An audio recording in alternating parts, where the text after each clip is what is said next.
You're listening to the Common Descent Podcast.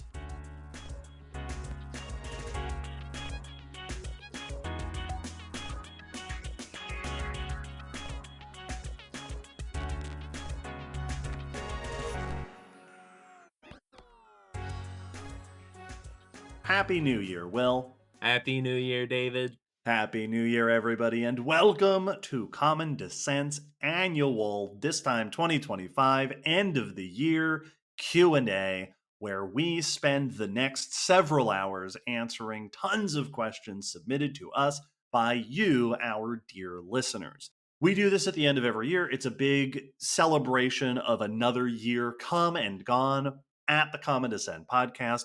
Before we get into it, just a reminder of how grateful we are to all of our listeners, our supporters on Patreon, our supporters who aren't on Patreon, who are just listening, giving us those download numbers, sharing the podcast with your friends, and submitting questions, leaving comments, chatting in the Discord, all these different forms of engagement and support. We really appreciate, and we look forward to another year of it when we get to the next end of the year Q&A.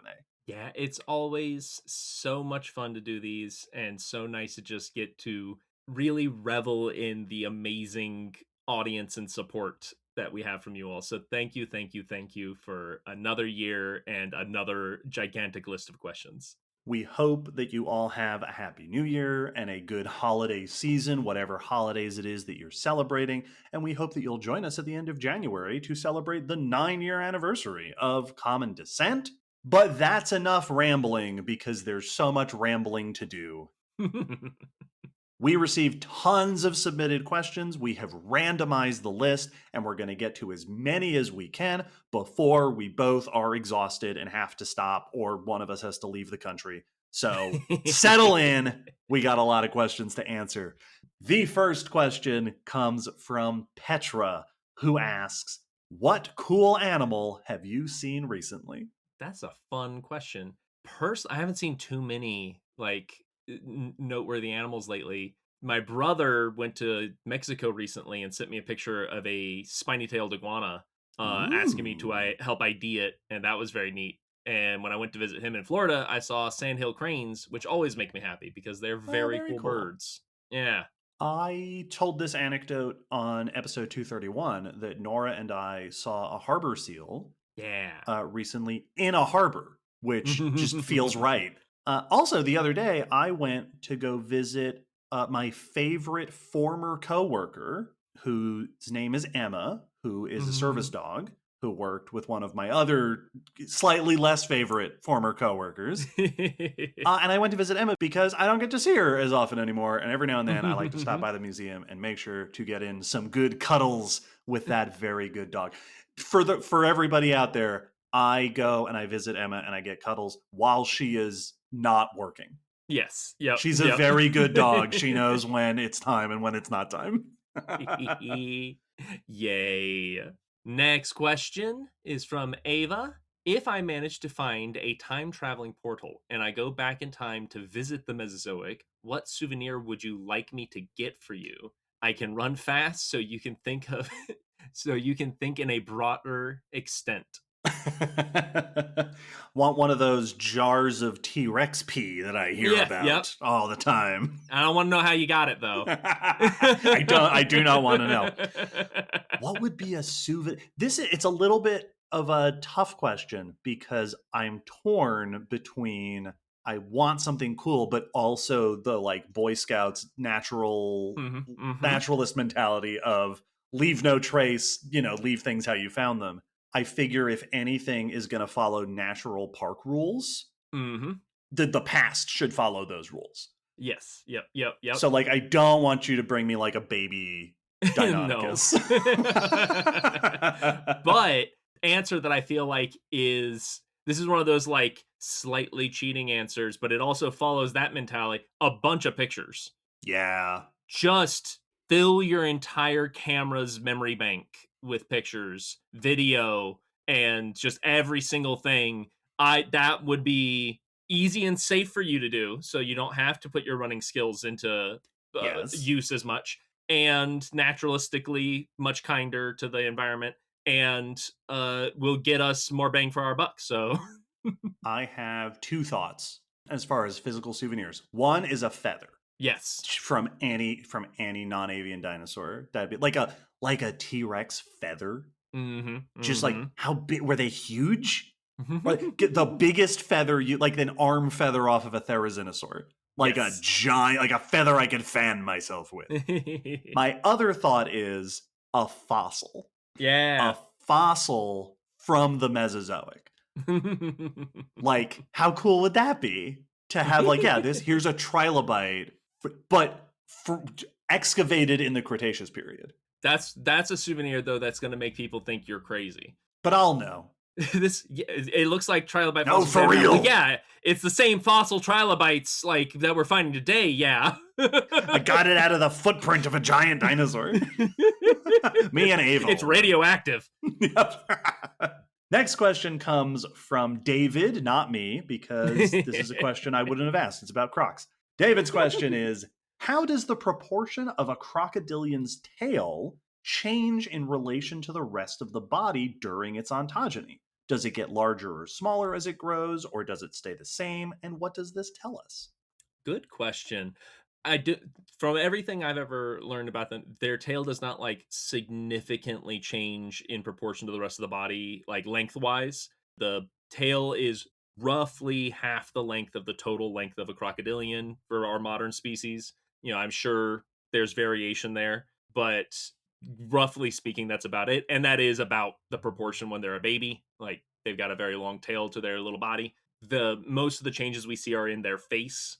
We do see changes, like a young alligator has a much thinner tail than a big alligator. You know, they do get more muscular and thick, but they also start using it for fat storage as they get bigger and are storing fat that way. So there definitely is different in the dimensions, but not in like the skeletal dimensions. It's more the soft tissue around the tail. Yeah, I imagine that it probably changes like their flexibility or the power with which they're able to propel themselves with that bigger tail. Yeah, so like they look different. If you put a picture of a baby tail and a big tail next to each other, they would look different, but not longer or shorter particularly. And I would assume part of that is that is a functional part of their body from day one. So they need it to be a functional alligator or crocodile tail from hatching to death. And yes, so they don't get to be like us. Yeah. Where we're born and our limbs literally don't work. They are not cooked yet. Yeah, exactly. We can have these little stubby limbs because we're going to be carried around. We're not holding ourselves up. We're not clinging. So we can have limbs that can be upgraded. Next question's from Addie. What kinds of natural disasters preserve in the geologic record? Can we see evidence of forest fires or hurricanes or other stuff? Excellent question. And the answer is lots of them. Yeah, actually. There are some obvious ones, like volcanoes. Obviously, we get volcanic deposits. You can get evidence of forest fires. You can find charcoal. This is something that there's been debates about this with the end Cretaceous mass extinction, where in some places there's charcoal deposits that some researchers suspect are evidence of forest fires that might have been kicked off by that asteroid impact. Obviously, asteroid impacts you can get evidence of. Also around the end Cretaceous mass extinction, right at that boundary, we have tsunami deposits around the Gulf of Mexico and around other parts of the Atlantic. Yes. Where there was actually a study that I read a while back that did a model of like, all right, we put all the physics together to estimate where would tsunami waves wash up on shores? Like where around the world would those waves reach? And then when they looked at the deposits of those shorelines that were preserved in the geologic record, what they found was in all the places their model predicted the tsunami would reach, there were either very churned up shallow seafloor sediments where these waves had come through and just churned it up, or there wasn't any latest Cretaceous sediment preserved there because it had presumably been completely eroded away. Yes. You can also get similarly storm deposits. Some places, especially like lakes or shoreline, you'll have what are sometimes called rhythmites, which is cycles of geologic activity. And in some places, sometimes it's tidal, but in some places it'll be what appear to be storm deposits where Yeah. heavy winds and waves came through. I don't know if we can ever say like hurricane for sure, as opposed to Yeah. just a violent thunderstorm. There are also earthquakes that have been identified in the geologic record from there's a few examples of this, but at least one that comes to mind is a place where there are these very fine, I think they're lake sediment, they're layers of lake sediment, and then at a certain interval the layer is squiggly, where it appears to have been vibrated during Jiggled. deposition by an earthquake, by seismic waves. So, yeah, you can get. Now I'm trying to think of what natural disasters don't preserve. And the Yeah. only one that comes to mind is I have never heard of a proposed tornado That's deposit. exactly. Yep, that's exactly the one I thought of. Because we even get like, and this is one of those where it's not for sure evidence, but it's very likely evidence of like flash floods when we have burial deposits of whole herds. Oh, sure. Like, very likely that had to be some kind of event that killed an entire herd of ceratopsians, and flash flood seems like the most likely thing to cause that kind of die off. We mentioned that in 228 with Dinosaur Provincial Park. These Yes. coastal flooding events. So yeah, our planet our planet remembers the disasters that happen surprisingly well.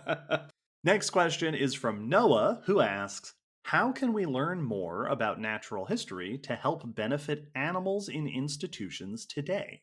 Ooh, good question. This is something that definitely comes up of like, how can the things we can learn about Earth history and, you know, the paleo record apply to our situations today? And I'd say some of the big ones that first come to mind for me is when we can better understand the broader picture of like a group, it helps put them into perspective, which is always going to be useful when you're trying to figure out, you know, when we discover a new species, or like when a species gets split, that affects whether that species isn't as endangered as we thought, because now we realize, oh, it's not a population of a million, it's two populations of, 500,000. Those are now smaller populations. Understanding the relation is also important in that, when we realize, we thought this was a member of this other group, turns out it is the last member of this long lineage, which can just shift mentality. And I think that's the other thing that comes to mind is it's another way to just bring awareness. If people are learning about a group in one way, it can just bring awareness and care for them in the modern sense. Yeah. Well, it also, when we look at the living history and the evolutionary history of groups, we learn what conditions they've Mhm. thrived in. We learn what other habitats or organisms they've lived alongside. And that can help us to get a sense. One of my favorite, every time I bring this up, I want to attribute it, but I don't remember who said it, was a description of paleontology that is, paleontologists are the only scientists who get to study ecosystems that have been untouched by humans, Yes. right? Insofar as there is any such thing as a natural ecosystem, Hmm. right, in big air quotes, we paleontology allows us to separate human influenced ecosystems from non-human influenced ecosystems, and that can be really important for understanding the best conditions for various animals to live, or understanding the circumstances that they're in now, right? Yes. Understanding that they're not solitary animals. It's just that their populations are so low these days, and actually they should be social, or all sorts of things like that. And I think it has helped majorly in shifting part of how we approach conservation and protecting ecosystems and animals, because in the past there has been a lot of particular specific focus on saving species, which is good and excellent effort. But as we've come to understand how ecosystems work, and understanding extinctions in what causes them is an ecosystem collapsing, not the loss of species isn't what causes the extinction. The collapse of the ecosystem is what causes the extinction. And that has shifted a lot of our efforts more toward the mentality of stabilizing ecosystems. That like Mhm. we want to save the species, but without a stable ecosystem, it doesn't matter if we are increasing the population or saving, species in human care. We need stable environments that will last for generations, and that will help maintain a diversity of animals. Yes. So I think that's also been a big shift in how we've approached things because of our past knowledge, or knowledge of the past of how ecosystems work. Absolutely. Next question's from Ollie M. Are there any examples of fossils or displays at museums or exhibitions that you have found particularly moving on an emotional level? And why do they mean so much to you? Great question. Two categories come to mind for me. One is historical stuff. Mm-hmm. The first time I went to the Peabody Museum up in Connecticut, the original mural, like the Dinosaurs Through Time murals by Rudolf Zallinger, are there. And not only the knowledge that, like, oh, this mural was painted decades and decades ago, but that this isn't like a digital image that was blown up. Mm-hmm. This Someone painted this onto Yes. the wall in all of this incredible detail. Years ago, Nora visited the Museum of Natural History in London Mm-hmm. Mm-hmm. and sent pictures. They have these, I this isn't me, I didn't get to go, but just walls of ichthyosaurs. And some of the ichthyosaurs were labeled as these are the ones that were collected by Mary Anning. Mm-hmm. And it's like that's so. And I mentioned this in the Dinosaur Provincial Park episode, episode 228, that there you walk up to a place and it's like, look, these bones were excavated by Charles Sternberg or Barnum Brown 100 years ago, and here they are still in the Mm-hmm. position that they were excavated. Those kinds of moments that make it feel like I'm connected to the science of the past, Yes. like the earliest paleontologists who were founders of the field, the earliest artists who were restoring these animals through massive pieces of artwork that are still around. I went to at the Oxford Museum in England. They have on display the Megalosaurus bones that were the first ever described dinosaur bones, Yeah. and they're so dinky. Like, it's just some fragments of bones. It's very little. But just to stand there and be like, yep, this was it. Here's the first dinosaur. Yeah. It's so Very cool. cool. The other Yeah. example that comes to mind, and the much more straightforward answer, is any fully reconstructed Titanosaur skeleton. Yep. Yep. Yep. I have stood next to Patagotitan at the museum in New York, and I have stood next to Argentinosaurus at the Fernbank Museum in Atlanta, and there is something so, like, it makes me think of when people describe swimming next to whales. Yes. Just the scale of standing next to an animal whose knee is higher than your head, Mm-hmm. and like, it's so, I'm not a spiritual person.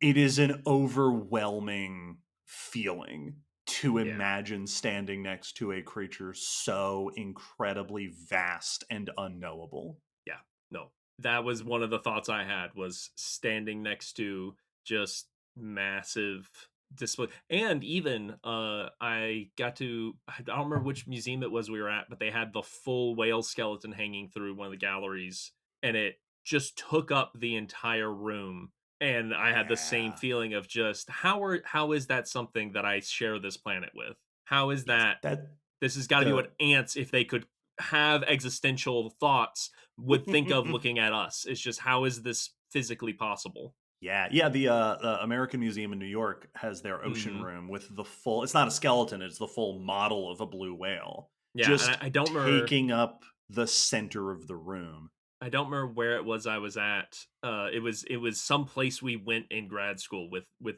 everybody, and they had the skeleton, and it was also where they had a sperm whale skeleton, where I realized they only had lower teeth and they had sockets in the upper bone. That was the first Yeah. place I learned that. The Oxford Museum actually also had a sperm whale lower jaw, just Yeah. like on display, just like upright, like Uh-huh. up Uh-huh. against the wall. And that was an experience to stand Yeah. there and be like, oh, this animal is enormous. Yep. Holy cow. Just giant. Real quick, my personal most emotional experience recently was when we went to the Fern Bank and I got to walk through the exhibit I've been going to since I was, 5, and found out that the exhibit will be going away. And so I was just appreciating it. Was super out of date. It needs to be updated, but getting to just appreciate the place that was my first hands-on experience with paleontology. Like that was the place where I got to go and, be in person with these things and fall in love with them was very emotional and very special. Yeah. It was good. Next question is from Paul, who asks, do you think you will ever run out of creatures to talk about? Excellent question. Very fair question. That's one of those Yeah. very fair question. I don't think so. And I think No. for two reasons. One, there is a bunch of life on the planet, and it'll take us a while to get through all of that. But even if we somehow magically made it through every taxa and had talked about it, by the time we did that, there'd be new information for us to go back to episodes we already did. Like we did horses pretty early on. 76. Yeah, like that's well over 100 episodes ago, and I'm sure by the time we are By the time we're out of mammals. yeah, exactly. There will be new information about the fossil record of horses, the evolution of horses, Right. Or we and could do like a zebras episode and get a little exactly. more specific. Mm-hmm. So yeah, there will always be the ability to zoom in further because new information's constantly coming out. And if we did, then what I would do next, if like with the horses example, we could bring in someone that works with Mm-hmm. horses, trains with horses, is a horse veterinarian, and A tell horse girl, if you what will. yeah, what are like the specific anatomical weirdnesses of horses that only really someone in your profession is going to be able to tell us about, and zoom in a way that we can't zoom in. Yeah. Next up is Dennis. Are there fossil otters that show transitional traits between land and sea lifestyles, like those seen in early whales or pinnipeds? Great question. As far as I know, not really. There Yeah. is a fossil record of otters. There are a Hmm. whole bunch of fossil otters that go back, I think, to the Miocene. And as far as I know, they're all pretty like modern otters. Part of the reason we don't have such clear transitions like we see in whales and such is because otters aren't that aquatic. Yes. They're very much semi-aquatic. They Hmm. aren't quite. There are like sea otters are specially adapted to live in the oceans, but Yes. anatomically there isn't much difference. There's not a whole lot of difference between a fully sea otter and like a weasel. Yeah, exactly. And like as marine sea otters are marine, they spend very little time on land, but they still have functional hands for grabbing stuff, so they still got very normal mustelid like front limbs. They are swimming with their back feet, and they do have notably enlarged back feet. So we do Mhm. see like transition in traits. We mentioned it briefly in the secondarily aquatic episode that there are early otters that have features that show they are less aquatic than later members, but it's not as dramatic a transition as you're going to see in whales and manatees and things like that.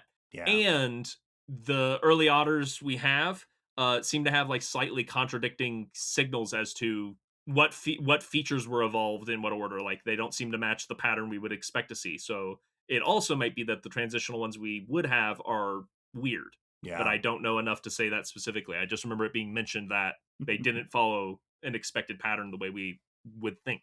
Next question comes from Morgie, who asks, what would happen if half a volcano was removed? like in a D&D or TTRPG setting. In my heart, I'm hoping for a large igneous province, but I do have a bias.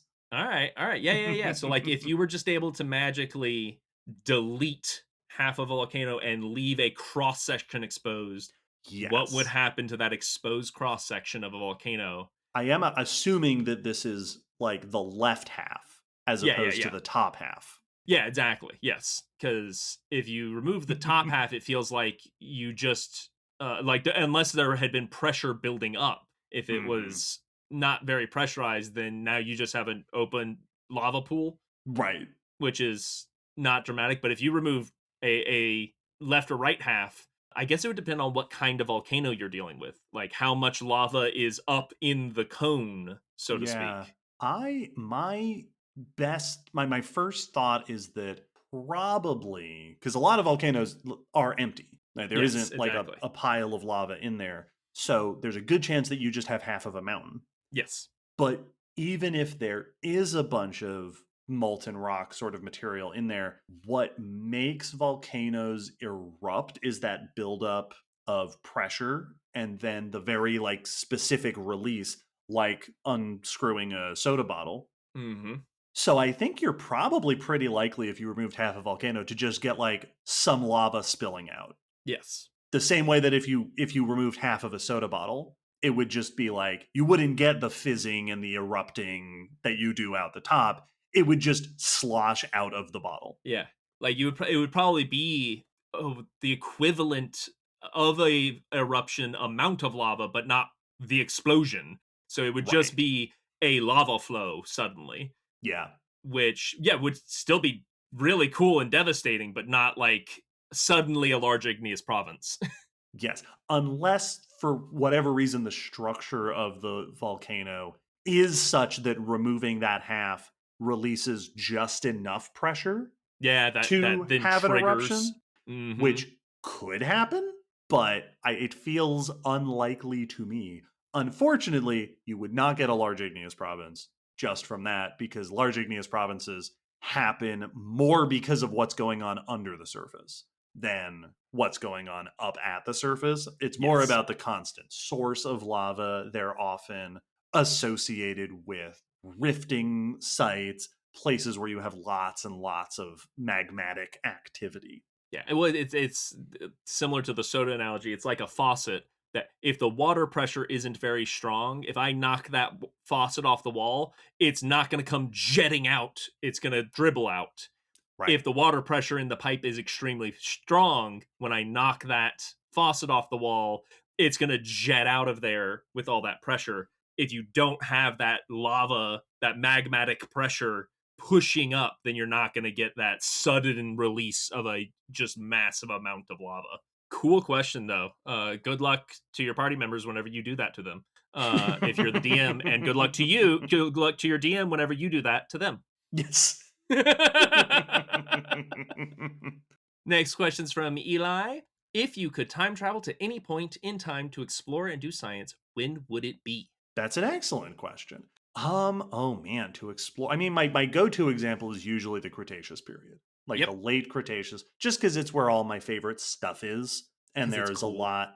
It's just so cool, and I'd love to see those creatures in their actual habitats, see some of the things that we're missing about them, and the Cretaceous feels like a modern enough world that I would more or less know what I was doing.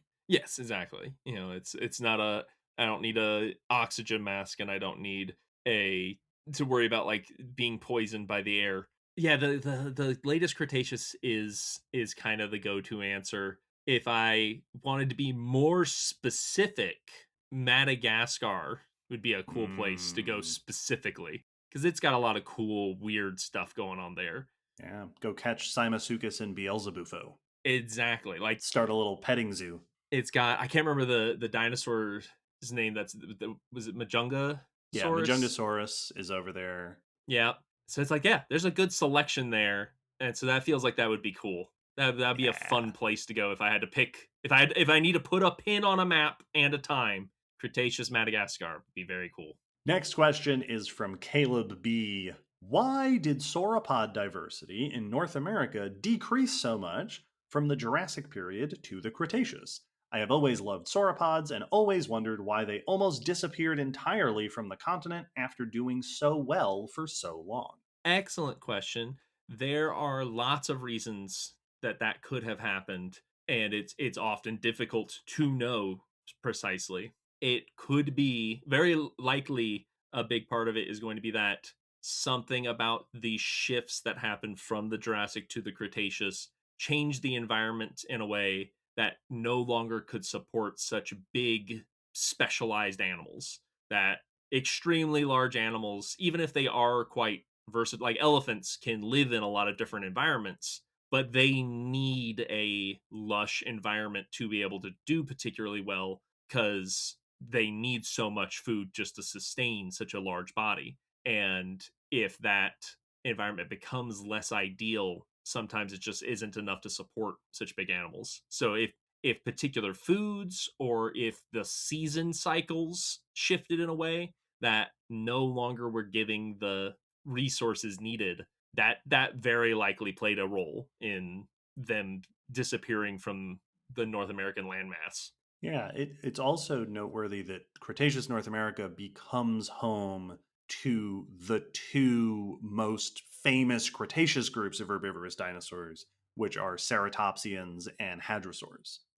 And Absolutely. whether they were out competing where sauropods would otherwise be, or they were taking up the space that sauropods would have been in, it seems that one way or the other, what happened is that the shape of ecosystems in North America changed in a way that sauropods just no longer fit there. Yeah. Much like how big animals tend not to do well in mass extinctions, they also are more prone to being displaced or suffering when just the environment shifts. Mhm. Next question's from Janelle. During periods when Earth was warmer than it is now, is there evidence of more widespread high temperature adaptations? Or plants and animals able to survive higher temperature extremes than they do now? Or did a hotter climate not mean higher temperature extremes, but fewer cold places? I'm thinking of all the hot desert adaptations I know of, and I can't think of obvious parallels among dinosaurs. Do we have hot climate champions in the fossil record? Excellent question. Part of the answer is that warmer climate often meant both higher temperature extremes and fewer cold places. So, Hmm. like during the Cretaceous period, the warmest places on the planet were quite warm compared to today. And there also weren't, for example, like cold polar climate. You didn't have ice caps and stuff like that. Warm adaptations in the fossil record is a little bit tricky to identify because so much warm adaptations come down to internal organs and soft tissues and, big ears and stuff like that. Yep, yep. It's often easier to identify cold adaptations because you see things like shorter limbs and smaller ears in some cases, or woolly body coverings in the case of some ice age animals. The one example of what appears to be these are features directly associated with warming climate is during the Paleocene Eocene thermal maximum in the early Cenozoic era, we see a period of especially high temperatures and overall smaller mammal body sizes. Yeah, yep, yep. That it seems that being smaller in that instance was helpful for them surviving in these particularly warm habitats. Outside of that, most ancient animals, we can identify thermoregulatory strategies. We talked about that in episode 179. Like when we talk about Stegosaurus and we see those big plates, and we hypothesize that that might have been for helping to control body temperature, or the nasal passages of hadrosaurs or ankylosaurs or whoever. These are all potential strategies for controlling body temperature. But as far as I know, we don't see much difference in whether you're using that to keep a little bit different from the outside temperature or dramatically different from the outside temperature. Yeah. And with dinosaurs, part of that is confounded by the fact that a lot of dinosaurs were gigantic. which meant that they were maintaining already higher body temperatures. A lot of dinosaurs were feathery, which means that they had a soft tissue adaptation for adjusting their body temperature. So it's often not straightforward to say these bones say warm climate adaptations. Yeah, one that there could be some weird soft tissue that, unless we have a comparison to look at for the bone features, we might not be able to detect. Like the Mm-hmm. what are those antelope that have the big The Saiga floppy antelope? noses? Saigas, where those are to help filter dust and deal with a very dry environment to wet air coming in and take moisture out of their breath as it goes out. And if a dinosaur had something like that, it may not show up on the bone, especially if we don't have a similar shaped animal with a feature like that to know what to look for on the bone. Like, Mm-hmm. if we find a skull of an animal like a saiga, we can compare it to a saiga, but we don't have any reptiles that have these kind of features. So they could have been having weird features that we just don't have a way to detect because we don't have something to compare it to. Now, all that said, that is all true for animal fossils.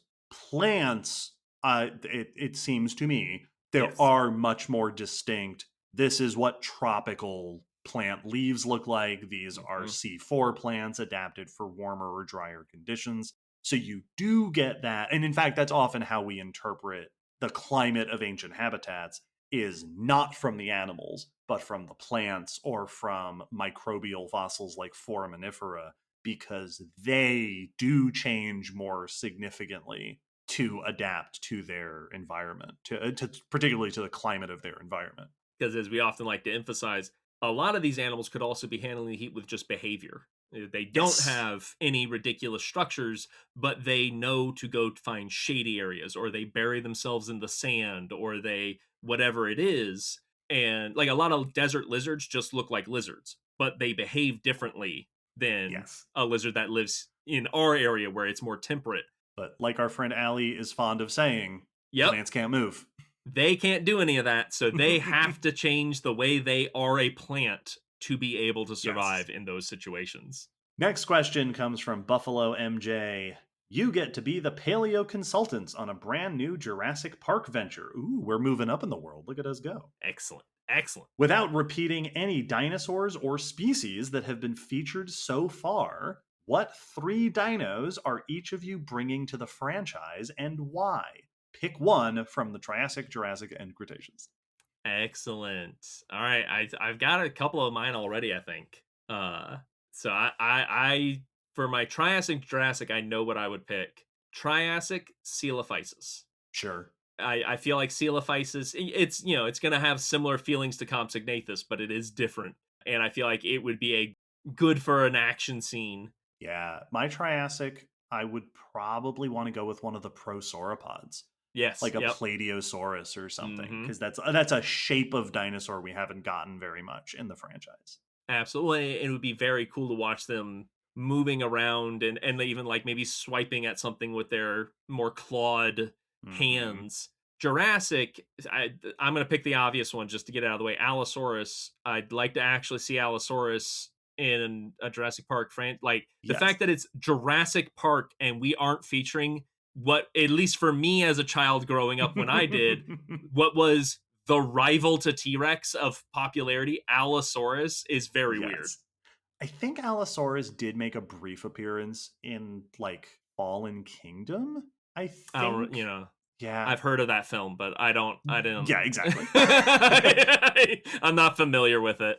I think it has also been in some of the TV shows, but that's not what was asked. Yeah, it's definitely showed up in other things because like I had an Allosaurus Jurassic Park toy, but since it's never showed up in any of the official films, I think we can bring it in. Any of the good ones.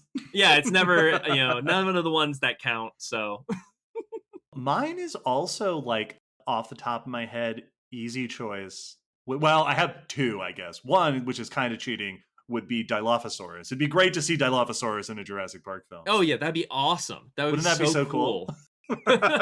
But my other thought is Archaeopteryx. Yeah. Yep. That would be just for the fame. I'd be fine if we're gonna follow some tropes of Make that the one that lands on someone's shoulder and follows them through the movie, because that would be Yes. so cool. I would love it. As for the Cretaceous, I'm tempted to say Deinonychus because it's yes, my favorite dinosaur, yes, and that would be absolutely. cool. Although, arguably, we have been getting Deinonychus in the Jurassic franchise for 30 years. Yeah, so it would be finally it would be getting the credit it deserves. There's also choices like Protoceratops. Yes. Some of these really sort of famous examples that haven't really gotten to show up. I would be very pro Protoceratops. Similar note, I'm trying to think, has Styracosaurus ever made an actual film appearance? Oh, I don't know. If it don't- has, it's been a minor one. Exactly, very brief. Styracosaurus, I would love to see Styracosaurus because that's my favorite ceratopsian. Yeah. Protoceratops is my second favorite because I love they just seem so scrappy.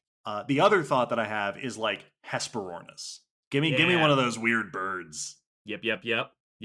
Cool. All right. Let us know when they're finished writing the script, and we'll get on to the next. We'll give our steps notes of making this movie. Yes. Eliza asks, did either of you have a different career path you wanted to pursue? Was there something else you thought you'd be doing before you got into paleontology? That's a great question. I don't think so. Not really. Mostly because I don't think I had aspirations of adulthood until this was the first choice. This was the Yes, thing when I yep. went, yeah, I could do this in college. There have been other things that I've been interested in. I was really into linguistics for a while, and there's a alternate universe where I went into linguistics instead of paleontology. But other than that, I don't think, and obviously education has been a big part of the career path. But again, there was the option to go deeper into education and leave behind paleontology, but I've balanced the two. So this is pretty much what it's, because I was like 15 when I had to make a choice, and this was the choice, and then I just stuck with it. Yeah, no, this was definitely my first choice. Like I wanted to do this since I was a very little kid. I did in college go through a period where I was leaning toward entertainment. That I did some plays. I had the thought of trying to do voice acting. I was looking into like classes that I could take, or things like I went to a seminar, I think, on voice acting and got to talk to a person who did professional voiceover. So I was leaning that way for a bit, and I think I was never considering like, well, I'm done with the paleo and the biology. I was still a biology major in college while considering that this would be my career path. I was very much of the mentality of, well, I'm going to study this because that's what I like the most, but as a job, I will do this. So I don't think I was ever planning to not pursue paleontology. I just didn't have a clear path on how I was going to do that at the time. I didn't know where I was going to go. I didn't have any paleo programs. So I was just like, all right, well, I'll figure that out later. For now, I think I like being on stage a little bit. Listen, Hank Green is out there doing comedy specials. Mm-hmm. So there's hope for us yet. We can still make the change. Sam Reich, if you're listening. Yes. Give us a call. Once you do that Land Before Time Dimension 20, we will be there call. for it. I'll be a little insulted if you don't. Yes, no. We've told you that we're willing. We told Trevor to give you our number. Next question comes from Colby Jack, who asks, if you both could be any ancient creature from any time period, what would you be? Ooh, that's a fun question. When I was a kid, I did used to have elaborate daydreams about being Deinonychus. Yeah, because how could you not? It's just so cool. So probably that. The two that come immediately to mind is obviously one of the big crocs. Sure. Yeah, Purosaurus or Deinosuchus or Sarcosuchus, of just getting to be this gargantuan creature would be very cool. But another one that comes to mind, also because it's big, but just because it's one of my favorite groups, is Gigantopithecus. Yep. Getting to just be this massive ape, and that'd be just picking things up I would just do that for the first little bit of just, look at this boulder. Hup, the boulder's over here now. Look at this tree. It's a log now. And just being a big Just Hulk. being the Hulk. Yep. Yeah, for a little bit would be very cool. Now, the other option that comes to my mind is to be a creature that allows me to experience something I wouldn't ever otherwise be able to, like a sea creature, like a mosasaur. Yes. Yep. And be like, because now I can go down to the seafloor, or like an ichthyosaur. And now, and I still want to be big because I don't want to have to worry about getting eaten. Oh, so yeah, no, be Tylosaurus or something. Absolutely, yeah. An adult Tylosaurus or an adult Shonisaurus. No one come near me. I'm scuba diving. I'm busy. I'm exploring the ocean. Well, on a flip side of that, being like an Azhdarchid, Quetzalcoatlus or something, some pterosaur like that would just be so, because like not only would I be just, oh, so this is what it looks like to be this high up all the time on the ground, but then to just go, let's go see what the top of the clouds look like. Yep. Would be that, because like being any flying animal doesn't guarantee you can do stuff like that. Like, not sparrows and stuff aren't good at going up high, but an Azhdarchid, I can just go, I want to look at what the middle of the ocean looks like, and then I'll be right back. Yep. Like, I'm just gonna, what do the Rockies look like from above? Yeah, that'd be so cool. Yeah. Next is Felix. Do you have a personal theory on Tully Monstrum's classification? Oh, good question. Nope. No, not particularly. I don't. That's one where I don't know enough about Carboniferous invertebrates to have any sort of weight in where I would classify the Tully monster. But also, the fun of an organism like that is that we don't know. Yes. That's so, and eventually we will, right? Someday there will be a paper that comes out that goes, all right, we did it. We solved it. Here's the answer. And then there'll be a little more arguing. And then eventually there'll be a consensus. And then it'll be a fun story to say, hey, we used to not know. Now it turns out it's a worm. And now we know it's a worm, and it's this weird worm. But I am not anywhere near an expert in anything that would allow me to have my own personal theory. But also, I'm enjoying the mystery. Oh, yeah. For now, until it's solved. I feel like if I had to, if I'm rooting for one for entertainment purposes, finding out that it's like an arthropod feels like it would be a more uncomfortable and upsetting answer of like, so eventually this becomes a crab. It's like, yeah, kinda. Like, that's more entertaining to me than any of the other answers I can think of. I do love the idea of an answer that is the most the troll answer, the upsetting one. It's a late surviving Anomalocarid. Yeah, exactly. Esther asks, after the Texas flood last summer, I saw an article about entire vehicles being buried many feet under a river. As awful as it is to think about it, it still made me wonder, could a metal frame preserve in some way, even if it's not the same way bone does? Millions of years from now, will there be a shape in the rock or maybe a metal blob left behind? There definitely could be evidence of something like that, because metal is already in a great state to stick around if it, like, that we got metal from the earth, so putting it back in the earth, it makes sense that it could preserve. Yeah, and especially if it's buried and it's not exposed to the air and rusting or anything. Precisely. And even if it doesn't preserve, because, metal is still quite chemically reactive. Like, it reacts with a bunch of things. That's why rust happens, but, acid can etch it. So, like, it is still quite chemically active. I would not be surprised if you wouldn't get some remnant in the rock, either it be spaces or, well, we've got a mineral outline inside this rock and it's in the shape of a car door. So, like, we can tell that a car got consumed by the earth at some point. So yeah, I wouldn't be surprised. I don't know what we should expect because I don't know enough about metallurgy and how metal reacts in those situations to know what would be most likely. Yeah, well, and we also don't have any examples in the real world of processed metal millions of years old. because it hasn't Yep. been around that long. Yep. You definitely get archaeological samples where it's, for like humans have been doing metallurgy for thousands and thousands of years.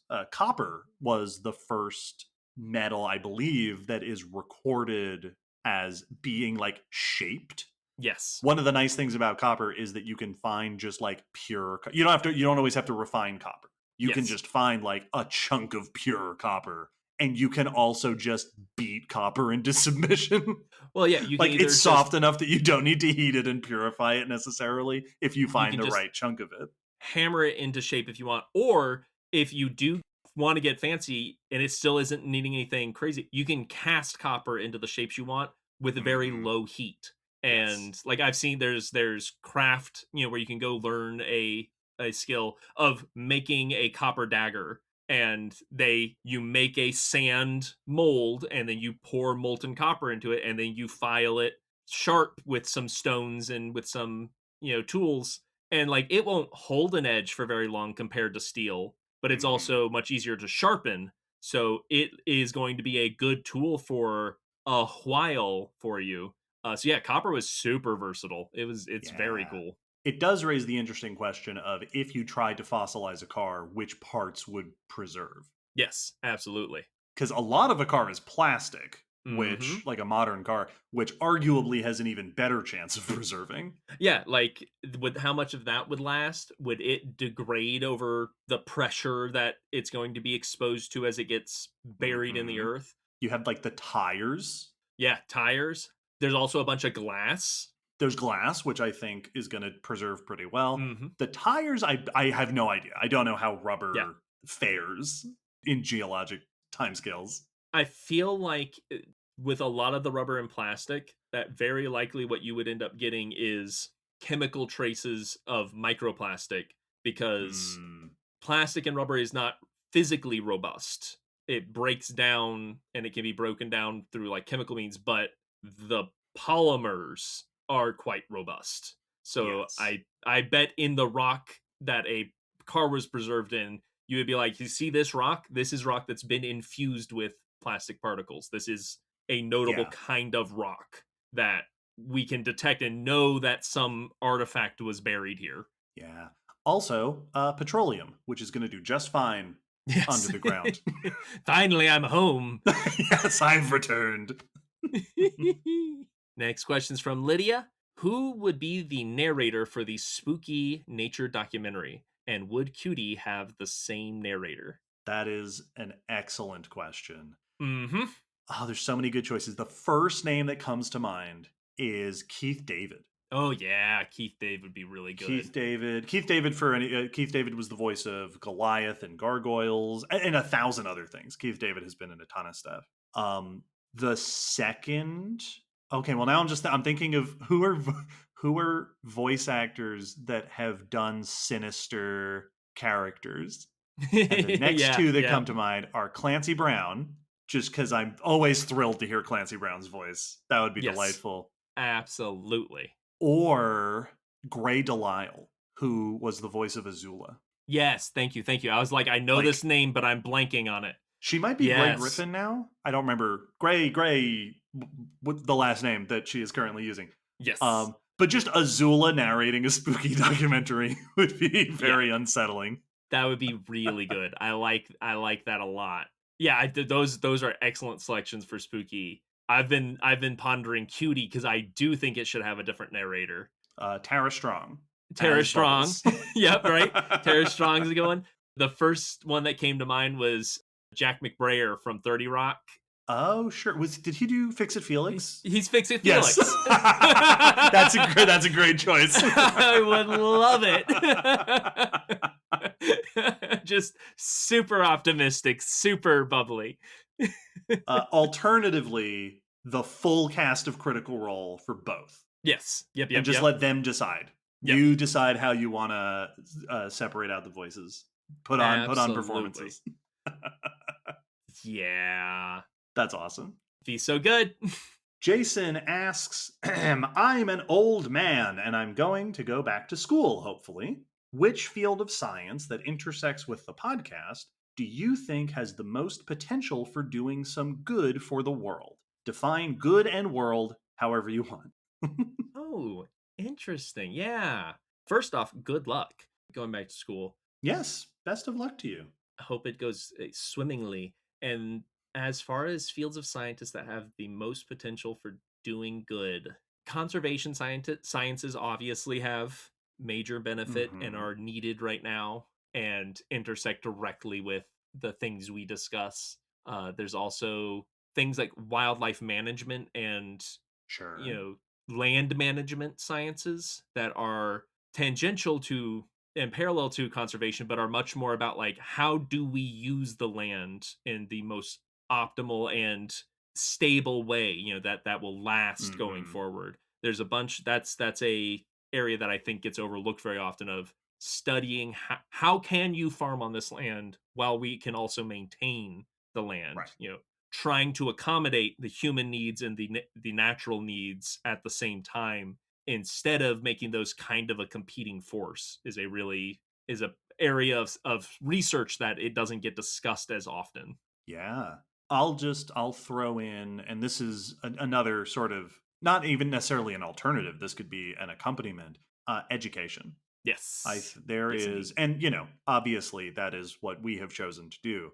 That is my career is education and science communication, and I think that there is perhaps no more powerful force for making change in the world than educating and communicating and connecting communities of people across vast divides, communicating, and that this can be communication to children, right? To school kids raising the next generation of scientists and policymakers and whoever. It can also be communicating to current leaders, right? There are people whose entire job is advocating for beneficial solutions, advocating for pharmaceuticals, advocating for Hmm. wildlife, Hmm. communicating directly to policymakers or to corporate leaders, and using those educational and communicative skills to help guide if you're not going to be one of the rich and powerful people of the world, this is a way to steer and guide the rich and powerful people who are the ones making the decisions. Yes, hopefully if they are more informed they might be more likely to care and steer the global ship they have the wheel of in the right direction. Yes. Best of luck, Jason, in whatever direction you end up choosing. Absolutely. Aaron asks, do you have or know of any paleontological conspiracy theories? Interesting. I guess it kind of there are a lot of conspiracy theories that overlap with paleontology, Hmm. like Hmm. cryptid stuff or Yes.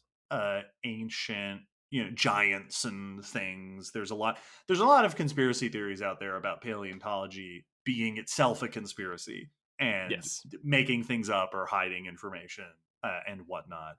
As far as conspiracy theories within paleontology, I don't. The first thing that comes to mind of a paleontology conspiracy was Piltdown Man, Yep. Yep. which was a conspiracy. So it doesn't really count as a conspiracy theory because it was a conspiracy. It just was one. Yep. Yeah. Yeah. Like you said, there's a bunch of controversies and conspiracy theories that get applied to paleontology Hmm. by people outside of it. There's not a bunch that I know of that like fellow paleontologists have been like, hey, in this moment just between the two of us, I actually think this kind of wacky idea. Right. Can't think of any like that are like quietly held conspiracies or like among they may be out there, but I can't think of any. There is one that I saw that I don't know how widely this one is thought of, but I think Kurzgesagt brought it up, and it rattles around in my brain from time to time of like how many people hold this idea of paleontological societies of like ancient societies Oh. of animals Hmm. but whose technology was only wooden and only structures Sure. that would not survive the millions of years, that would have broken down, stone tools that would have completely turned back into sediment, and wooden structures that would have completely dissolved, things that had no chance of making it. So we have no evidence that there was a civilization 50 million years ago, 100 million years ago. I've heard that one come up before Mhm. of. Well, someone gave it a name at some point, some number of years ago. I think Mhm. it's the Silurian hypothesis, is like the one that Yes. gets shared around, the idea of an unknowable ancient civilization. And I think when you give it a name, it lends credence and it makes it Yes. easier for people to share around a bunch. Yeah. And so that's the closest one I've heard of that kind of counts as like a conspiracy theory, that there could be these things that we just can't know about, that we have no evidence for, but kind of the whole argument is, yeah, exactly. That's the point. You Right. wouldn't. And so yeah, that one kind of. There's been a recent influx of people suggesting that T Rex was a dragon. That's Really? been a thing that's been spreading around on the internet.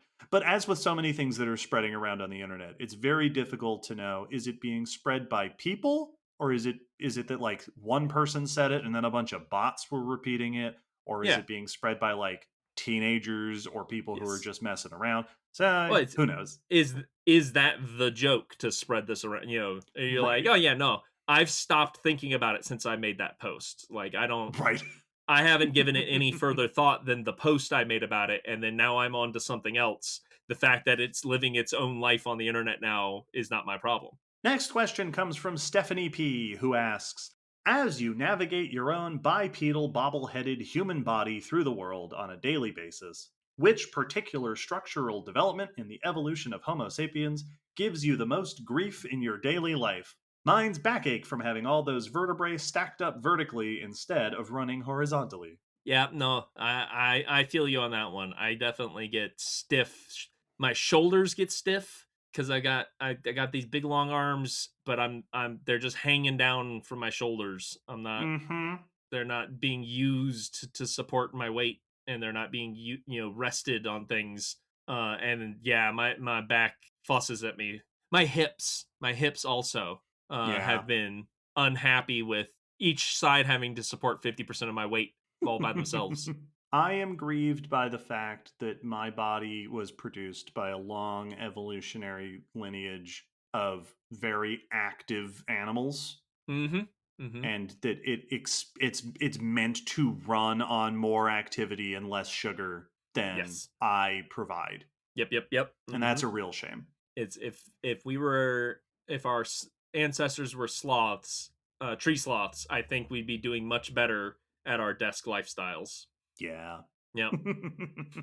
Next question's from Mosasaurus Sinti. Why do secondarily aquatic animals so often succeed in becoming fully aquatic? It seems like the process would put them at a disadvantage with respect to their aquatic prey and other fully aquatic predators. Does terrestriality confer some type of biological advantage that permits a more potent return to the water, such as improved capacity to metabolize oxygen or something of that sort? That is an excellent question. We talked about this in episode 231, that there have been many successful lineages of vertebrate animals that have returned to the water. I think the very simple answer to this question is probably, I don't think there is a specific advantage to being terrestrial that allows you to go back into the water, but I do think that there is an advantage from having originally evolved from aquatic animals, Yeah. that the amniote body plan is at its core a fish. Yes. And so most of the tools that are useful for getting around in the water, like a powerful tail and flexible vertebrae and mobile limbs and the ability to efficiently exchange oxygen or other materials with the environment around you, vertebrates all have that built in. Mm-hmm. And so I think that it makes it less of a step to go back to the water than the step of coming out of the water was. Yeah. Yep. That's not to say that we're all just primed to be aquatic, but I think that it does shorten the distance Mm-hmm. between successful terrestrial and successful aquatic. that our bodies are already adapted from an aquatic base. Yeah. The only aspect that I think could be looked at as an advantage from being terrestrial is less like something about terrestrial animals that aquatic animals just don't have, but more that to become aquatic, you need to first become semi-aquatic. And being semi-aquatic is a great way to be. Being Mm-hmm. good enough in the water and still good enough on land is a great area because now a land predator chases you, you go in the water. A aquatic predator chases you, you go on land. You are master of the margin and you can move back and forth between these two environments where many of the animals you're going to interact with cannot. Yes. Then, as you become more aquatic, you are still having all those features from being semi aquatic. So you're good at the surface. You can be good in very shallow water and areas that other aquatic animals might not be as good at. And then eventually, as you are successful, some of your lineage can go, I'm just going to go be a shark and go out into the open ocean. And you've had enough success to give the chances for that kind of lineage to evolve. Next question from Brett, who asks, David, what makes crocodilians the best group of animals, even compared with snakes? And Will, what makes snakes the best group of animals, even compared with crocodilians? Say something nice about your enemy. Fine.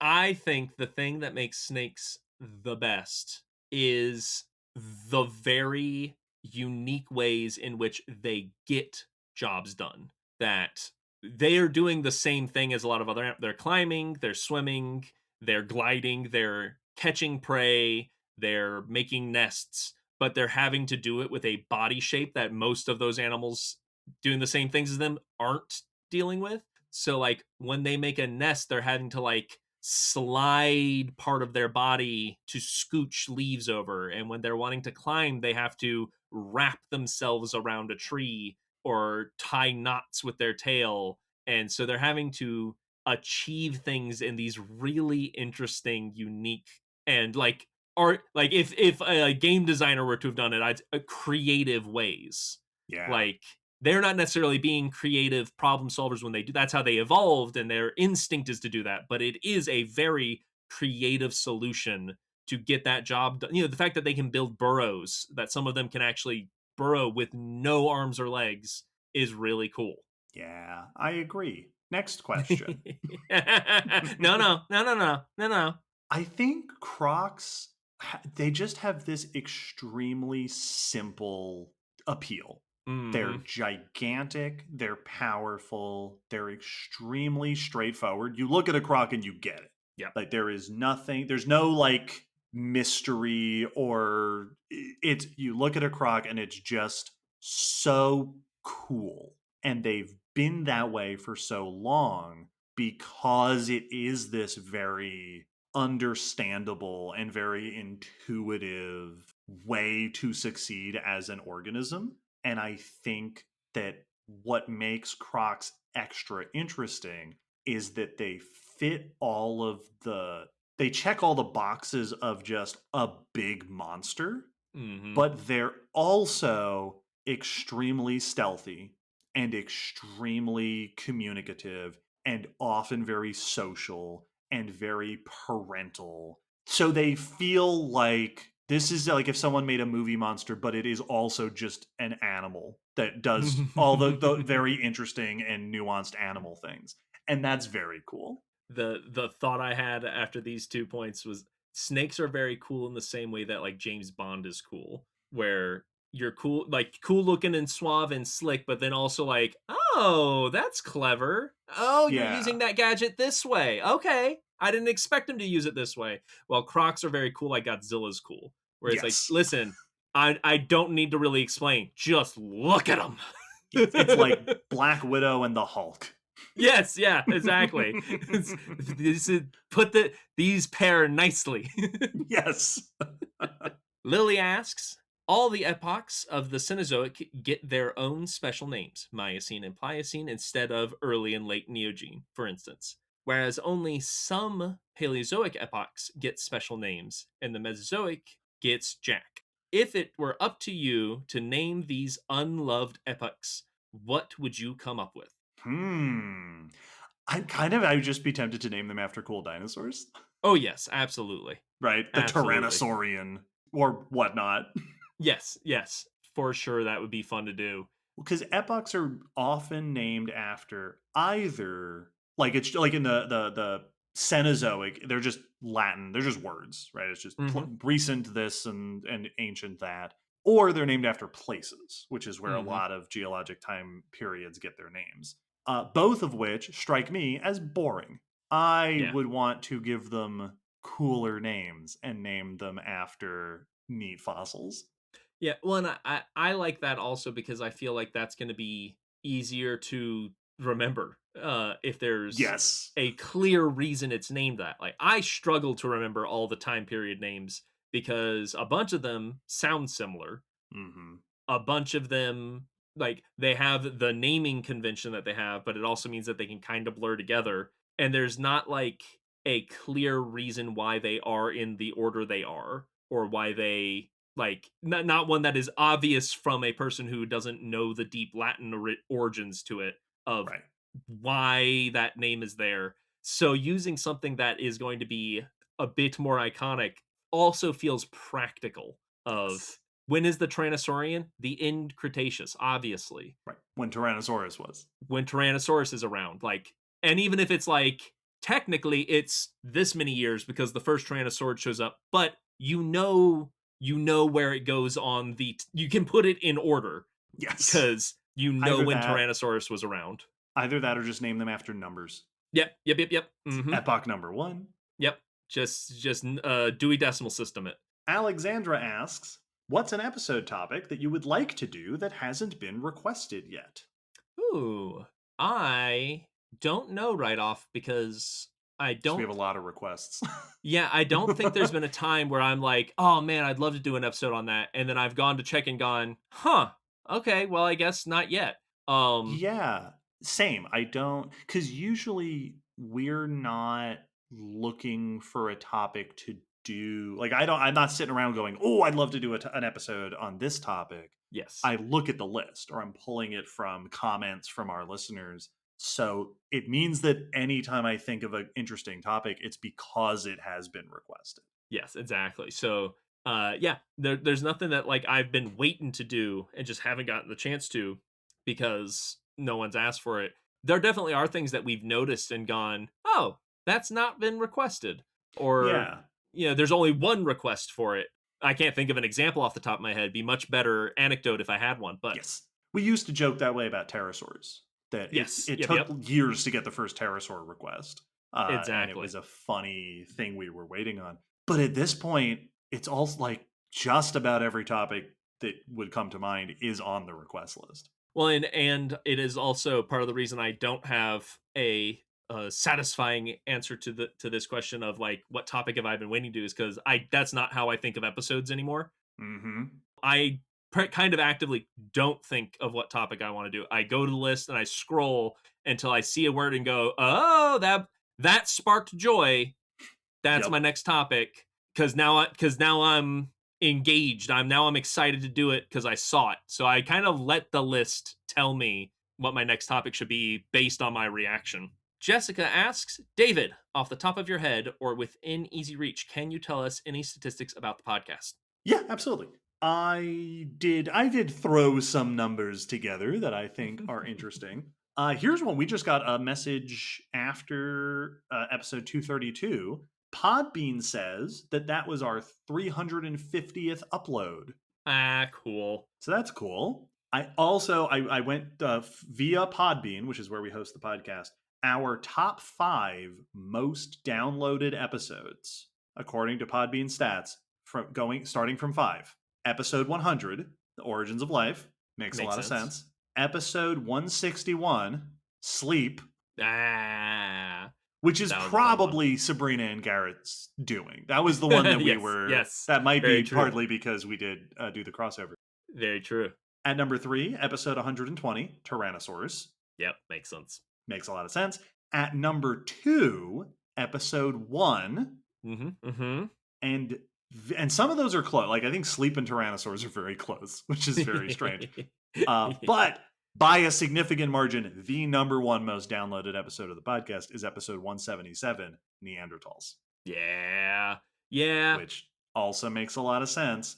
Very cool. I also, for fun, because I was going through our statistics, Spook-E, every season of Spook-E, the most downloaded episode of the season is the first episode. That is that is always the case. The most downloaded episode of Spook-E to date is the first episode of the Dragons series. Yay. Which is pretty cool. That makes me happy. I also was gonna pull up our total hours of content that we've put out, which is a thing that I used to keep track of, but we have so many things now that it honestly isn't worth the effort to put together the hour numbers. So I don't know how many hours of content we've put out there. Bunches. We've got bunches. Hadley asks, do you two still live together? Nope. I had enough and I left. We live near. Yes, we're still close by. No, we have our own places now, which has been very nice. Not because of like, oh, I don't have to put up with, but just not having to have a roommate is always has its perks. So it has been very, very pleasant and hasn't really gotten in the way of doing any podcast stuff. So it's been convenient only. Yeah. Jackie asks, what has surprised you most about your work with Leave It to Us this year? I think I was surprised by how quickly it took off. You know, it was something that I mentioned this when I've talked about Leave It to Us and sort of the planning of it, that I felt very confident in it, but it was a new sort of venture for both Nora and Allie. And so I was prepared to be helping as much as I was needed to the whole way. And very quickly, the two of them fell into a good routine and they were communicating very effectively with each other. And so I ended up not, you know, and if you listen through the episodes of season 1 of Leave It to Us, I pop in some of those early episodes just for like little comments or like to answer a little question here and there. And I kind of expected that to end up being a running bit throughout the season. But by halfway through the season, I stopped doing that because there just wasn't the space for me to do it anymore, because the other two were filling that space perfectly. Yeah. So I ended up being in the back seat more than I even expected to, which is a delightful surprise. I'm thrilled about that. So it was great. Leave It to Us. Season 1 came together really nicely, and I'm very excited to make an even better season 2. Yay. Captain Placoderm asks, the common swift is a bird that basically lives in flight. If you may, could you do a little speculative evolution of a lineage of swifts that completely abandoned land for a life in the skies? How big or small could they get? How would they reproduce? Go wild. Excellent question. The first thought that came to mind for me was reproduction. If you are staying in the sky, how do you reproduce? Mating on the wing, perfectly easy. That's not difficult at all. There are birds that do that today, and that is not actually unreasonable. That would be very easy, especially for something as specialized as our aerial swifts. Giving birth would be much trickier to evolve because of two big features. One, most young are not capable enough to start flying from being born. And 2, you would need to be live birth, and as far as our evidence has shown, that's never evolved in archosaurs at all. You know who would be really well suited for that is bats. Yes, bats would be very well suited. Because they're climbers. They could just crawl out of the womb and then hold on. Yes, that would be what would be ideal, is for them to not fly right away, but cling and stay clinging to their parent. So yeah, bats would be ideal. I feel like if you were going to go with birds, if they somehow made it to live birth, which I do not know how you would make that transition with birds right off, just because you've got a lot of steps you have to work through. alternate suggestion, marsupial pouch, and they just carry their egg around. Ooh, that is also true. Yeah, they could carry it like with a pouch around their feet. If they had feet Mm-hmm. that no longer needed to walk and are now specialized for carrying an egg, and they just brood the egg, that's definitely possible. I like that actually a lot. Then there are birds that are born being able to like walk and move around from birth and are quite capable. Don't know of any birds that are able to basically start flying from Right. birth. It's suspected for some Mesozoic birds, Yes. but not So among modern birds. it's also suspected for like pterosaurs that some Mm-hmm. pterosaurs were probably flying effectively out of the egg, which you could still have them hold the baby. You know, like baby penguins stay on their parents' feet after they hatch for quite a while before they are big enough to start keeping themselves warm.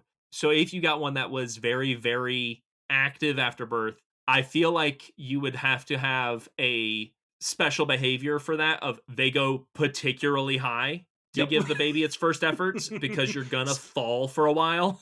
And also so that you can catch them. Yeah, so that you can hopefully get back. Like, you need some buffer room. So we're gonna go extra high to test out flying. That probably would also take you out of reach of a lot of the predators, like hawks and stuff Yeah, that might go after the babies. I like this. A penguin style brooding aerial swift. pretty fun. Speaking of eggs, Christian S asks, is there any evidence of brood parasitism in Pseudosuchia or dinosaurs? If not, which clades would the trait most likely emerge? Interesting. So brood parasitism is the famous thing. It is known in dinosaurs from modern birds that basically put their eggs in another bird's nest, and so that they don't have to take care of it. There is, as far as I know, there's no evidence of that from the fossil record. So Hmm. it's something that we see in modern birds. I would not be at all surprised if there were fossil dinosaurs that did it, or others, or pseudosuchians, or early croc relatives that did it. As far as which dinosaurs would be most likely to do it, I'm kind of, on the one hand, I'm tempted to say things like maniraptorans, which are the Hmm. closest relatives of birds, and we know that some birds do it, so that makes sense. They're also smaller, so it's easier to sort of like sneak over there and lay a single egg. Hmm. Hmm. On the other hand, some dinosaurs had big nests of eggs that it would be easier to hide your egg in. It's Yes. hard to imagine like a sauropod sneakily laying some eggs in another Hmm. sauropod's nest, but maybe like small hadrosaurs could like lay, yes, one egg at a time. I lay this egg in another hadrosaur's nest and then I leave. Yeah, or even like among sauropods that might have been making us, because that was the first thought that came to mind. Is another example of brood parasitism that doesn't come up very often is turtles. At least with American alligators, I know this will dig into an American alligator nest, lay their eggs in that nest, and then leave instead of Hmm. burying them just in the ground, because now the female alligator will protect the nest and the turtle eggs. So they're not replacing the eggs like, where cuckoos eliminate an egg or the baby pushes the eggs or chicks out of the nest, but just while you are being big and scary, could you just watch my eggs? Yeah. And I assume stuff like that had to happen all over the place. How could it not? Especially when you had these big nesting colonies Oh of yeah. hadrosaurs. Yeah, absolutely. It would almost be silly not to. Just Yes. if you're a turtle or a croc or something, just drop off some eggs in a hadrosaur nest and then go live your life. Yeah, you're leaving money on the table if you don't take advantage of that. That just makes so much sense. Nix asks, how would archerfish evolve such a unique behavior, effectively being living squirt guns? Excellent question. So archerfish are the ones that go right up to the surface and squirt some water to knock insects like off of leaves and plants into the water, and then they go grab it. And they're famous because they are extremely accurate, and they are having to adjust for the parabola, the refraction of the water. So their brains are compensating for what is a fairly complicated calculation that they have to do. I think probably one of the first things that we could expect from a fish like that is that they are just, their ancestors likely were just probably doing something like just jumping for the Hmm. insect, going up to the surface, finding insects, and then leaping up to grab them. There are fish that we know that do that, and that requires the same eyesight and trajectory calculation and all of that stuff. So that gets you the bulk of the adaptations right there if you're just jumping for food, and that's a very common fish behavior. The squirting, I don't have an idea of right away. The spraying water. Yeah, there are plenty of animals in the water that do spray water either as a defensive Mm-hmm. mechanism or to like clear out space for a nest. They'll like blow, basically, they're blowing sand around to make a little Mm-hmm. divot. So if it started as a defensive behavior that you were Yes. using to ward off predators or to clear an area where you wanted to go hunting, that would also get you that selective pressure for the ability to target effectively. Yeah, and if you were defending from some predator outside the water, if there were Hmm. insects or something flying down toward you, it would give you a reason to spray some water out of the surface. That makes a lot of sense. Yeah. Eric asks, what opportunities are there in paleontology and related fields that don't require 10 plus years of schooling and a doctorate? Great question. Education and science communication, what we're Hmm. doing, neither Will nor I have 10 plus years of schooling nor a doctorate. So you can absolutely be involved in, and that could be science communication online, like what we do. It can be museum work. There are also lots of people involved in paleontology in museum or university lab settings where Yep. these are collections managers or preparators. There's a lot of excavators, like people whose work is out in the field. There are people whose job is in geological surveying or in land management in national parks or conservation initiatives, where there's a whole bunch of different paleontology adjacent things or things that are involved in paleontology that are jobs that don't require you to have a PhD. In fact, Hmm. really the only one that requires you to have a PhD is if you're going to work at a university and be a full time professor, Yep. which is the traditional route. But there's plenty of other places to jump off that academic route along the way. Yes, absolutely. Kylie asks, how much does the order in which important fossil discoveries were made impact our understanding of evolution? For example, if Archaeopteryx and similar fossils were discovered in the early 2000s instead of the 1860s, or if Tiktaalik was discovered in the 1860s, would we have all the same knowledge and understanding today as we currently do? Or would we be in a fundamentally different spot? Are there any other key fossil discoveries you think would put us at a different level of understanding today if they had been discovered decades sooner? Excellent question. And like the unsatisfying answer is I think both of those scenarios are likely that we could very well be in a very similar state of knowledge because when you average it all together, we may have come to certain conclusions sooner, but we have come to other conclusions later and would have ended up basically where we are.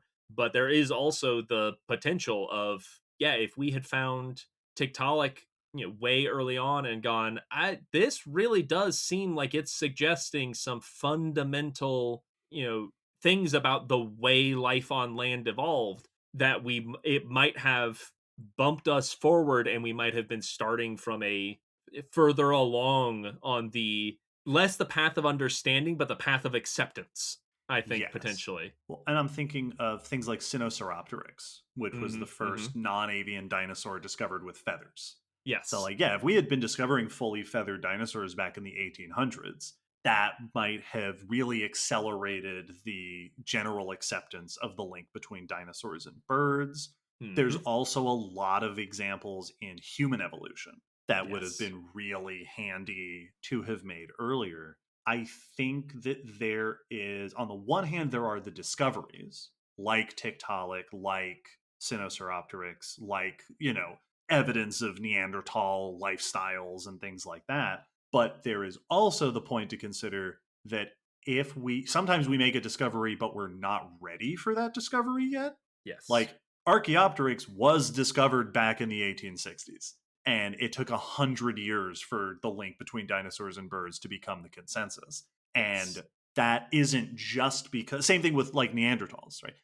A Hmm. lot of the evidence that of like the complex culture of Neanderthals we've had access to for decades and decades, but it took a while for us, the people interpreting it, to get to a point where we were ready to accept the reality of what that evidence means. Yes. And I think that's why I think making the distinction between our path of understanding and our path of acceptance Mm-hmm. is important, because there's a bunch of things that just are expectations or our biases or just being stuck in our ways of scientists are just humans like anybody else, and a middle-aged scientist is more likely to be a little more stubborn than your average person, because that tends to be how we get when we get to our middle age. Yes. So it's very likely that, yeah, if we had found Tiktaalik 200 years ago, we would have just gone, weird fish, real Yep, weird and then fish. moved on. Tiktaalik's a mystery that we just don't know how to answer in science. It would have been one of those fun footnotes in kids books of, and then we've got things like Tiktaalik's, which no one can explain. How crazy is that, kids? Anyway, moving on. And yeah, so I think I lean toward, if you were to shuffle the events of discoveries, we'd probably be about where we are now. That it would average out. Yeah, I think that's probably true. Next is from Catherine. If you could have any animal, plant, or fungus, or spooky or cutie creature as a pet, what would you choose and why? And how easy would it be to care for your chosen pet? Ooh. Well, obviously I'm going to pick a spooky creature. Yep.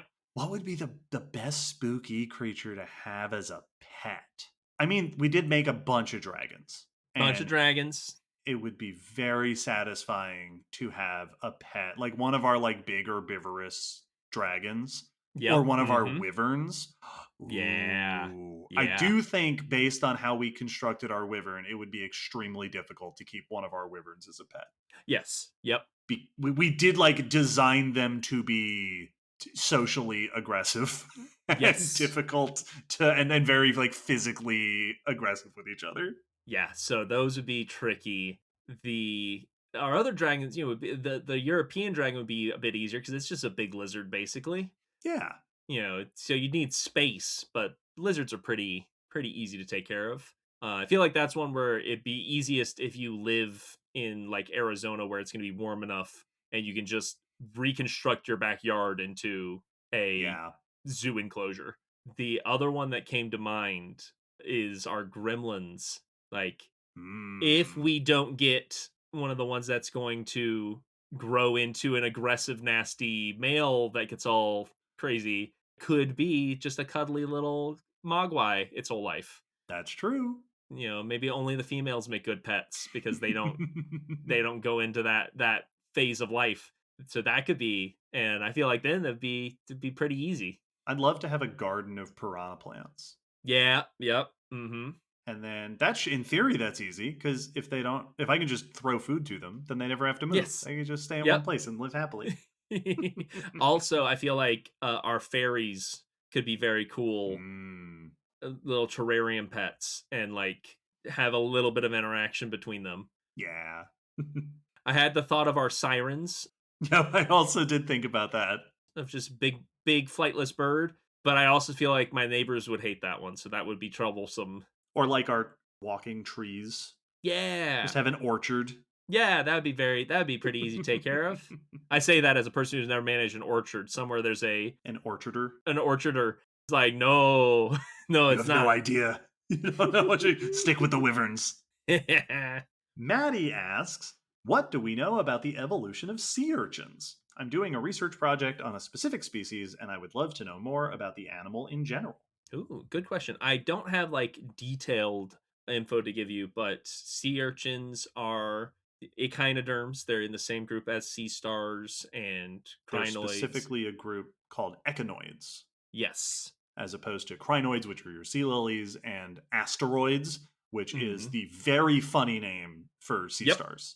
Because they came from space. Urchins are basically, the way I've often seen it described is, if you were to inflate a sea star, you'd get a sea urchin. They are still 5-sectioned radial symmetric, so they are a circular body with 5 sections to it, just like most sea stars. There you can have different sections. Different sea stars have different number of arms. Urchins can be diverse, but when you look at the average urchin, it's got 5 sections to it. But instead of having long arms, all of those tube feet and little moving bits that the sea star has have gone around the outside of the urchin. Mm-hmm. So the spines are similar to a lot of structures that sea stars have, which are these kind of like tooth-like structures. And then in between those, they've got a bunch of tube feet that they use to move around. And I think they're called pedicellari, which are these little like pinchers that they use Mm-hmm. for grabbing food and going around. The big difference that they have is they have teeth. They have a Yeah. chewing mouth parts that they have used to become specialist herbivores. Some predatory, but mostly herbivores. I know that I believe the earliest urchin fossils are from the Ordovician. So they've Hmm. been Hmm. around about as long as sea stars and crinoids and things. And from what I did a quick look to see where they fit among echinoderms, and I believe their closest living relatives are sea cucumbers, Yeah. Yep. which makes a good bit of sense. They're sort of a Yes. similar shape. They've done a similar trajectory with that unusual body style. Yeah. The way TrueFacts described it was if you inflate a sea star, you get a sea urchin. If you turn an urchin on its side and stretch it out, you get a sea cucumber. Yep. And if you put a sea star on a stalk, you get a crinoid. Yes. Yep. Yep. And so you can see the body plan across the group.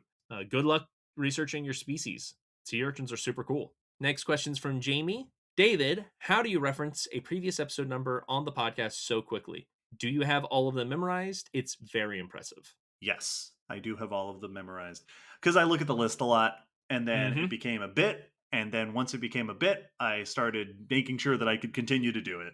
And so that it became a bit because it made Will laugh. And then Yep. it became a bit because the audience started remarking on it. And then it became a bit because we have so many episodes Mm-hmm. that it's a really easy way to help people navigate the podcast. Where if you're listening and you hear us mention a cool topic, I can say that was episode such and such. You can go listen to that. You don't have to search through our whole backlog to try to find that topic that you're interested in. Yes. Now it is practical. Like started as a game, now it is actually quite useful. Yes. And that's just my brain absorbs spreadsheets very effectively. David is very good at numbered lists. Amy Lynn asks, how many different subjects are on the episode request list? And is there a subject that's been on the list from the start that you still haven't done? I do have some numbers for this because There we go. I did Perfect. go to look it up. Thanks to Nora, who set up a database system that we can actually just query these things. How many topics have been requested is very difficult to answer because not every topic is requested the same way. Mm-hmm. So it's not as simple as just searching for pachycephalosaurs. And there are times where multiple requests might get rolled into one topic of we'll do an episode on something that covers 3 different kinds of requests, but they all fit within this discussion. But we can look up how many individual requests have been entered into the list. According, as of when I queried it, and this is changing constantly, as of this recording, we have done 1,362 requests in the 232 episodes that have so far been completed. And there are pending, as in not yet done, 4,303. Excellent. So there's a lot. There's a huge number of requests on the list. We will slowly work our way through them. Yeah, I don't remember of if there's anything that's been on there basically since the beginning that we haven't gotten to. The closest that comes to mind is we just did Pachycephalosaurs episode 230, and there had been some Pachycephalosaur requests from way, way early on. Because the dinosaur requests, we got requests for basically all the dinosaur groups pretty early and have just been slowly working our way through them. So we for sure had some Pachycephalosaur requests that had been waiting for like 6 years or something. Yep. It is very fun. Yeah. Freddie asks, which country or continent has the most untapped fossil potential? What's being done about it? Great question, and an extremely easy answer: Antarctica. Yep, by far. Antarctica is a full on continent. Antarctica is almost the size of South America Yeah, in it's its just huge. land mass. And it is mostly underneath 2 miles of ice. Mm-hmm. So that there's untold riches in the fossil record of Antarctica. As for what's being done about it, well, We're a burning fossil a fuels. whole bunch of very influential organizations have spent a lot of money and time working to convince as many people as possible that humans can't change the climate. Yes. And those people, they are really invested in us getting to those fossils underneath those Antarctic ice sheets. So it's going to take a while, but we'll get there. Don't Everybody worry. just look away and we'll tell you when you can come back to Antarctica. Look back when we've got some fossils. Oh. Kayla asks, in an age of climate disaster and mass extinction, I've been struggling to justify my interest in pursuing paleontology. I know this research provides insight on climatic and biological history, but the amount of time and money required to derive very specific information about long extinct animals makes me feel icky, as if those resources would be better used on modern research in a time of crisis. I'm wondering if you've ever felt similar and how you deal with those strange feelings of guilt and pointlessness. No offense, of course, I want to be one of you. No offense taken, and fully understand where you're coming from. Mm-hmm. I also had to wrestle and still have moments of coming across these thoughts and these moral dilemmas. The conclusion that I came to when I was first having these thoughts on what is the point of me pursuing these interests that are mostly just my own interests, when there's so many things that my energy could be put toward that is quote unquote more important and more critical.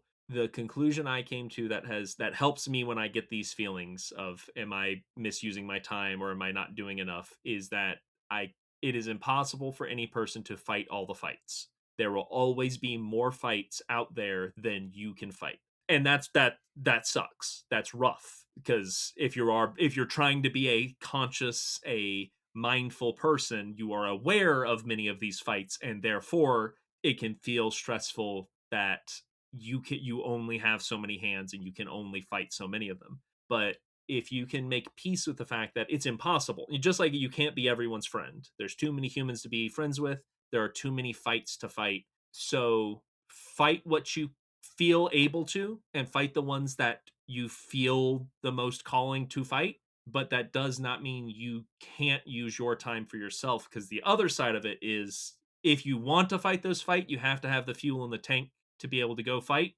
And one of the ways you fuel yourself is to do the things that bring you joy. So you have to do those things. If it's doing no harm, then there's nothing wrong with you doing it. Yes, you could use that energy or money towards something else, but if you're not hurting anyone by doing it, then that is a flawed argument against you doing it. That's the you should eat everything on your plate because there are hungry children. That's not a logical or reasonable argument. That's not how it works. You overeating and being uncomfortable here or eating something you don't like is not going to help those people. That's just guilt. So you need to take care of yourself and do the things that bring you joy. You can't fight every fight, and that's okay. So find what you can do, and just, when you see the opportunity to try and make the world a better place, try to make the world a better place. Yeah. I would add to that just that the reminder that studying the past is important. Mm-hmm. If we're comparing it with other research that could be done, it's easy to compare it with stuff like wildlife management or land use management to say this feels more immediately impactful on the world that we live now. But so much of how we understand the world as it is now comes from our understanding of the past. Like I said before, paleontology allows us to understand how the world got here. It gives us a baseline of comparison for events in the past, right? Climate events in the past. This is how, right, when we're researching modern climate change and the potential issues and why it's a concern, all of that data is based on the fact that we have tons of case studies in the fossil record to help us understand what happens when the climate changes. So that is valuable research to be done. And it's just sort of a fact of science that a lot of research is very granular and very specific. And that's how we get the big body of knowledge, is by doing a bunch of very specific studies that individually might not feel very impactful or very relevant at the moment. And the other thing that I'll point out is there are many different areas you could be pursuing. There are many different types of research that you could use those resources for, but you're going to do the best doing something that you're passionate about. Absolutely. You're going to do better work for the scientific body of knowledge doing something exciting to you than by forcing yourself to work on something that you're not passionate about or that you don't think. There's plenty of stuff in life that you're going to have to force yourself to do that you don't want to do. Pursuing a field of study that you personally find fulfilling and personally find valuable, that does also contribute to our understanding of how to take care of the world around us, is not a bad choice. That is something that is going to help keep you going and make sure that you're doing good work. And then, donate to places. Yeah. Donate to organizations that are helping out, and give your time that you have available to helping with other causes along the way. Promote things online, share people who are doing the thing you feel like you could have been doing, support them when they are doing it. Just there's lots of ways that you can help. It doesn't mean you have to give up the thing that would bring you the most joy, that still is making the world a better place. Yes. Yeah, there is that. It's a little bit reminiscent of the philosophical divide between nihilism and absurdism. Yes. That there is only a limited amount of resources and you do only get so much time on this planet. And so you could interpret that as there's so much out there and everything is so limited that what I do doesn't matter and I might as well not do it. Or you can say, there's so much out there and I get so little time, I might as well study dinosaurs. Yes. Have a blast studying dinosaurs and you will make discoveries that enrich our understanding of the world. And another point on that note to make that I feel like I would have been very grateful to hear when I was younger is this idea that if I'm doing something that only brings me joy and isn't making the world a better place, then I'm being selfish. But if you decide to forego that thing that brings you joy, you're still eliminating joy from the world. It's just your own instead of potentially other people's. And I know being that it is a very common habit for people who want to make the world a better place, that foregoing your own joy for the sake of the greater good feels like the right thing to do. And there are times where it might be, if you can give up something because it's going to help someone else immensely, by all means. But putting your joy in the back seat at all times is not good for you. And you are still one of the people that we want to make this world a better place for. So best of luck. And the other, as always, one of the best things that we always like to encourage people to do is to find community. Yes. Meet with other people who share your interests. You can join our Discord. You can join other online communities. Hang out with your fellow students. Find a community of people who feel similarly and who are in a similar position. And you can help support each other. Also find community with people who aren't in that field of study so that you can have connections and community and support elsewhere in the world outside of your personal little bubble. Good luck out there. Next question's from Samuel. If you were trapped in a past geologic period for 1 month, which one would it be? I feel like the best answer is the cheapest answer, which is like the Pleistocene. Like an interglacial during the Pleistocene, because I'm most likely to survive. Yes. Right? Like I could find some people. Exactly. That's exactly. Like 40,000 years ago and be like, all right, yeah, I'm just going to go like live for a month with some humans. Yep. and survive. I'm going to go find a community of people, gather up some firewood and walk over to them and put it down and sit down and hopefully they will take care of me. Yes. And I'd be like, I know I look weird. I know, yes, you're right, but I am lost. Please, can we help? Look, fire. It's I'll be like, have you seen the Yes. I have Can some you? tricks. I'm Can you do doing this the one? the Yeah. finger thing that doesn't work on audio, but you know which one, the one that dads do. I'll dance. I'll dance. Can I interest you in a story about forlorn farm boy who dreams of great adventure out there in the world, like his father, who he heard stories about, and then he loses his aunt and uncle, and he has to go on a great adventure, he has to answer the call to Yeah, action. yeah. Sometimes it's what you got to do. I've got a series of stories about a bunch of individual heroes, but eventually they have to team up. Don't worry. Listen, I'm gonna tell you 5 stories, but stay tuned because that 6th one's gonna blow your minds. That would be my bet if I'm having to survive someplace for a month. I know how to camp. I don't know how to rough it in the woods. Yeah. If I go back to the Cretaceous, I'm gonna have a great time for about an hour. Yes. Yep. And then it's gonna be miserable. And then you're gonna get hungry. Yep. Sebastian asks, what are some games which you think explore or incorporate evolution well? Ooh, games that incorporate evolution. I mean, so Spore is the famous one, which has some fun concepts to it. Like, it does have some fun ideas. I think Spore's a really good, like, elementary school level introduction to evolution and stuff, of different traits give you different abilities, and as you move from one level of the game to the next, the kind of animal you were in the previous game affects the abilities you have in the next part. So, like, I feel like that one does an okay job. There are other ones out there that I have not played. So there are some out there I can't speak to that I know are probably much better, but I don't know them well enough to actually rate them. There are also a bunch of board games. If you go check out, our friends Brian and Jason run a podcast called Gaming with Science, where they look at science-themed board games. And we've joined them a couple times. We played Holotype with them. We played Primates with them, both of which are games that incorporate either evolution or the study of evolution into the gameplay in a way that is really engaging and feels very thorough. We have a copy of the Evolution board game that we have not gotten to play yet, so we should do that. We should. Maybe we'll call up Brian and Jason. We'll play Evolution with them. They already did it as an episode, so we were... Oh, well, all right, fine. We were too late. We'll start our own podcast.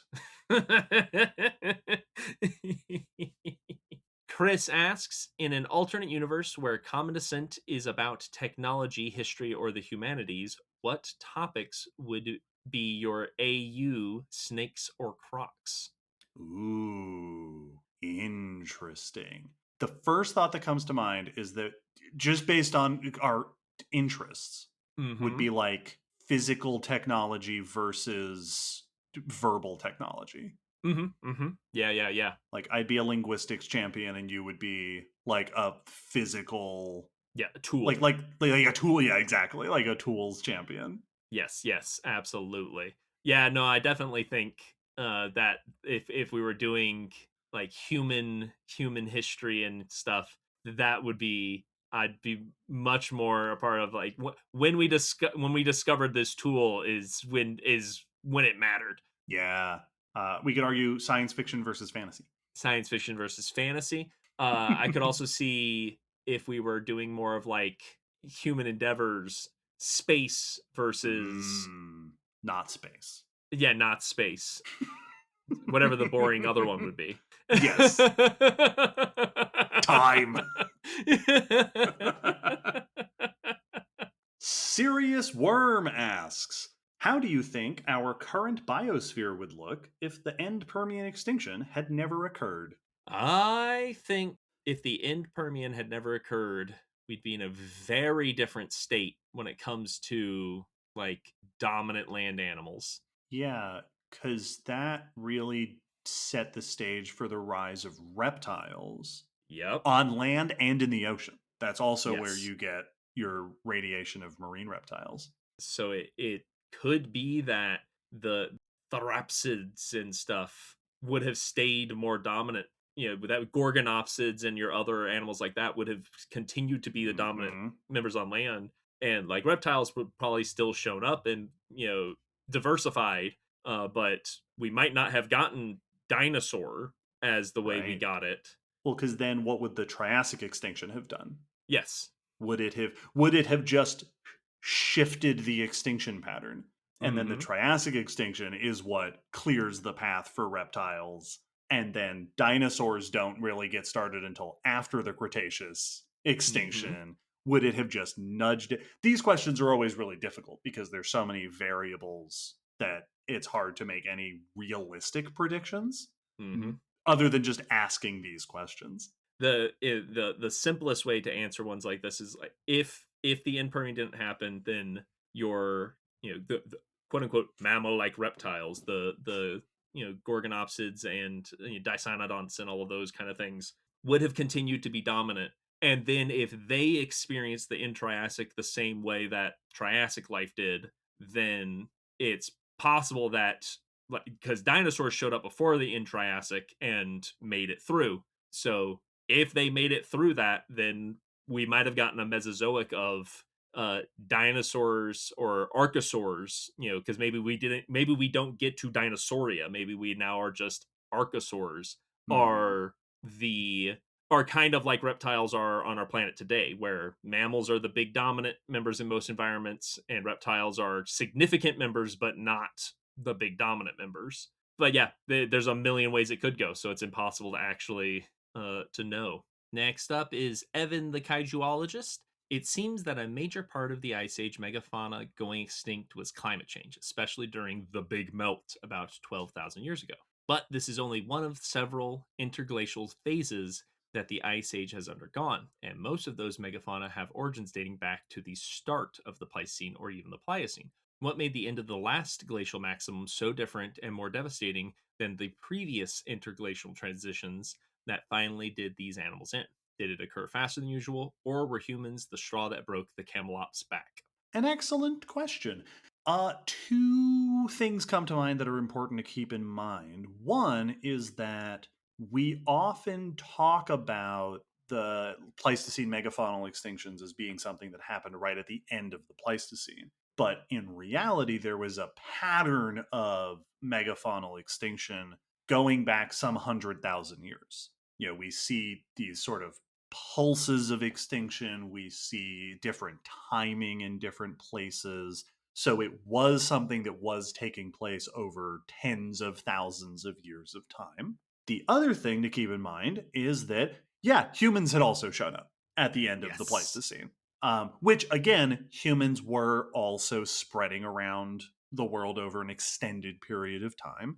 And so the addition of humans to the environment probably added an additional stress to those organisms, but also that gradual, every time you lose a species of megafauna, that has cascading effects across the rest of the ecosystem. So there's a really good chance that this started as something relatively minor and then just kept cascading through the rest of the Pleistocene until finally one more interglacial period, one more rapid shift in the climate was too much for a lot of the remaining populations and they dwindled. And the other thing, of course, is that it was probably different in different regions, right? What was the final piece that made the collapse of those populations happen was different on islands versus continents. It was probably different in the northern hemisphere versus the southern hemisphere. So it was a lot of different factors that we talk about in sort of a time averaged way. Yeah. No. Next question is from Corbin, who says, I love the fan theory that fossil Pokemon all have rock typing because one of their types was replaced when they fossilized. What type would you give your favorite fossil Pokemon prior to fossilization, and how would you change its design to match? Oh, that's fantastic. I love That's an this. excellent question. The first one that comes to mind for me, my first favorite, my original favorite was Kabutops, Mm-hmm. because Kabutops is so cool. It was the Tyranids before I found out what Tyranids were, so I loved it. I think it being water fighting could be very cool Oh, sure. because it's so intimidating that or like water dark type to be because it's got that kind Ooh. of like ambush predator sort of look to it. Very flat, very good at leaping out and grabbing stuff. And if I were to do that, I think change the design that come to mind is maybe giving it more like patterning or camouflage, maybe giving it something like Oh, that. yeah. The first thought that comes to mind for me, again, is sort of a classic example, is Aerodactyl, Yes.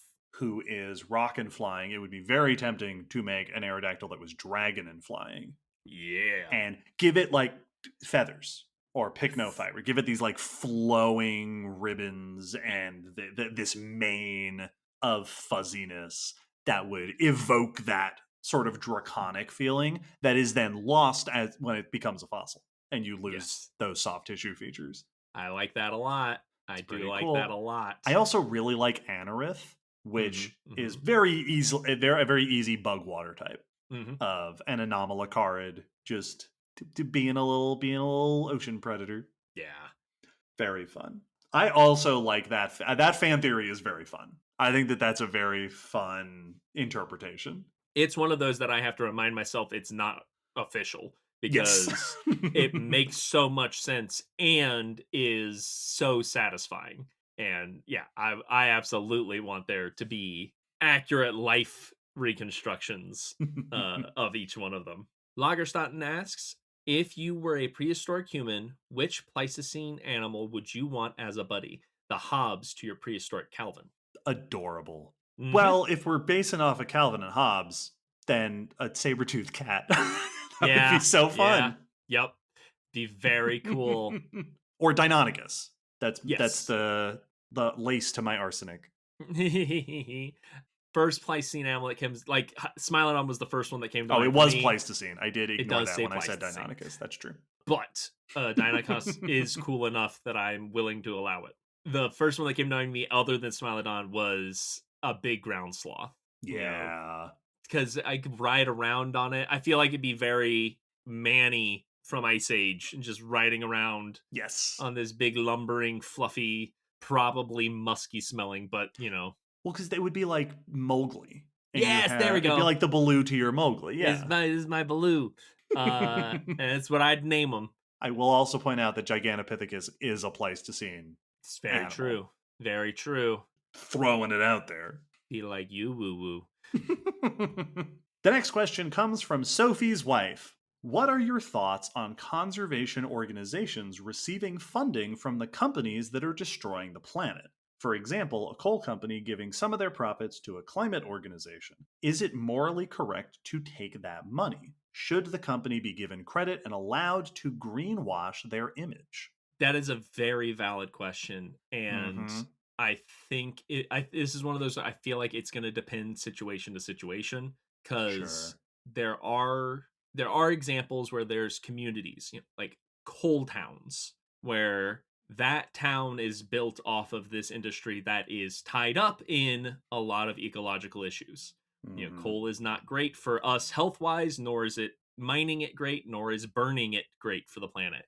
But this small town is, functioning off of the income and the jobs of that kind of stuff. But there are many people who work in these industries and they're like, listen, this is how I make my livelihood and I understand their issues. So I'm trying to counteract some of it. In Right. situations like that, I can see it being fine. When it is very obviously just to a PR stunt and or to get tax breaks because those Yeah. companies get to write off donations on their taxes.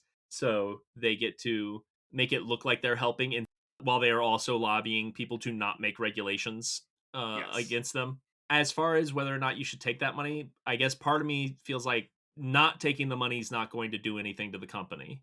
Right. And also, yeah, take the money and use it for Yeah, good. I think. exactly. Yeah, I think you take the money.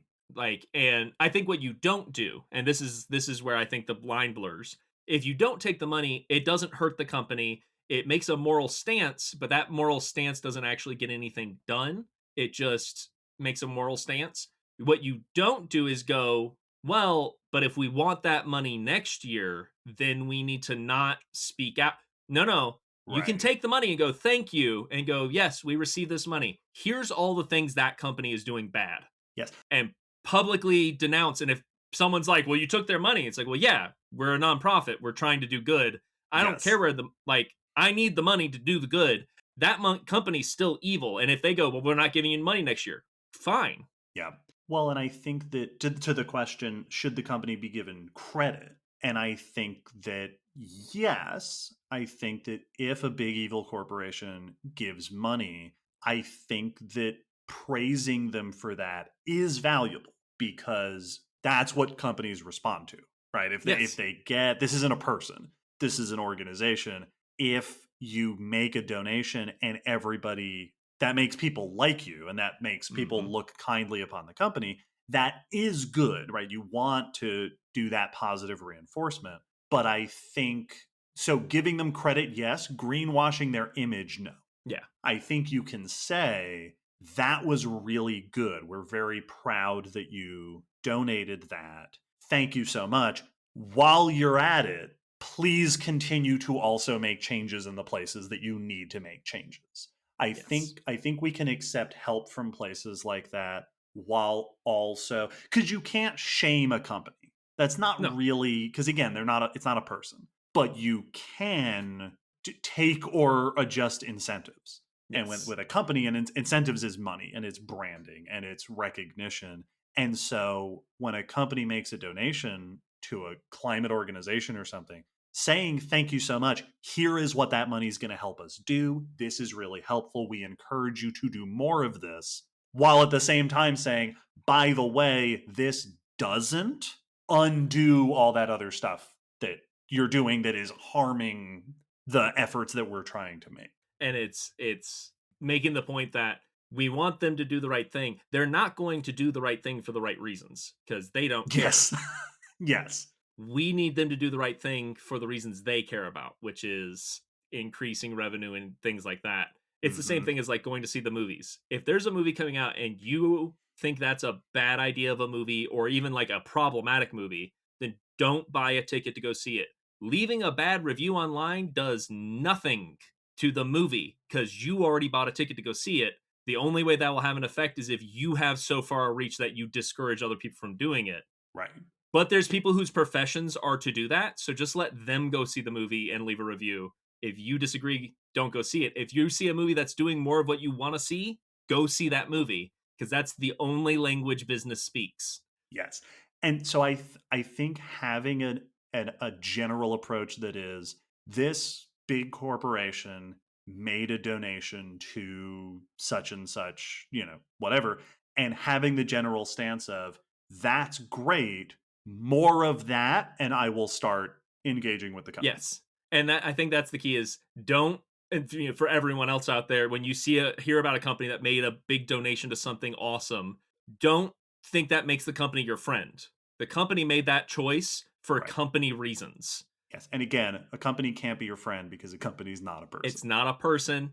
The people who run that company made that choice because it was in the best interest of the company. If it 9 times out of 10, it's a small Especially when we're company. talking about the big, Yes, the exactly. big Like, global corporations. yeah, if it's some small locally owned company, then that mom and pop or that family or that person that owns that could just be an awesome person. Yes. But if it's Amazon or Yes. Google or any of those big ones, The board decided that donation was good for business. So don't trust it that they did that, but if they will be willing to do more like that or to switch to more eco-friendly things because it increases their customership, then yeah, I want you to do that even if you're doing it for gross selfish reasons. yeah. And the climate organizations and environmental activism needs so much support Yes. that if you're going to get a couple $100,000 from Amazon, yeah, take it and make the most of it. Yeah. Take it and make the most of it because it's not like you're taking it away from the workers. Mm-hmm. Yep. Yeah. To sum up for Sophie's wife, yeah, it's gross, but they need the money, so I'm not going to turn down them giving those organizations money. But yeah, it's weird and it's gross. Yep. Yep. Garrick asks, Mesozoic reptiles and Ice Age megafauna are both significant parts of popular culture and popular understandings of the past. how might a Paleozoic fauna break through and secure a distinctly strong place in the popular imagination alongside, and which groups have the best shot at it? Great question. The best way to do it is with a blockbuster movie. Get in a big movie. Get in a big movie. Make like a movie about Anomalocaris or something, and then you become famous, and that's how you get that sort of attention. Yes. Yeah. That really is the bottom line to it, is you need to put that in a children's cartoon or a summer movie and make people to where it is people's favorite character, Yep. and that will get you your toy lines and your video game appearances and so on and so forth. It also helps if they are very distinctive and very charismatic. So, like, Yes. Anomalocaris is pretty famous for good reason because Mhm. it's very distinctive. It's large compared to other things of the time, and it's extremely charismatic and recognizable. Yep. Yep. Whereas, like, trilobites are awesome, but that's like a little bug. Yep. That's like a little sea bug, and unfortunately, that's just not likely to catch on the same way that dinosaurs do. Well, and another issue that I think trilobites have, and I was just thinking the same thing about like gorgonopsids, is Mm, trilobites are super cool, but we have pill bugs and we have horseshoe crabs, and those yeah, are kind of trilobites. And gorgonopsids are super cool, but I think if you just showed a picture of a gorgonopsid to people, they'd be like, "So like a wolf right. Or a saber-toothed cat. or a saber-toothed cat?" Like it kind of just looks like other mammalian predators, even though it was not. It was its own thing. Hmm. So that's another, it needs to be kind of distinct. It's, woolly mammoths are a specific, have an add-on. They have Right, an upgrade. Saber-toothed cats have an upgrade. right. And that works because they are that animal. Like a woolly mammoth Yes. is an elephant. Yep. So getting it confused with elephants is fine. Yes, that's what it is. But if you confuse gorgonopsids with saber-toothed cats, you're just boosting the Pleistocene. Yeah. Well, and it's like if you try to use phytosaurs, like Hmm. phytosaurs are super cool. Everyone else is going to go crocodile. Like, well, phytosaurs. Yep. Okay, yeah, crocodile. That's basically what I said. Like, Right. stop nitpicking. It's a crocodile. That's why I think Dimetrodon has done so, because it is so Yeah. distinct. Yep. It has a really charismatic profile. Yep. Ryan the biochemist asks, you are writing a story in which Bask and Coil meet the creatures of the Spookyverse. Which four Spookids do you include in the first installment and why? Note, there's Ooh. nothing in the rulebook that says all Spookids must be from the same season of Spooky. Excellent. I think so. If we're doing like a kids, like kids style adventure of them meeting people or like making friends with spooky creatures, Hmm. which spookids, I feel like Friendly Dragons would be a good first installment one. Yeah, I think because that's Baskin Coil's deal. I think I don't think Baskin Coil would go on like a horror trip. No. I think at best it's going to be like Scooby Doo, Yes, right? exactly. So like encountering creatures that they can become friends with or have like hijinks with. Mm-hmm. I think Friendly Dragons is an excellent choice. I think Gremlins could be a lot of Yes. fun, Yep. especially because the personalities that we have unofficially assigned to Baskin Coil is very Mm-hmm. much like the straight man and the goofy one. And I Yes, think exactly. that Gremlin's annoying Coil is a very classic kids Yep. story archetype. I feel like we it'd be good to have one that's like the scary one that they then can realize isn't that bad. Yes, like a wyvern Yeah, like the or wyvern, our or turtle like, dragon. yep. The Leviathan could be a good one of Ooh, those. yeah. Something that's scary and then it's just a big fish. Oh, okay. It's just a big fish. Yep. Yeah, there are some that I think would not fit very well, like Metroids. Metroids would not fit really Um, well. Mimics ooh, could be, but they might not. the fish people. Fish people would be fun. Oh, that'd be great. They hang out with Bask in the swamp. Yep. This would have similar energy to the Gremlins, but it could be our harpies Mm. flying down and being a nuisance.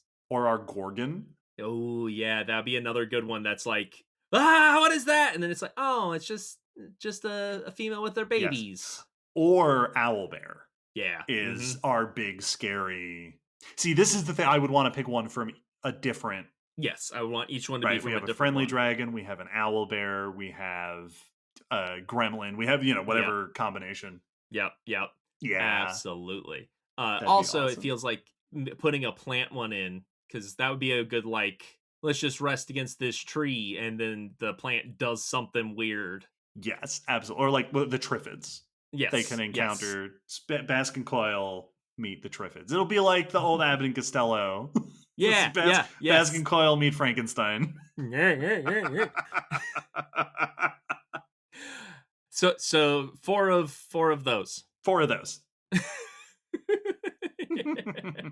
John F. asks, given that Darwin's dilemma was resolved by the discoveries of complex life thriving in the Ediacaran, should the Phanerozoic boundary be changed to reflect when complex life actually began? Great question. So the Phanerozoic begins with the Cambrian period, and the Ediacaran is before that. And you are not the first, John, to suggest that maybe we just nudge the Phanerozoic boundary back to before the Ediacaran. I think that one of the issues that you would run into if you do that is that eventually we're going to find something before the Ediacaran. Yep. In the same way that the Cambrian isn't actually when complex life began, we don't know that the Ediacaran is when complex life began.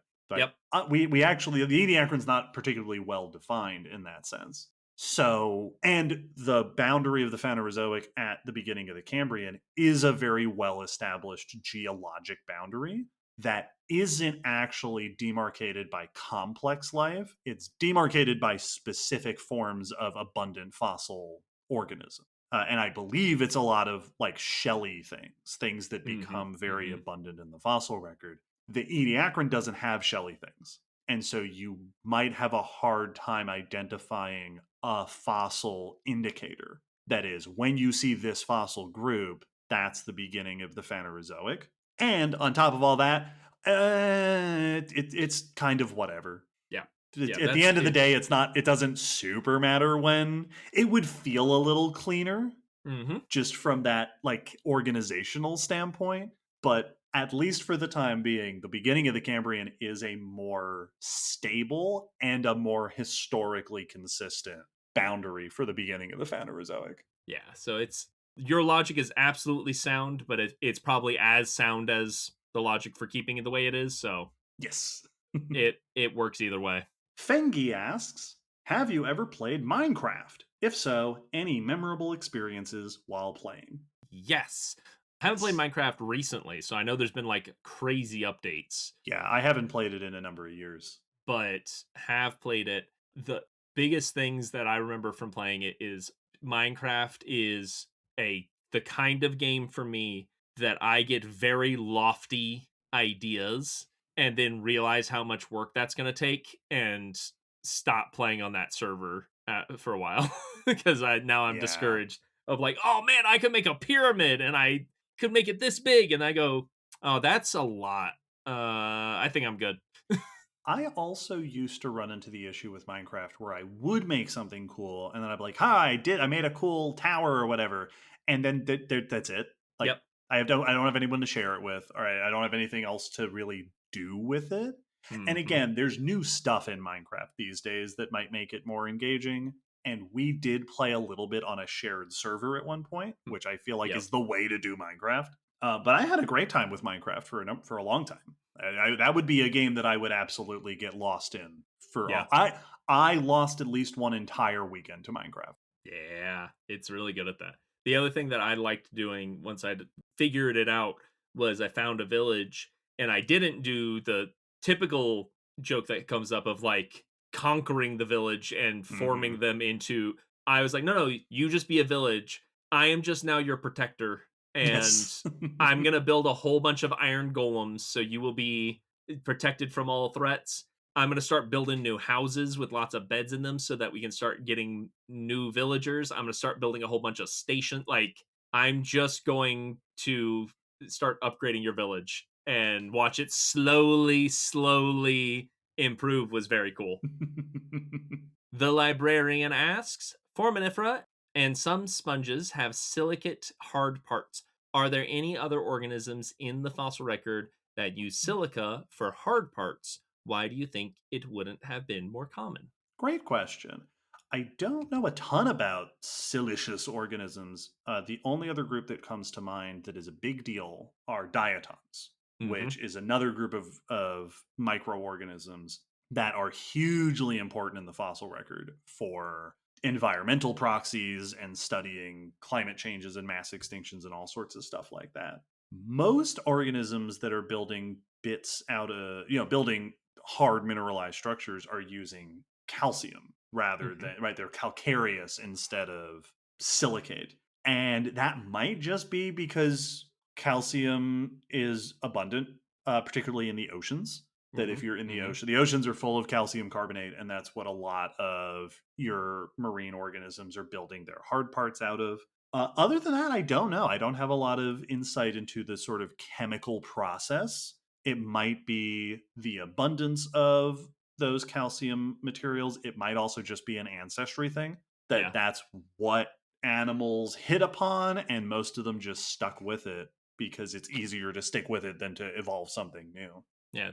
The only other example I can think of is like grass using silicon stuff Oh to yeah. act as their defense. They're not using it as a well, I mean, I don't know. There might be a structural element to it, but it's not like replacing their cellulose. They're Hmm. using it mainly as a don't eat me because I'm made of sandpaper. But yeah, yeah, it definitely feels like one of those alternate Earth situations that there could have been a line of Earth that was silica based instead of calcium based. Abel asks, in your professional opinions, where does our friend Yoshi fit on the dinosaur family tree? Well, the first thought that comes to mind is Yoshi's got four fingers. Mm-hmm. So early dinosaur Yes. before they lost their digits down to three.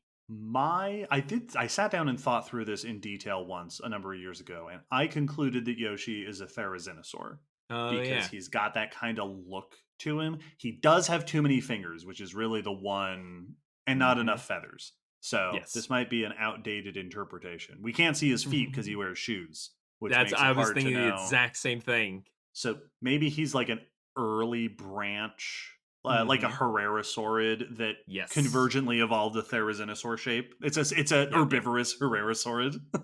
Yep. Yep. And the big thing that would stand them out among the dinosaurs is that tongue, that predatory tongue. Oh yeah, Which I don't see any reason why you couldn't get that convergently evolved. Like yeah.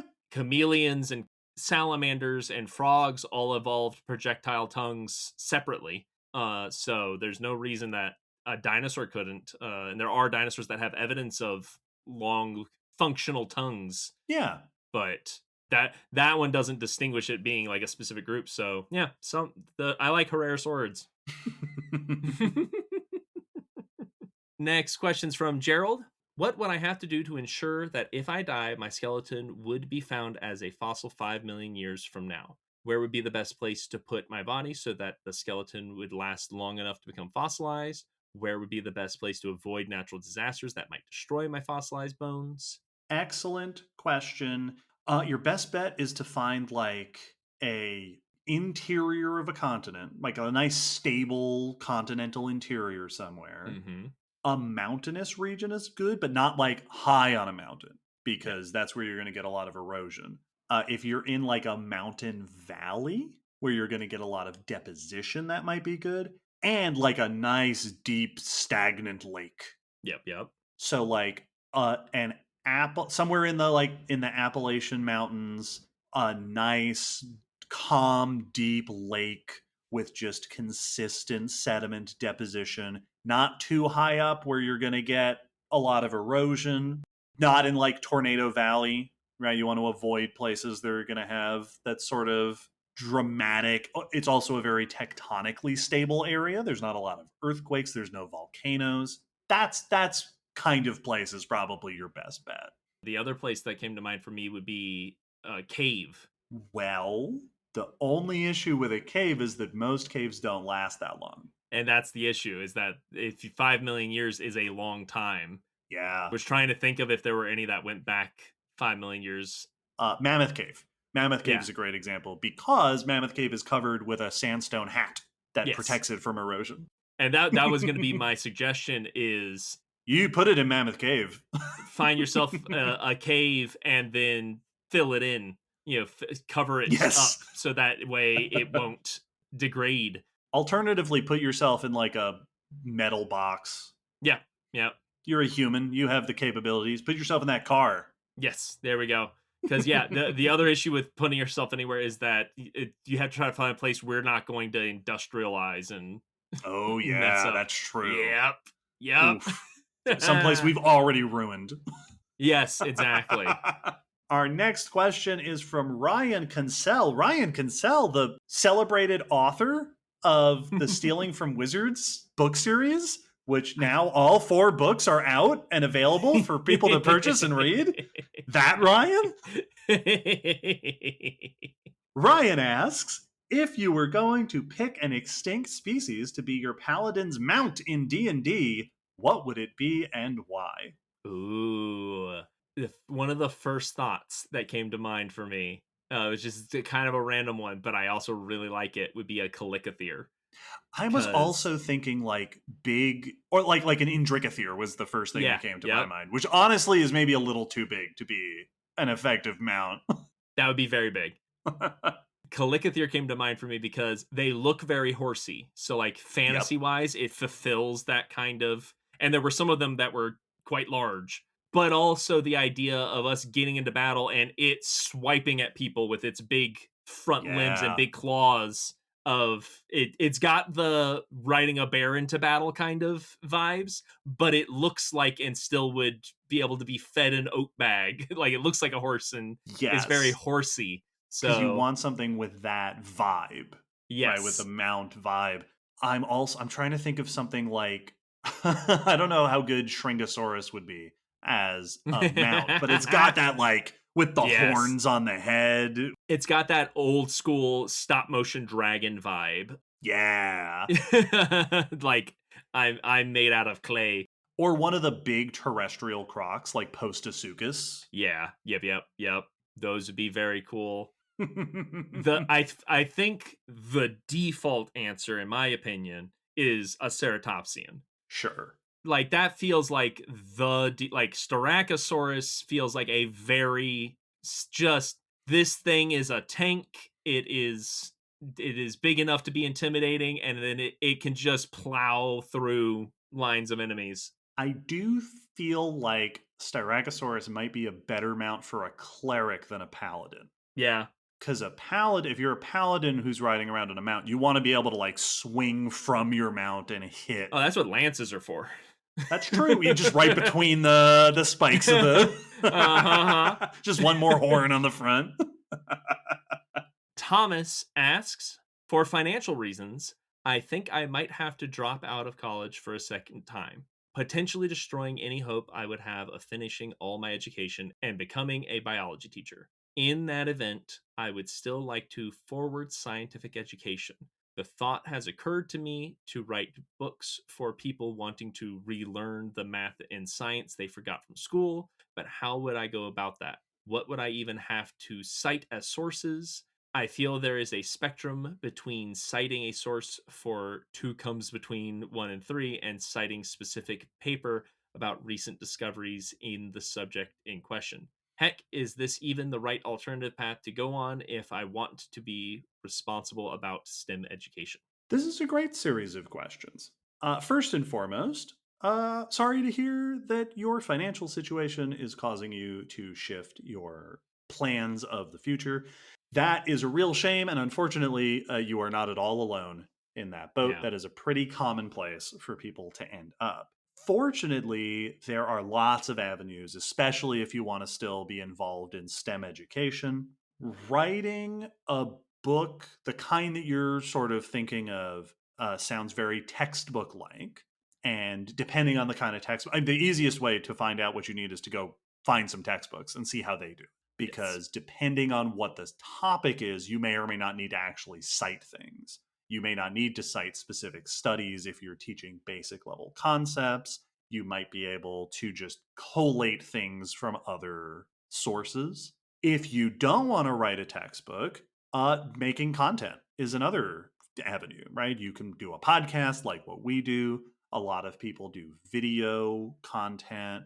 There are lots of people who are educators who do programs, who do educational programming, either online programming or in person programming, or programming a website with activities that can be helpful. One of the best ways to find the path that is going to be the most useful is to think about who your audience is that you want Mm-hmm.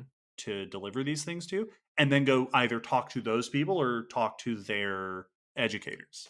So if you want Yes. to create educational materials for elementary school students, go talk to teachers, right? Yeah. Ask them what is most useful, what do they need. If you want, as you said, people wanting to relearn, so older learners who have either didn't learn these things or forgot these things, you can ask around. You can talk to university educators or students, right? Older returning students, or look at what inspires you, whether it's books or content, and then see what aspects of that are most exciting and inspiring to you. There's a lot of different avenues that you can go on.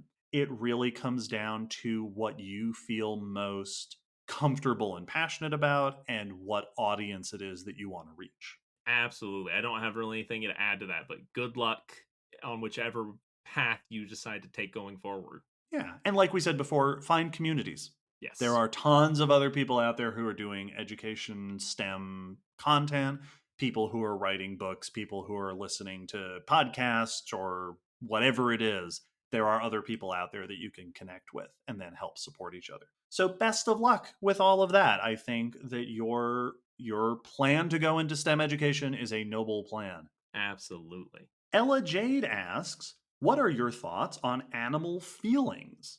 More specifically, how do you think certain animals like reptiles, fish, and invertebrates experience life differently than we do? This is a really fun question and one that has come up for me very, very often. I definitely think it is fair to say that many animals have feelings, have Hmm. some form of emotions. The key is, and this is the other part that you get to with your question, is I think it is irresponsible to assume any of them even remotely mirror any of ours. They might, but assuming that they have the same sense of happy and sad and angry is very irresponsible and misleading. Even things that are closely related to us, like a dog or a cat, what happy means to them could be very alien to our concept of happy. You know, if they were able to use our words, they might what we call happy, they might call fulfilled. You know, Hmm. and those are similar, but those don't mean the same thing. And it's often the way I've described like snakes and ants. Is there a happy ant or is there a satisfied ant? Hmm. Which is still an emotion, that is still a feeling. You are satisfied, ergo that is a happy ant. Or do they have a concept of joy? And the answer is we can't really know. Yeah. This is a level of interpretation of animal behavior that until we can read minds, and even then, if their thoughts will be interpretable, we can't really know how their feelings compare to our own. Yeah, I think that animals definitely, other species definitely have their own emotional experiences and their own reactions to things. And when you have a person who's very familiar with that animal, you can learn those cues, right? You'll hear from like Yes. zookeepers or even pet owners who are like, yeah, when they do this, that's because they're irritated or they're waiting for something or they're frustrated. You can tell those patterns, but because we're so different from most other animals, it is nearly impossible to do that with an unfamiliar animal. So when you see people at the zoo who are like, oh, look at that animal, look at the way it's moving, it's so happy. That is Yes. almost guaranteed to not be true because you're Yeah. trying to interpret an animal that you've never seen before and you've never met, and you're using human cues or dog cues or something. But that doesn't mean that there aren't feelings there to be Hmm. interpreted. And you can ask the zookeeper and say, hey, when it does that thing, why does it do that? And the zookeeper is likely to give you one of two answers. Either, yeah, it does that in these situations, and it seems like this is maybe how it's feeling or expressing itself. Or more likely, they're going to say, I have no idea why it does that. Yeah, yeah. Because even though I am the world expert in that individual animal, it does not speak my language, and so I do not know. Yes. And it's a similar example, and one that comes up very often.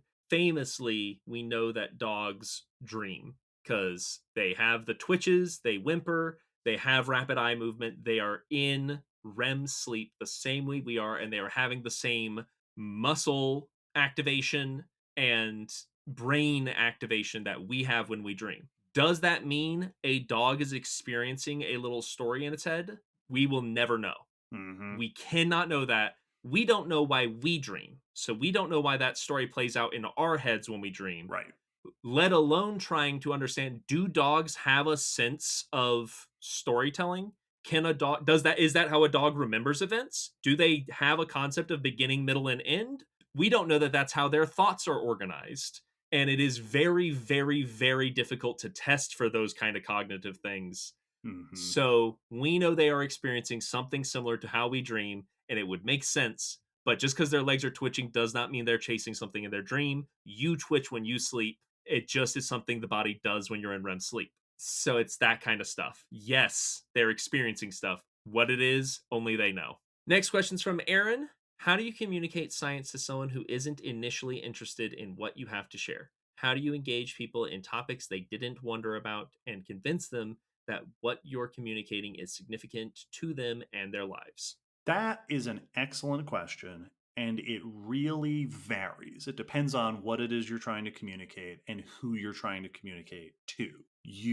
If you're trying to, for example, if you're trying to communicate a concept to someone who is already adamant about not receiving it, then you're probably not going to communicate it to them. Yeah, that is effectively a brick wall. Yeah. Communication and education, you do have to meet somewhere in the middle. There are cases where you can communicate something to someone who will find it interesting but doesn't realize it yet.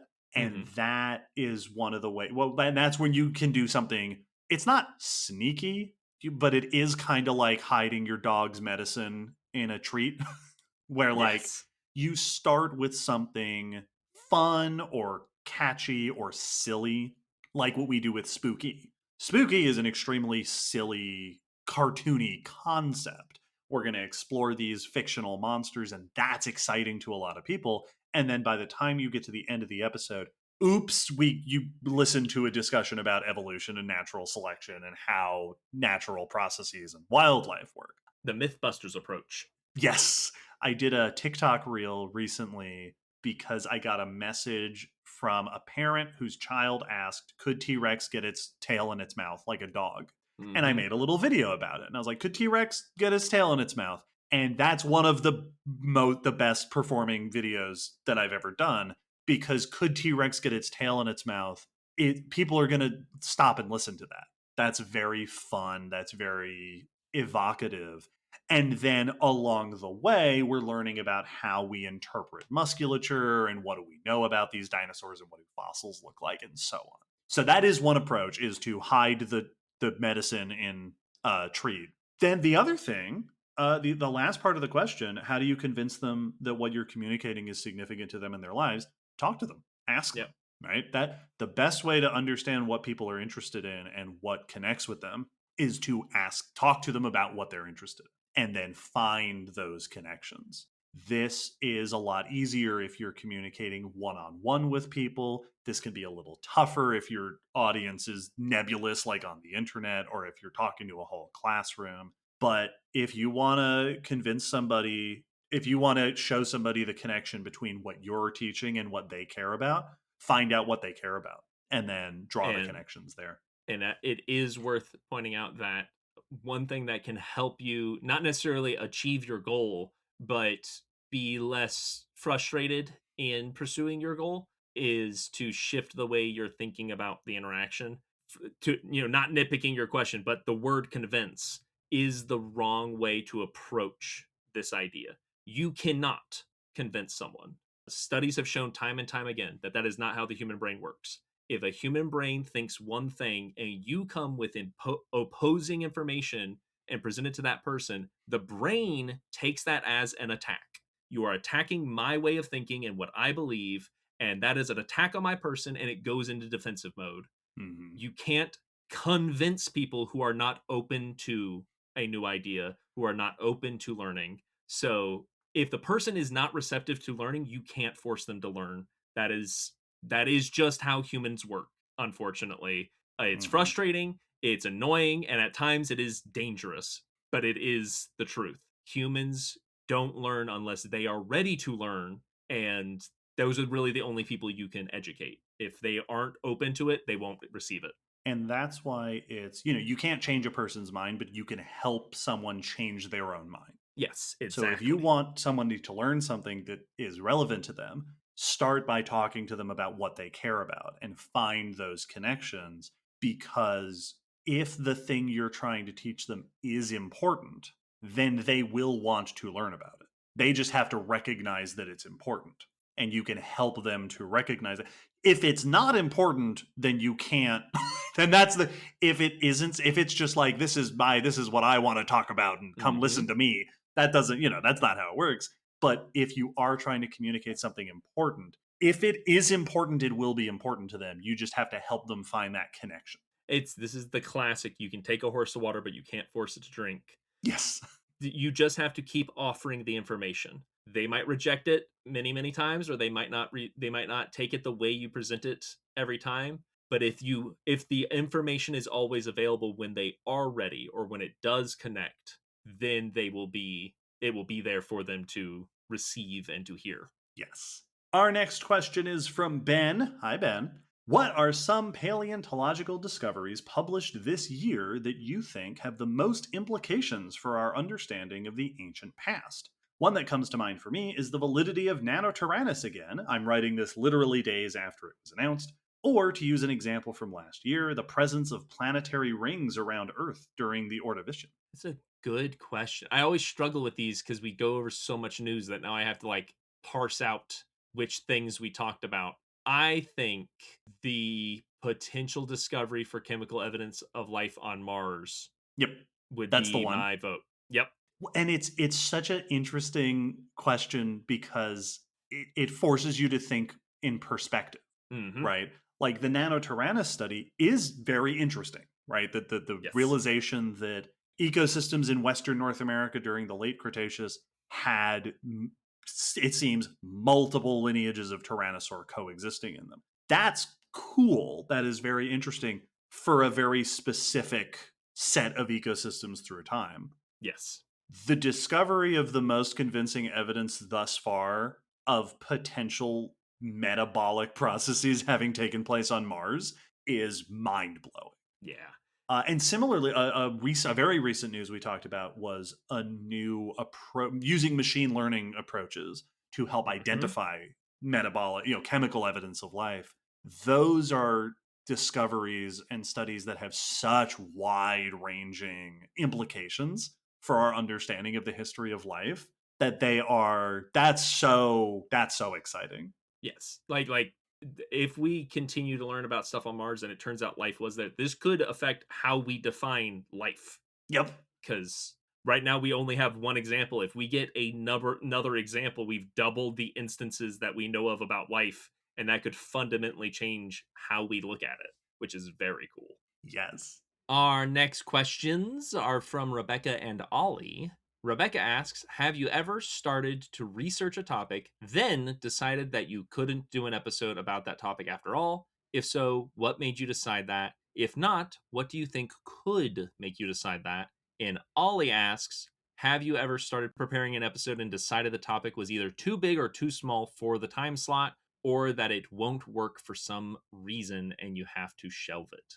An excellent question. And generally, no. Usually, by the time we get to the part of actually researching the topic, we've already figured if it's going to be big enough for an episode. Most of the time, we try to come up with an outline first.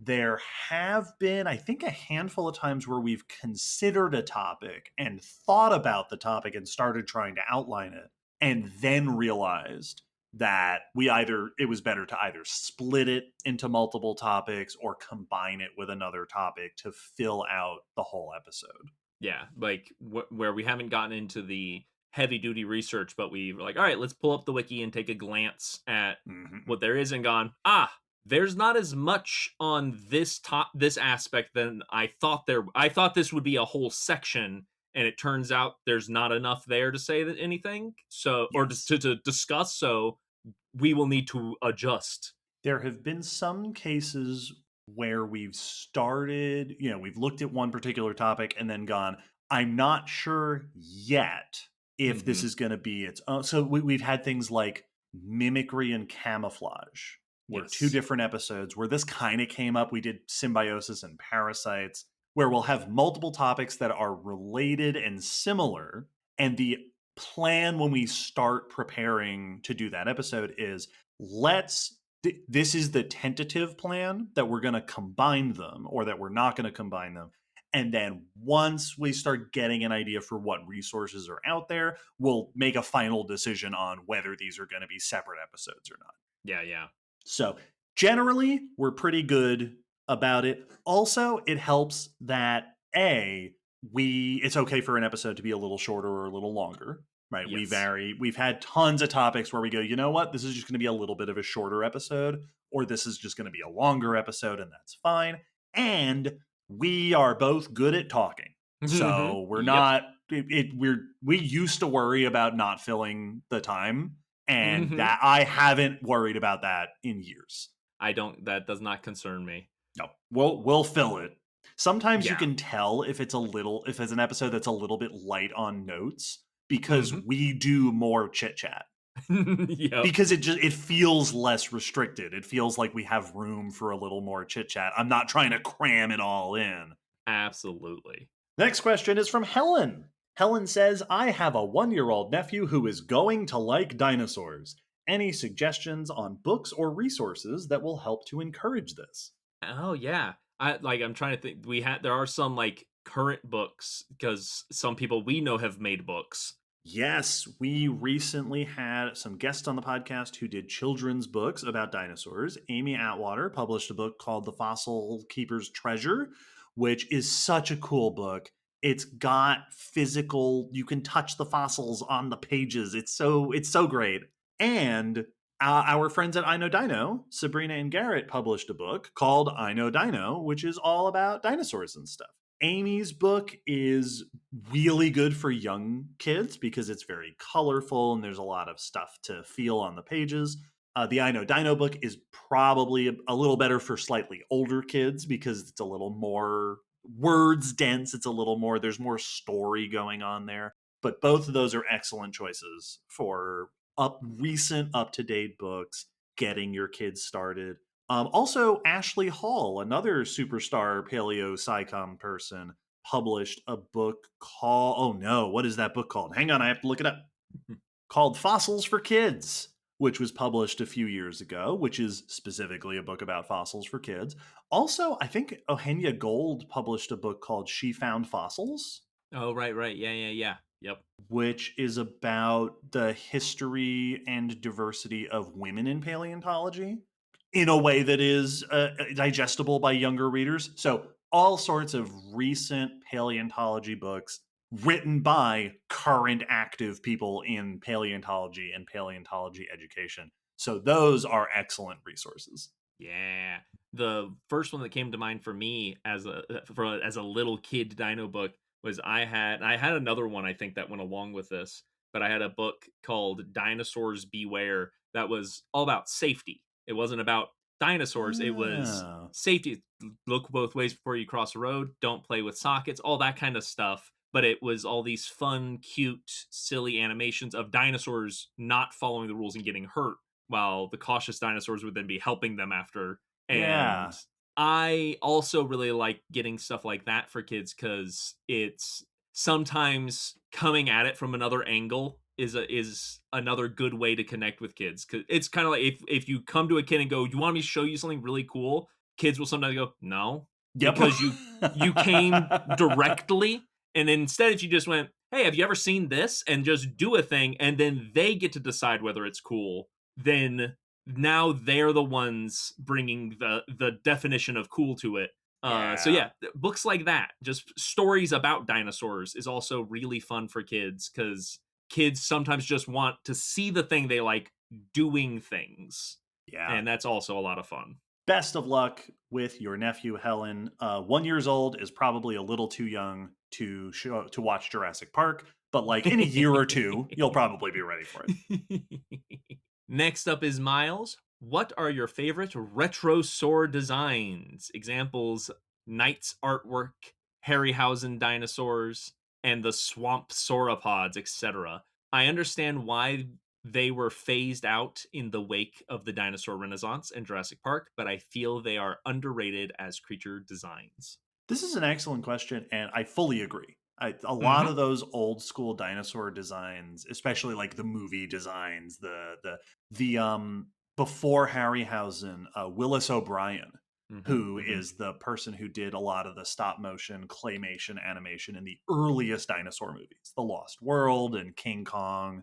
Those are not accurate, and these days they are 100 years outdated. Right? They are Mm-hmm. very inaccurate, but they're so cool. Oh yes. Like the T-Rex in King Kong with its like wiggly snake tail and the with the mouth that does the snarl where they move just the clay around the mouth. Those are awesome. I really like those early Willis O'Brien clay models. Absolutely. I think if I had to say what my favorite is, it's the dinosaurs from Fantasia. The Oh, Rite of sure. Spring portion Hmm. of the original Fantasia, Disney's Fantasia. Those dinosaurs are so much fun. And that scene is so atmospheric and like epic.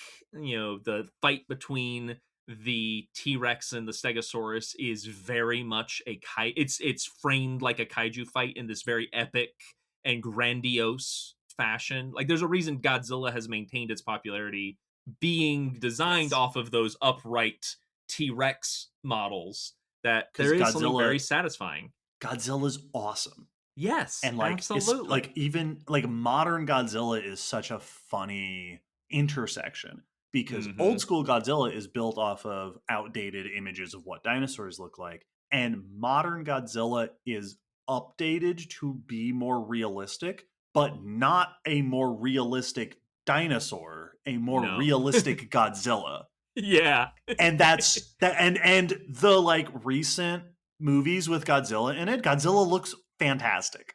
It's So so that's good. So good. the fact that that's perpetuating in those kinds of genres is really cool, and I'm really happy about that. Absolutely. Theodore asks, as someone who can't imagine things, I'm always curious how others do it. So, how do y'all picture extinct species when you think about them? Like as the fossil, as an alive and artistic interpretation, or a secret third thing? That is a really good question. I My imagination works off of pictures I've seen. Same. I am not a type of person that fully creates images in my head just off of a description. Like Mhm. when I read chapter books, very often people will be like, "So, what does this character look like to you?" And I was like, "I don't actually know. I don't have a person in my head. I Same. have I have that blurry outline of that character." Like a dream. Like a Yes, dream person. exactly. Like I know what hair they have because they told me, and I know what they sound like because they told me. And so like when the movie comes out and people are like, "That's not what he looked like at all in my head," I'm like, "That's what he looks like now to me because now I can see him. Now I can see I this character." I would have the opposite where I'd be like, Hmm. that's not what that character looks like. I don't know what the character looks like, but it's not that.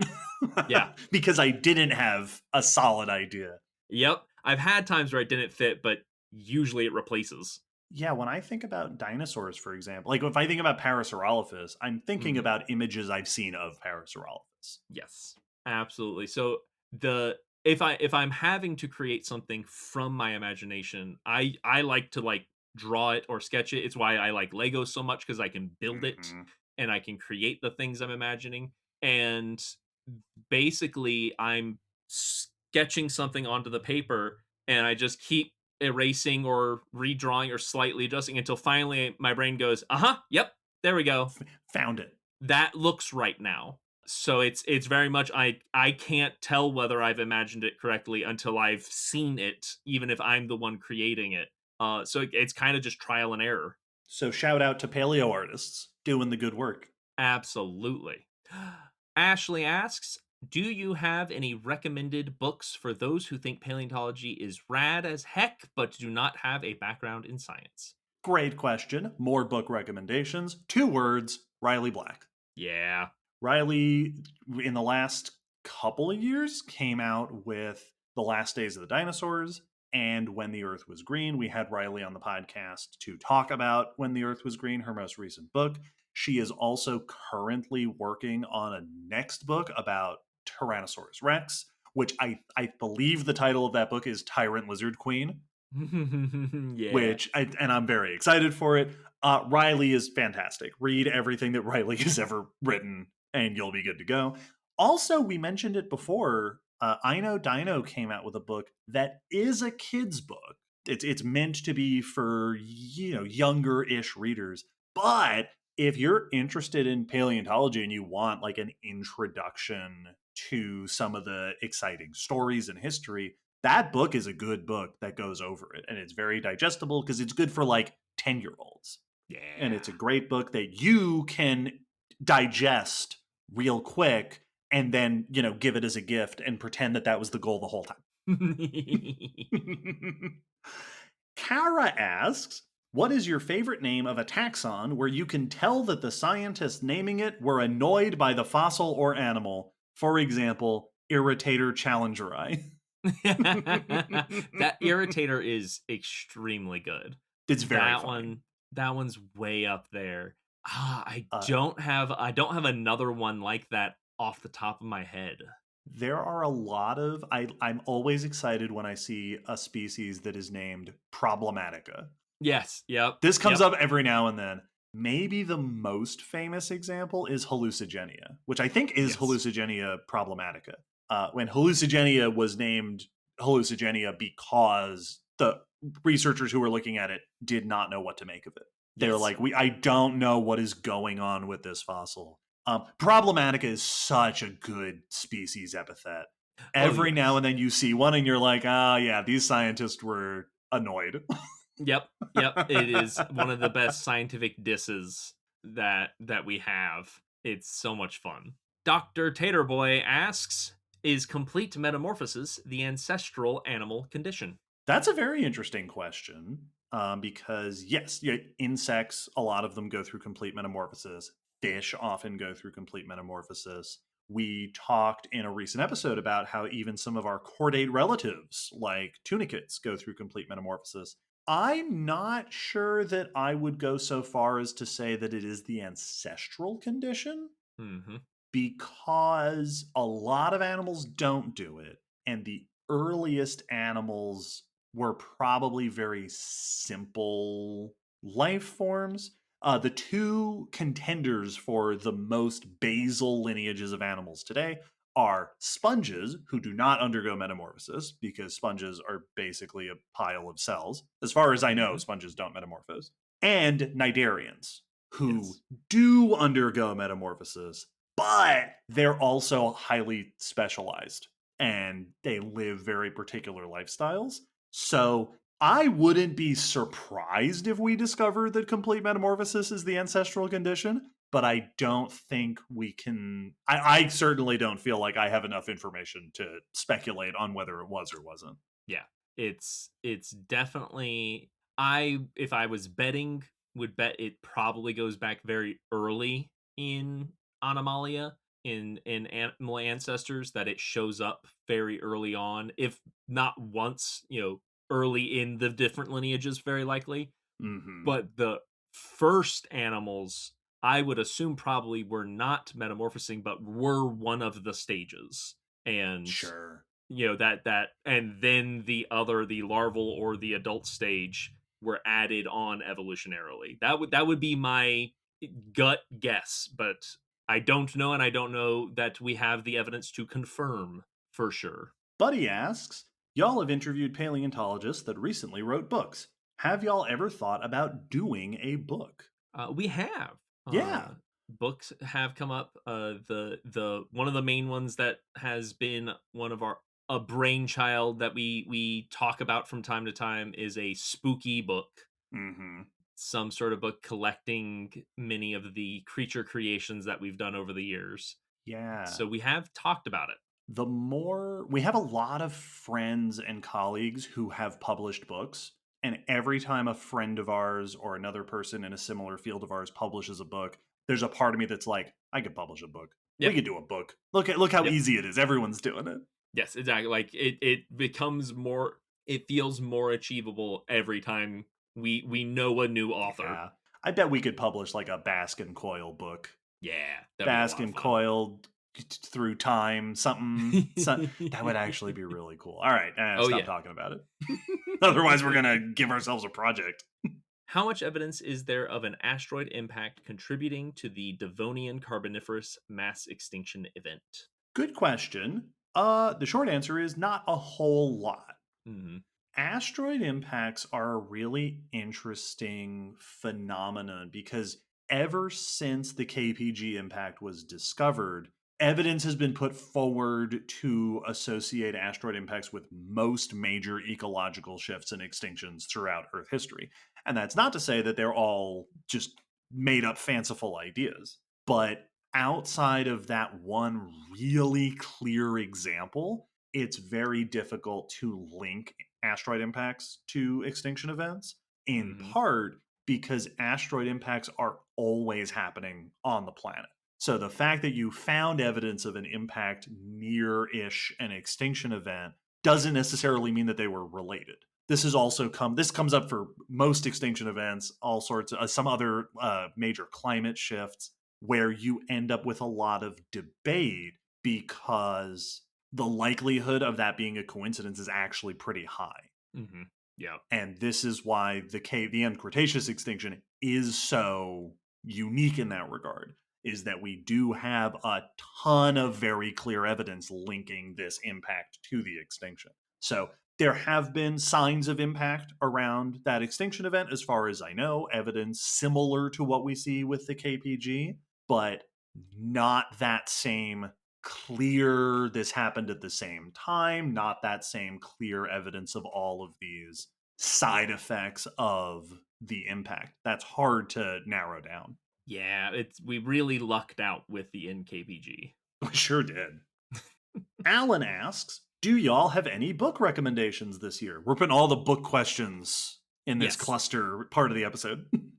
Get them all so that way you can remember what we've said and you don't have to rewind Yes. to go see. We've mentioned a whole bunch of cool books, bunch of paleo ones. I'm going to mention one that's not paleo that was a gift, which is the Star Wars Bestiary book that we were sent. It's super awesome. So if you're a fan of Star Wars critters, it's a lot of fun. Also, you may have heard of an author named Ryan Kinsell who recently finished a 4-part series called Stealing from Wizards, which is a young adult series that is great for any age. And by any age, I mean people who are my age. As of this recording, I haven't yet read the 4th book. It's sitting waiting for me to get to it and read it. I've been told that there's some stuff in there that I will really enjoy, but I haven't read it yet, and I'm so excited to read it. Everybody go read Stealing from Wizards. It's fantastic. Yes, please. Jackson asks, if you were to go back and do QD for the old Spooky series, which theme would you start with? Ooh, great question. I mean, probably just at the beginning. Here's the thing. If we went back and did QD for the old Spooky series that didn't get QD, I don't think we would do just one. I think we'd do all of them. Yes. Yep. So we would start with classic movie monsters. Absolutely. I don't know what those would be. We'd have to figure out what those cute creatures would be. We've thrown around ideas of, like, with Greek myths, things like unicorns or Pegasi would be an option. We could revive mermaids for sea monsters. Yes, exactly. Movie monster. There's a whole bunch of, especially if we were like aiming for classic movies, there's a whole bunch of, cute critters and things like that. And we could definitely do a cute monster, like a Sesame Yes. Street monster, Oh, as that's a true. classic monster. So yeah, we would probably just start at the beginning and work our way through. But there's a bunch of options for each, so it would take some discussion. Danielle Loves Bugs asks, imagine, if you will, that praying mantises got to the size of house cats. What, if anything, would not be on their menu? Would we be on it? Feel free to speculatively evolve huge mantises. That's a very good question. I don't think that I think very much like house cats, there would not be a lot smaller than them that they would not be able to go after. Like Yes. house cats are pretty effective predators at basically anything that they outweigh. Yeah. Anything If house they cat are sized and below. Yeah, they can like I've seen them take down possums and full-grown rabbits, and they are very effective. I think mantises would be very similar. There'd be some things that they'd probably struggle with, like cats aren't good at dealing with turtles, and I don't expect mantises would probably be much better. Yeah. They don't really have the tools for turtles. Yeah, they have spiky grabby bits that are just gonna slide off the shell, and they don't have crunching mouth parts to be able to bite through the shell. So as long as if the box turtle shows up, then box turtle's fine. Yes. Also, I don't know how good mantises would be at like fishing. Like maybe in Yeah. the like really shallow water, but I don't know that Hmm. they would be very effective getting into the water. I don't know if they're going to Yeah, like exactly. wade for food. Yeah, I don't think they have much swimming ability. Like a lot of Hmm. insects like that don't do well once they, that's why so many fish just hunt to the surface, because once an insect falls into the water, they're kind of done for. Yep. Yeah, I don't think we'd be on the menu, but if you live in a place where house cat sized praying mantises are on the prowl, don't leave your baby outside by itself.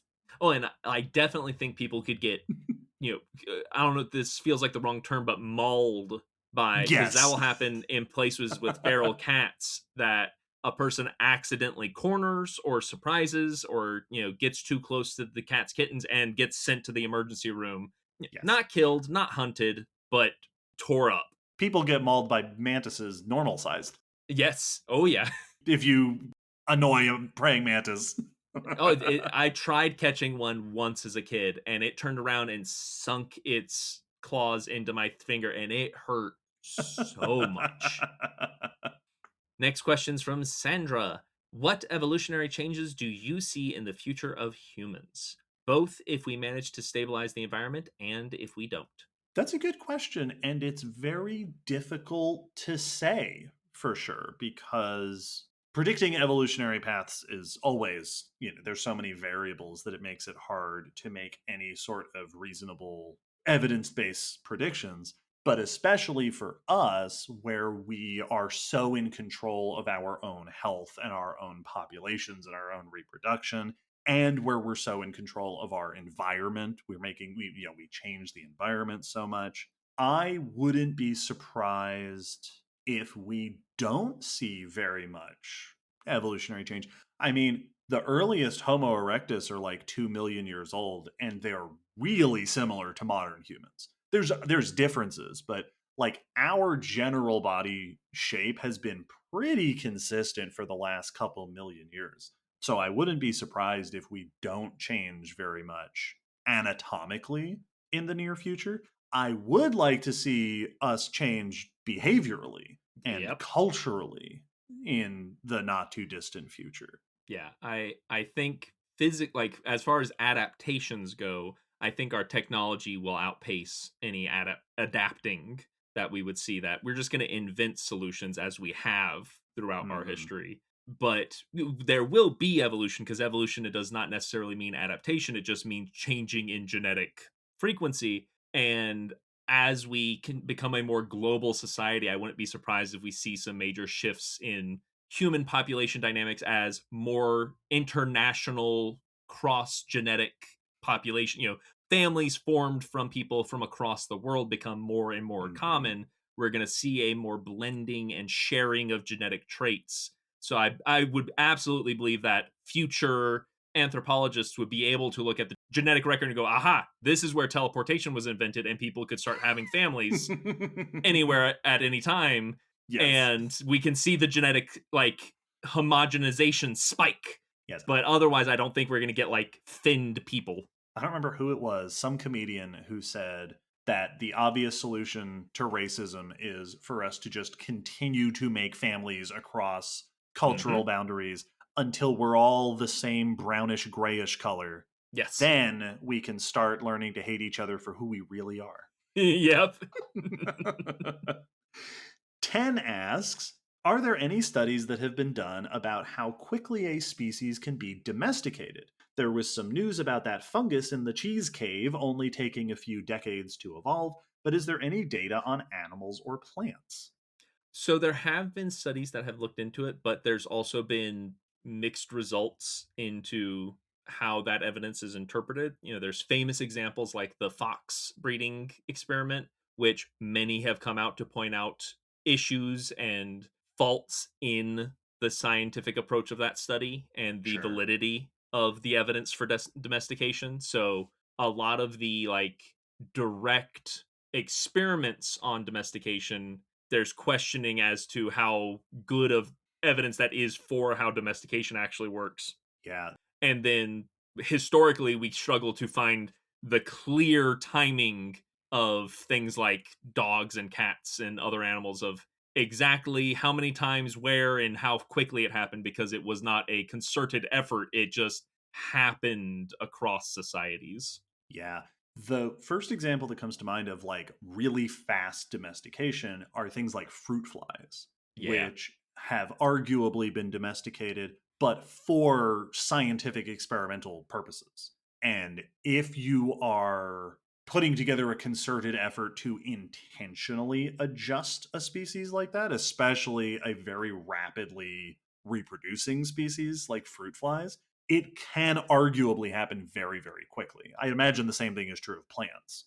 That if you really wanted to brute force a plant into something that is wholly dependent upon humans for its existence, you could probably achieve it within a handful of generations. Yeah. But then we get into the definition of what counts as domestication. Yes. Mike L asks, if you had to design a Pokemon region, if you're forced to, Mm-hmm.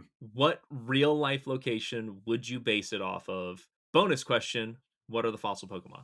That is a great question. So, in the Pokemon games, especially in the last several generations, regions have been based on different areas from around the world. It's fun. This question, I didn't have any immediate thoughts on how I would go about that until the question, what are the fossil Pokemon? Which feels like that would be my starting point. Yep. What do I want the fossil Pokemon to be?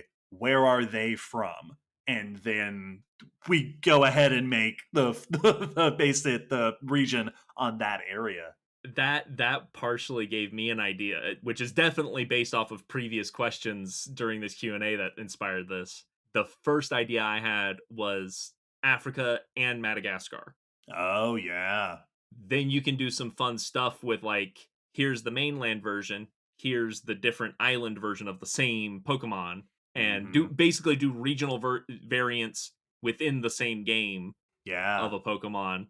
And then my fossil Pokemons would be Beelzebufo on Madagascar and Spinosaurus on the mainland. Pretty good. Hmm. I think it might be fun to do. See, my immediate thoughts are to do something less. I'm going to say exotic, and in this case, exotic meaning far away from me personally. But like a Pokemon region based off of the Floridian Peninsula Hmm. and the fossil, and you have these big coastal plains and some islands off the end of it, and you've got the Gulf on one side and the ocean on the other side. And then your fossils could be either a bunch of Ice Age stuff, because there's so much great Ice Age down in Florida, or like ancient whales, things referencing that ocean and habitat that's nearby. Very fun question. Yeah. Ninja Raptor asks, would you go to a real life Jurassic Park or world? Interesting. For me, it would depend on how it's being facilitated. Like, Yeah. if it's Universal's, Jurassic, like they have licensed these things, then probably not, because I don't trust a corporate entity like that to do it. If it is an AZA Mm-hmm. a research based organization that starts the process, then I would be probably much more on board, even if I have qualms about the ethics of bringing the animals back. Yeah. Like if Colossal starts a Jurassic World, absolutely not. No, I'm boycotting it. Yes, exactly. No, I don't want to have anything to do with Colossal. Mm-hmm. Yeah, it would depend a lot on the circumstances.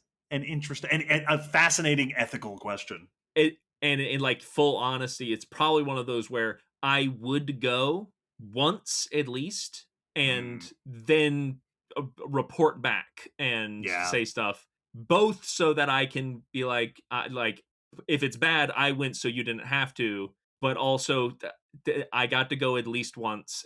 Yeah, that makes sense. Yeah. Next question's from Kayleen. We hear you talk about many cool things on the podcast, but rarely your cool selves. Tell us about you.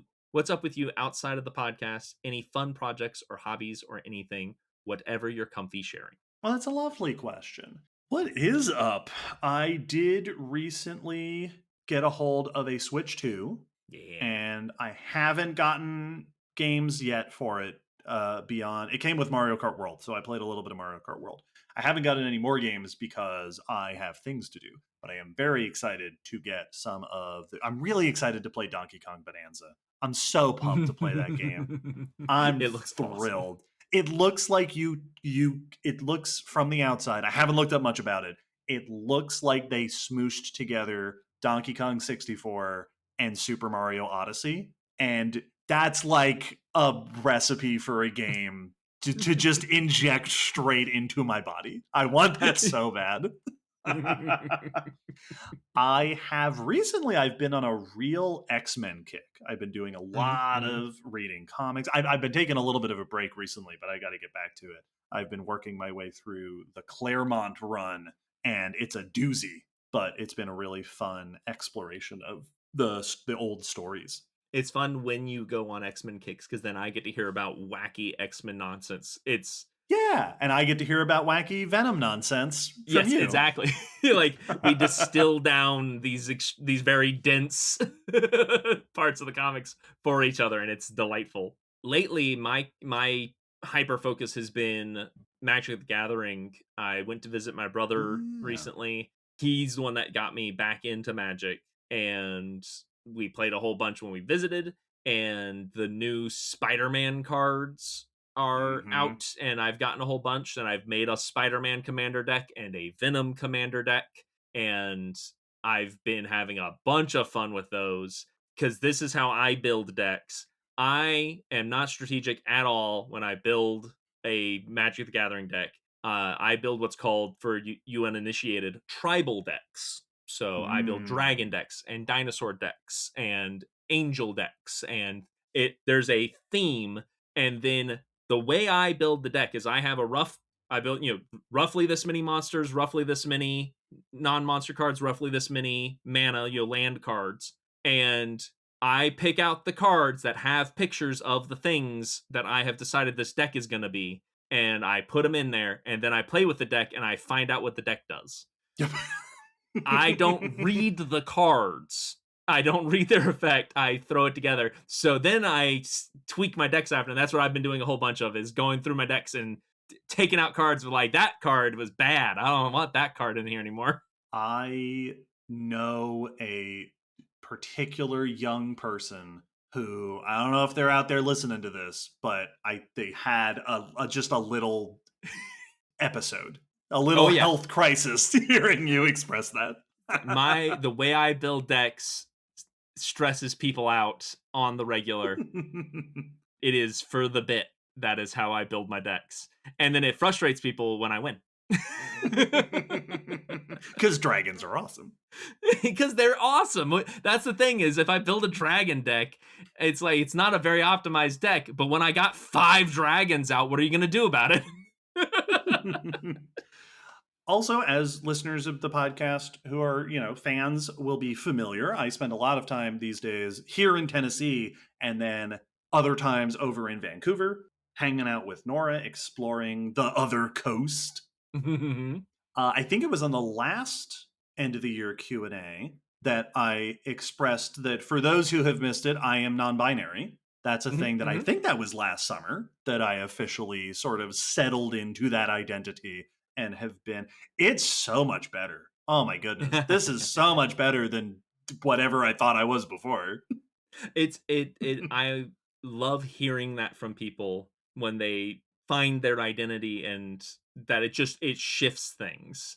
Even if Yeah. nothing like logistical has necessarily, that shift in identity makes a difference, and that's very cool. It's coming out to yourself is like it's a lot like watching those movies where the ending of the movie recontextualizes all of the other parts of the movie, and then you watch it again and you're like, oh, all of these things make sense now.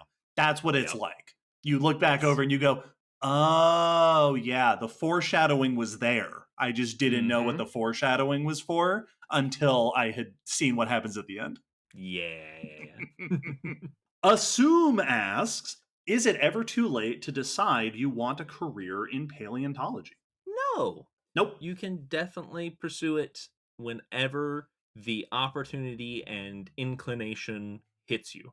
Yep. We know people who've gotten started in their teens. We know people who've gotten started post retirement. Yes. So it is absolutely an option. Absolutely, it's definitely going to be a different experience at different times, but the field is always there for you and welcoming, because you can pursue it with whatever skills you have up to that point. As we've mentioned with previous questions, like you can do education, you can do, research, you could do facilitating digs or museums, or there's lots of different avenues to get into paleontology and make a career that can utilize skills that you've probably already built up. So if you want, go for it.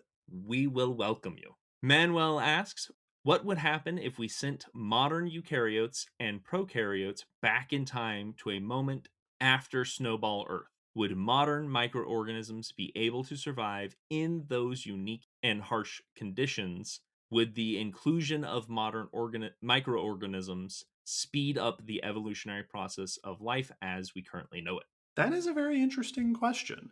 So, Snowball Earth, big, nearly global glaciation, thought to be a potential catalyst for the origin of eukaryotic traits. I think that most modern microorganisms would probably not survive just because it was a very different. I mean, we're talking about not only is it a glacial period, but the atmosphere is made of different things back Yes. then, and the nutrients available throughout ecosystems are very different from what they are now. That being said, for sure some of them would survive because Yes. microbes are just, they live everywhere. As for the impact it would have on on sort of the evolutionary process, that's really hard to say, because the most likely answer is that we would end up with just a slightly increased diversity of bacteria. Yeah. That's what's going to be who survives, and so there's just some more lineages of bacteria in the evolutionary gene pool from that time. There could be early eukaryotes that survived, and then we end up Hmm. with a more diverse eukaryote lineage, but that is a very difficult speculative path to predict. I wonder if, and this is something I don't know off the top of my head, how different the genome sizes, the average size, amount of Mm. genetics in organisms today versus then, because we've had, genome duplications and things like that. I wonder if it would mean that when you came back to the present, fast forwarded to the present after that adjustment, that overall genomes would be slightly bigger because you boosted the amount of genetics that early Yeah, Earth yeah. was playing with. You'd also be microbes do a lot of horizontal gene transfer, just Hmm. swapping genetic material. So you would also be adding. Really, I think the major effect is just you'd be contributing more genetic diversity across the board, Yeah. and that would just diversify your starting point from there on. And so I wouldn't be surprised if that did push up the dates on certain things, that if there's more Hmm. diversity suddenly, there might kickstart that the Ediacaran biota type organisms show up a bit earlier because now you had just more diversity to work with. In the long term, probably not anything too crazy, but Hmm. it definitely could shift some things. Beckett asks, many of the new developments in paleontology that you discuss on the podcast, especially in the news, involve some really complicated chemistry. It makes me wonder what other applications for chemistry there are throughout the field of paleontology. I only have a bachelor's degree in chemistry, but I would love to contribute to paleontology in some way. Is there a place for chemists with no grad school experience, such as analytical chemists, lab techs, etc.? Is this something worth pursuing for someone in a position like mine? There are lots of ways chemistry can play into paleontology and the study of the fossil record. You can get into geochemistry very easily because Hmm. understanding the rocks that fossils are preserved in, the fossilization process that entails for those fossils, like all of that chemical reaction that happens within the stone itself is the bread and butter of paleontology. Like that is critical to understanding key aspects. And then there's lots of, preservation tools or excavation tools. Like at the Gray Fossil site, they started using hydrogen peroxide to bubble away the clay and other treatment tools, chemical reactions that can help in protecting or analyzing the fossils. Yeah. There's also a lot of research application in taphonomy, in how things become fossilized, and interpreting details of ancient environments from the chemistry of ancient soils and such. And then you can get into like more modern applications of understanding the biochemistry of organisms can help us better track how related certain groups, of course there's the genetic aspect, but also looking at how does your cell process this thing. Is it actually the same mechanism as this other group, or is it slightly different? You're both doing the same thing, but are you doing it the same way? And that can recontextualize how we view when this trait evolved, how this trait evolved. So knowing the nitty gritty of what's happening inside the organisms can help give us information as to their past relationships. And I think it would be absolutely worth pursuing it. So if you are interested, all the luck. Yeah, go for it. Our next question is from Michael with 4 exclamation points, who says, "Oh no! Someone erased all the lines on the ICC's chart of geologic time. Luckily, David and Will are being consulted to draw the appropriate period boundaries for the Phanerozoic. What would you change and why? I mean, the Cretaceous is way too long." So, my most honest and very disappointing answer to this question is I would say, fortunately, I have all of the major boundaries memorized. Yes. So I could just put them back. I could just put them back right where they belonged. Yep. And we wouldn't, no confusion. Don't worry. I've saved the day. Everything is fine. And everyone goes, "Oh." Yeah. I mean, it's kind of hard to not put the boundaries back at the major extinction events Yeah. because those are such important shifts Mhm. ecologically that are easily identifiable in the fossil record. I think one change I would want to make is, for like an era, is the Crocozoic, You and took my it can joke that I it was going can to make. bridge over the KPG. Uh, I was going to say, starting at 200 million years ago, the Serpentozoic, and yep. then everything before that, who cares? And then everything after that, we can like delineate by what was around at the time. Yeah, they both just continue to today, and it's you were all just within the age of Croc and the Snake. Yeah, otherwise, yeah, the boundaries would probably be pretty similar because there's a reason we put them there. Lachlan asks, David, if you could keep any type of snake as a pet, ignoring logistics and whatnot, what would it be and why? Likewise, Will, what croc would you like to own and why? Ooh, ignoring logistics. Hmm. I think I would still go with a small species because I don't want to have to take care of a saltwater crocodile. I hear saltwater tanks are a real pain in the butt. Yeah, they're a nightmare, and so is the thing I'd be putting in it. It is Yep. a very dangerous animal, and there's no croc that's safe to have as a pet. Hmm. But I think I'd still go with a smaller one because it would just be more manageable. And of the small ones, a broad-snouted caiman would probably be my No. vote because they're tiny and they've just got the widest, cutest faces. I love them. I'm tempted to go because so many genres of snake are already pretty easy to keep as pets. Yes. So if I get to ignore logistics, I'm tempted to say something like it'd be so cool to have like a big greenhouse full of a bunch of trees and have tree snakes. Yeah. Like green snakes or tree pythons, just a bunch, just a little room where I can go hang out and there's a bunch of snakes hanging out up in the branches of the trees. Or if I am ignoring logistics completely, sea snake.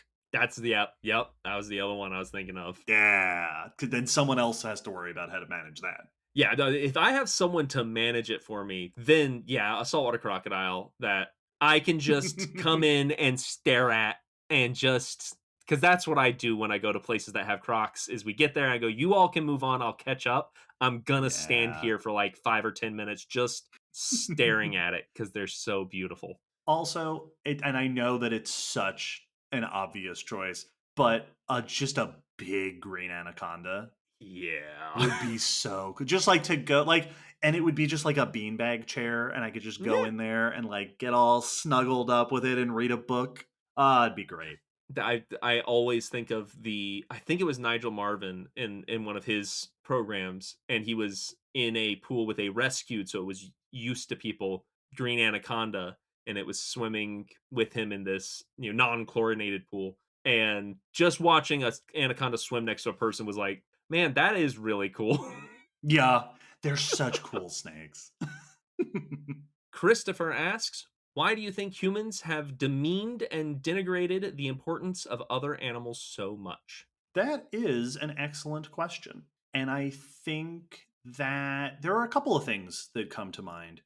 One is sort of the very basic and what feels like an obvious answer, which is that there are a lot of animals that humans are afraid of. Yeah. And when we are afraid of things, we tend to attack them, right? And attacking can be a physical thing, but it can also be through our interpretation of them, how we portray them, how we talk about them.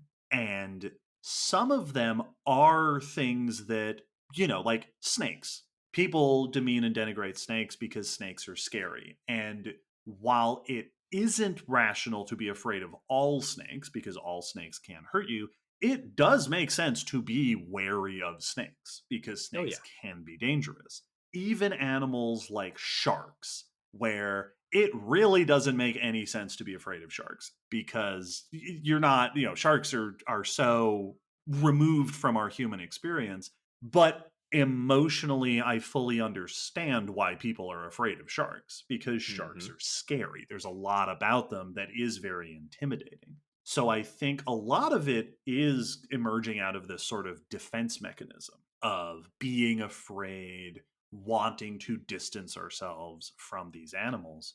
And then other cases, it is, and overlapping with that, it is very cultural. Mhm. There are plenty of cultures that have different relationships with wildlife than we do, right? There are a lot of cultures that have these animistic worldviews where they assign spirituality to different animals in the ecosystem and plants and all sorts of stuff. And in some ways, those cultures have a more respectful relationship with the animals around them. Whereas in other cultures or other belief systems, humans are positioned above all of the other species, right? There are some belief systems that explicitly state humans are in charge of. Humans are here to rule over all of the other animals.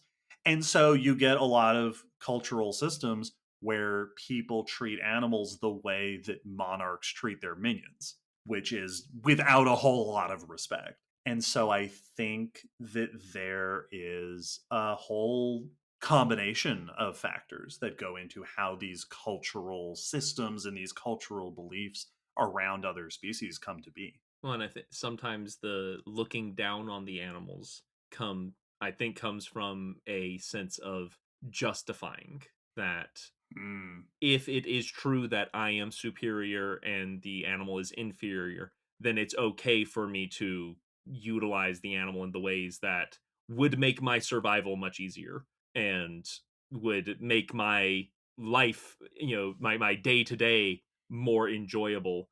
Whether that's just utilizing skins and meat and things like that, but also, beasts of burden that it can nullify the potential guilt someone might have if, well, this is how it's supposed to be. So it's yes. okay for me to use you as construction equipment and to think of you that way and stop having to consider you as a living thing. I also think that because humans are so unique among animals and because we're so accomplished, it's very easy for us to overstate or overestimate our own importance or uniqueness as a species. But it's also really important to recognize that we are a very dramatically unique and distinct species. We do a lot of Absolutely. things that no other species does. And I think that it also is very intuitive for people to assume that they are more or better than other species, right? We live longer than most other species. Mhm. We're bigger than most other species. We are, in all the ways that matter to us, smarter and more capable than all other species. So there are those seeds of logic to it. And Yeah. I think that it comes out of this innate tendency that we often end up with to assume that if we are more capable or better in whatever context we seem to be better than something or someone else, that we deserve more or that Yeah. we are more important. You see this between people, right? People who Mhm. think that if they have more or if they can do more, that puts them in a position over other people who can do less or aren't as capable or aren't as knowledgeable or aren't as grown up yet. That it's very easy for that sort of hierarchy to be assumed.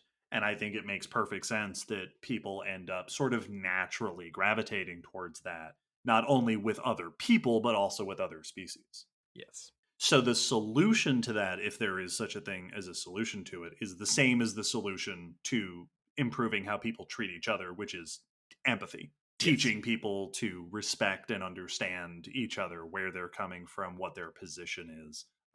Same thing with other species, to understand and empathize with the existence of other life forms. Exactly. And that is also an important thing to note, that just education is great because a lot of people have bad opinions of animals just because they have no knowledge other than what they've Hmm. assumed.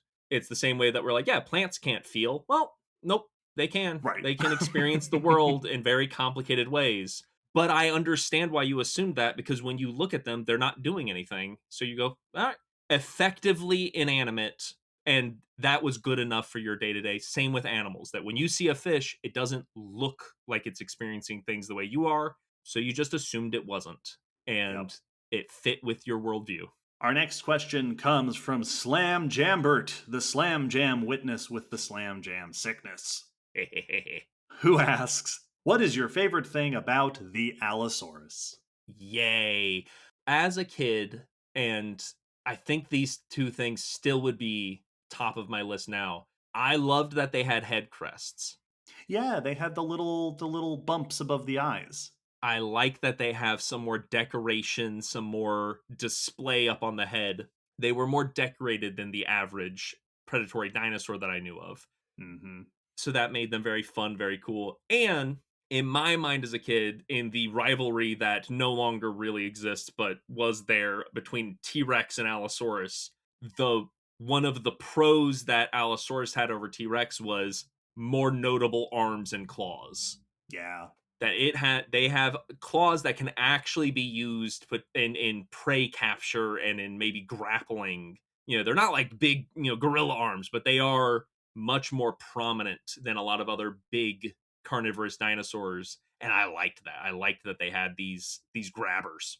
Allosaurus also lived alongside stegosaurs and sauropods, Yeah. which T-Rex did not, which puts it in cool company. Yep. Yeah. Which I get a picture of them like smack talking each other and being like, you didn't even have to deal with stegosaurs and Yep. the sauropods, so like I don't want to hear I got a Thagomizer in places you don't even want to know about. it. Adam asks, do you think if given enough time, animals will evolve to become better at dodging traffic? Or has there already been evidence of animals becoming better at not running out in front of cars? That's an interesting question. I believe that they already are better at dodging traffic. And I Yes. think that it's not so much a matter of evolution. I don't know that they've evolved to have adaptations for dodging cars. I think most animals that live near human civilization have learned to avoid roads and cars. Yeah, I think the main aspect of evolution that would be coming with dodging traffic would just be that the less cautious individuals are more likely to get hit and the more cautious individuals are less likely to get hit. So you may be breeding a population to be more cautious and more hesitant and more aware of potential danger than the previous generation. And I have heard anecdotes of like raccoons in cities having lower traffic deaths than rural raccoons that are not as constantly exposed to traffic. Yeah. Yeah, most animals are pretty good at avoiding danger. Hmm. When animals do end up, getting hit by a car or running out into the road at the wrong time, it often is because either they made a mistake, which animals do, or they didn't have an option. Yeah. They had to get across the street, or they didn't notice a car coming at 70 miles an hour. Yeah. Like there's definitely situations where we could see some, like armadillos famously have the defense of jumping. And when they get startled by a car, are jumping into the grill of the car. Where if they just didn't jump, they'd be more likely to survive because they're shorter than most car undercarriages. Yes. If we were to see that behavior diminishing in armadillos, that would likely be could be attributed to evolution via traffic. But I don't think we've seen anything quite like that. It's just new learned behavior. Richard asks, what is your least favorite part of excavation? The job you would most like to give to a robot. The excavation part. Yeah, like digging during hot days in the summer, like just having to be out when the weather is unpleasant, and dealing with the weather is really the part that is the least fun, the least enjoyable. Like whether it's Yeah. really hot or even if it's just super rainy and gross. I haven't dug a ton when it gets colder, but we potentially can dig like into October if there's something important, and that's also not fun sitting out when it's like there's a wind and it's chilly. Like the weather is not fun. No, it's not for us. We don't belong out there. No, Belong in a nice comfortable chair in an air conditioned room. There's a reason I formed the indoors club in college. Our next question is from Will, not me. Hmm.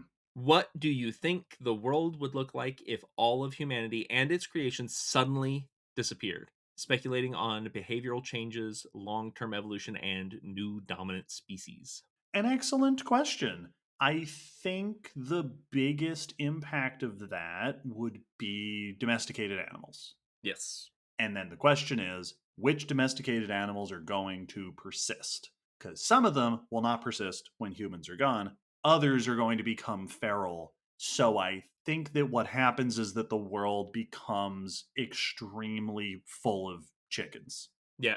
Chickens, Chickens, cows, and pigs. cats and dogs. Yep. Yeah. Cats are going to do great. Oh, yeah. Absolutely.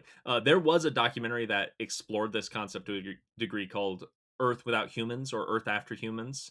And it was Okay. basically if humans got raptured, if just Yep.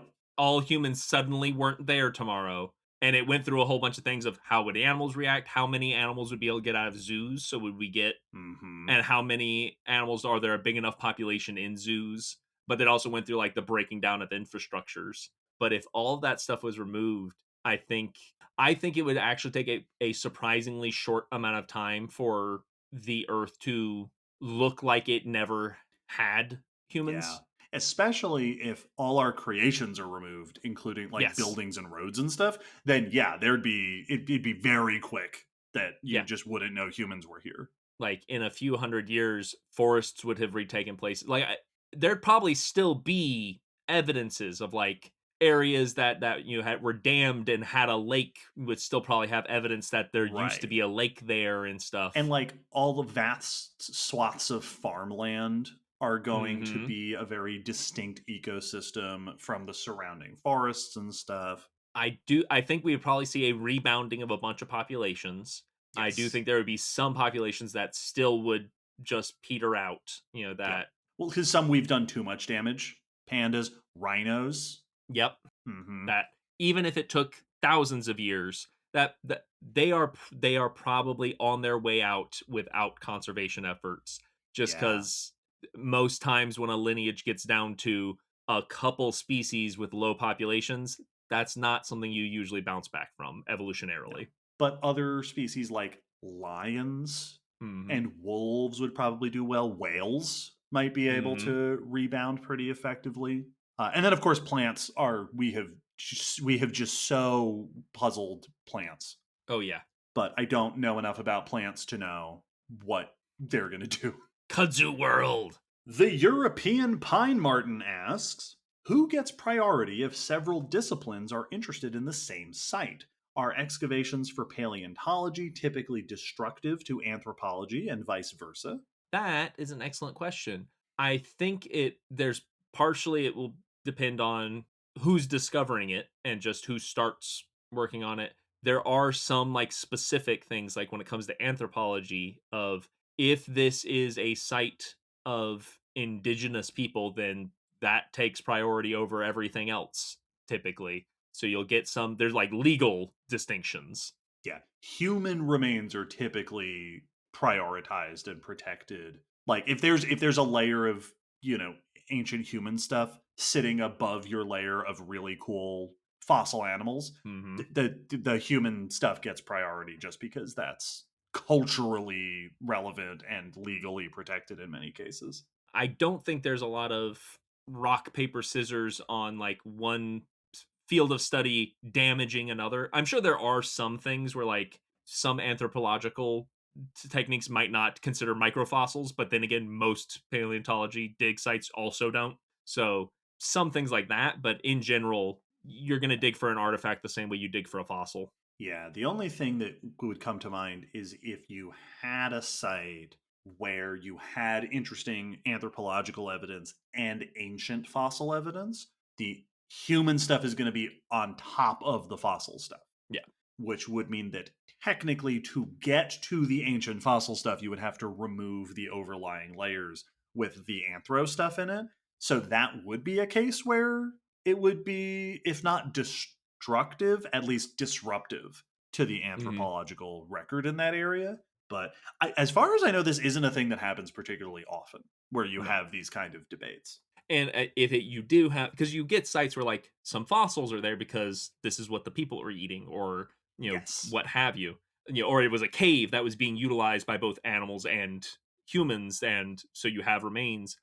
Typically, it's just yeah, this is an anthropological site, and here's our paleontologist who's on staff. Right. Like you just bring on a paleontologist, and they're going to be the ones helping to ID and prioritize when they're like, all right, which is more important, this or this? Definitely that one. We can get to that one whenever we have dozens of those. Hmm. That kind of stuff. But yeah, we just typically share. Luke would like to know, what's your favorite flowering plant? Great question. I like broccoli. Broccoli's real good. Pretty tasty. Brassica's pretty good. Any carnivorous plant Yeah. is just Yep. very cool. They're just very, very exciting plants. Watermelons are probably Ooh, my favorite because they're just so good. yeah. I don't know where watermelon fits on the plant family tree, so I'm just going to Mm-mm. guess that it's also brassica. Yeah. It's probably what it Safe bet. is. Safe bet. Anthony asks, will Spook-E or Cute-E become other forms of media, such as books, D&D campaigns, etc.? We have discussed it. Book has definitely been on our blue sky eventual plans, Mm-hmm. somewhere down the line of making some kind of spooky book. We have talked about making like, if not like a D&D setting, but D&D supplements or something that could be used, like D&D stats at least. We've Mm-hmm. talked about how we would run a game that is focused on it. So like the logistics of it. There have been talks of other playable versions and stuff that have come Mm-hmm. up.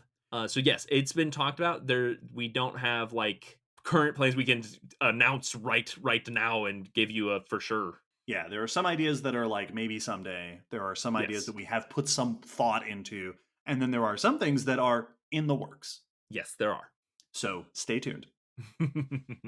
Lily K asks, "I'm starting school here in a couple of months, and I was just wondering if you guys had any study tips that I could be using." Oh, great question. Well, best of luck with school. Congrats on Absolutely. schooling and such. Study tips. This is tough because I was never a good studier. I've always been the kind of student that just kind of did well. So, probably my best advice that comes off the top of my head, number one, study with other people. Yep. Have friends, meet your classmates, get together in study groups because that really does help. Also, if you, I'm trying to think of a way to say this that isn't go get your neurodivergence diagnosed, but like do some reflecting on your particular needs and what works for you and adjust accordingly. I would Yes. recommend not trying to force yourself into a study method that you think should work or works for other people. Different approaches work for different people, and that's going to depend on the kind of person you are. It's going to depend on how your brain works. It's going to depend on the things you're interested in.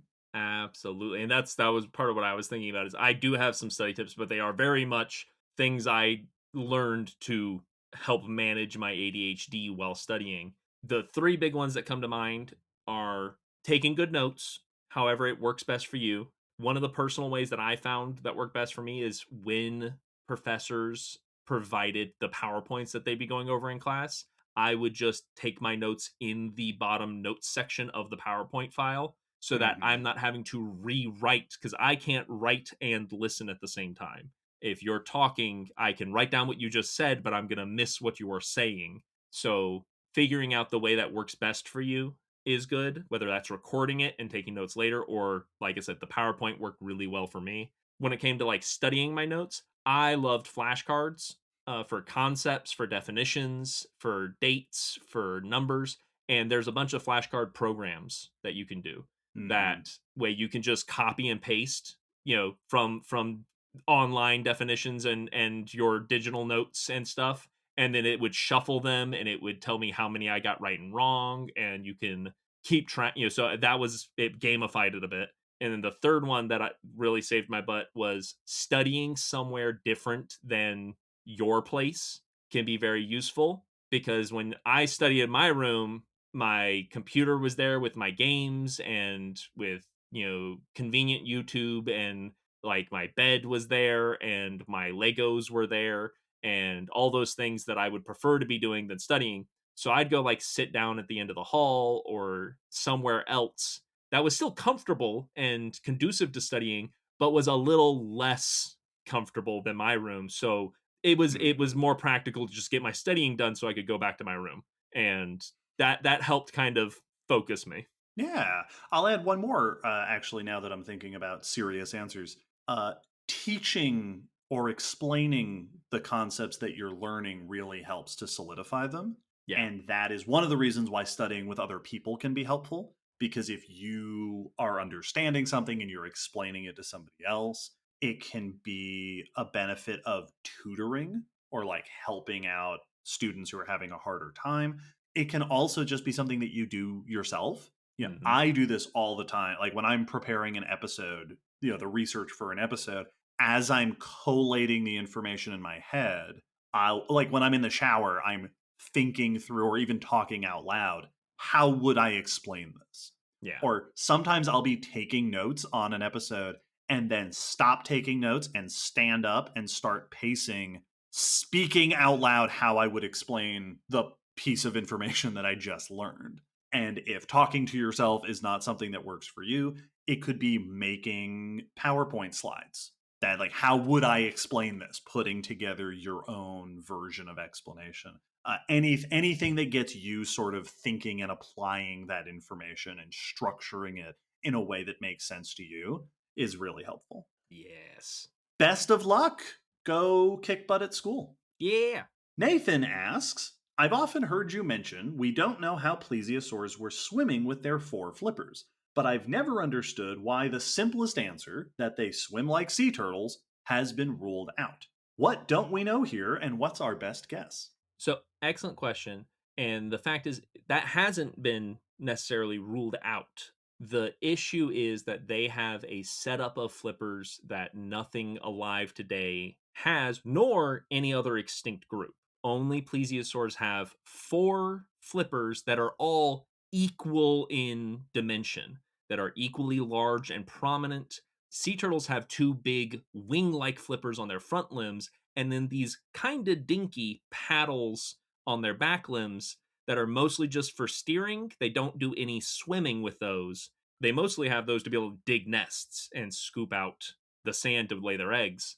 Plesiosaurs have these 4 big paddle like flippers that are all seemingly equally dedicated to propulsion, at least in their shape and anatomy. That leads us to the question of, if you were swimming like sea turtles, why have big or like back fins if they're just using for steering? So it suggests that they were doing something different.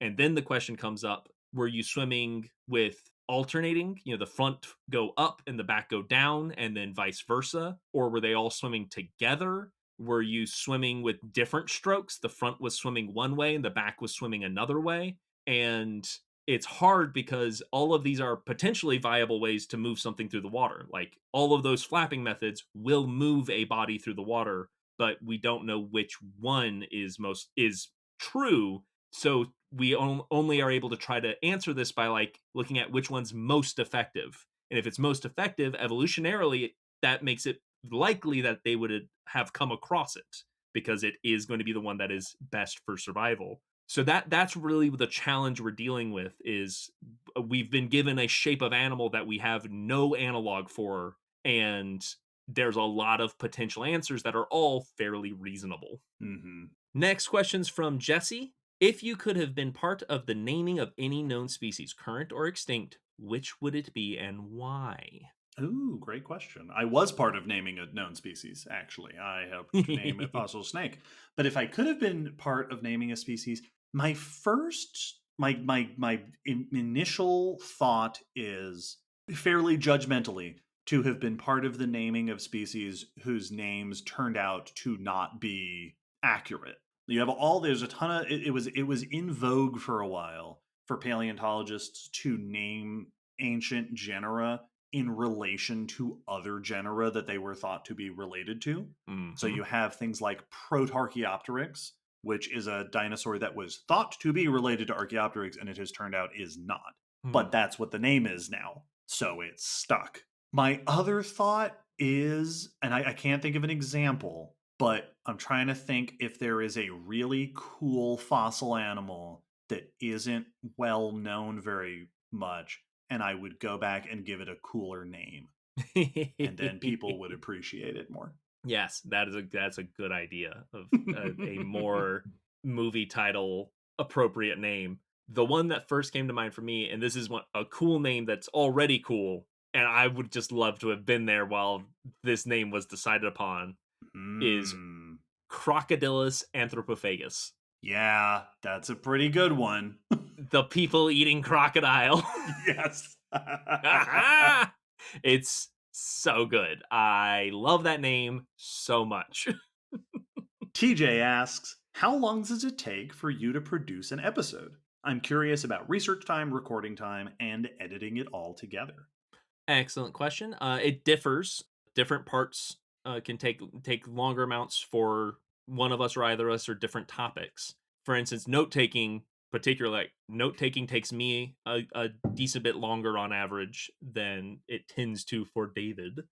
In total, like I'm trying to think for total hours. Yeah. Recording is usually just a little bit longer than the actual episode.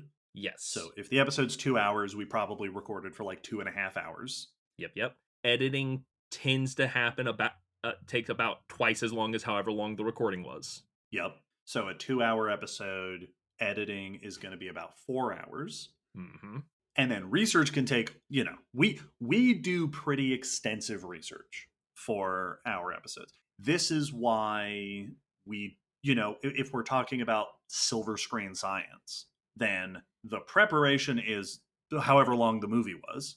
We watch the movie, but then there's a brief discussion about the outline, what we want to make sure to include, and then we just record it. So that prep time is really very little, relatively speaking. When we're doing the research, it's several hours worth of research. Yeah. Because we're really trying to be thorough. Yeah, the best way I can think to sum it up is, for me, it's going to be a few evenings of working on those notes.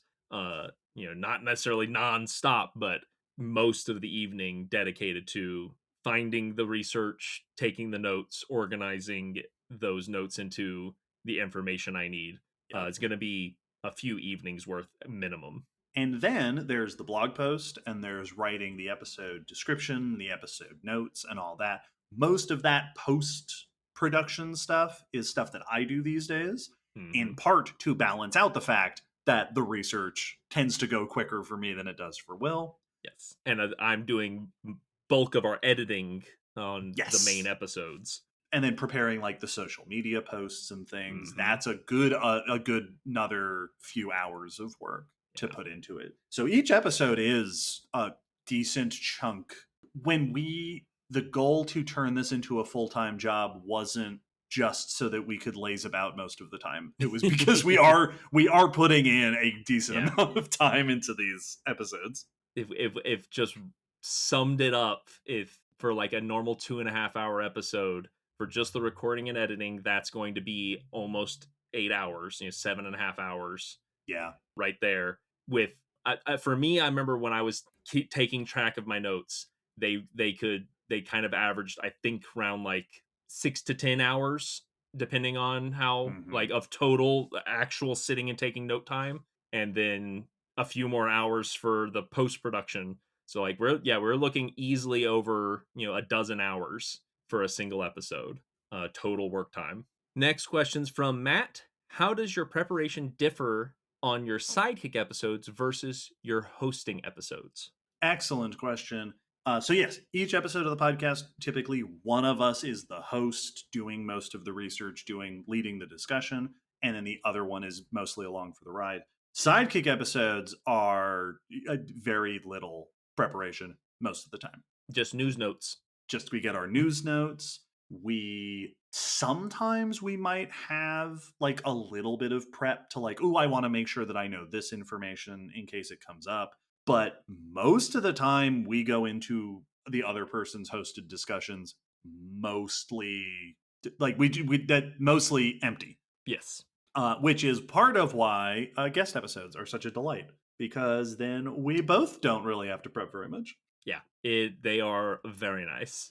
Tristan asks, if you could replace every member of the Fellowship of the Ring with a prehistoric animal, which ones would you choose? My brain, I feel like immediately was going to mammals, because I don't know why the Lord of the Rings feels like a Pleistocene story. Oh, for sure. But that was immediately where my brain went, was like an Ice Age, but Lord of the Rings. Yeah.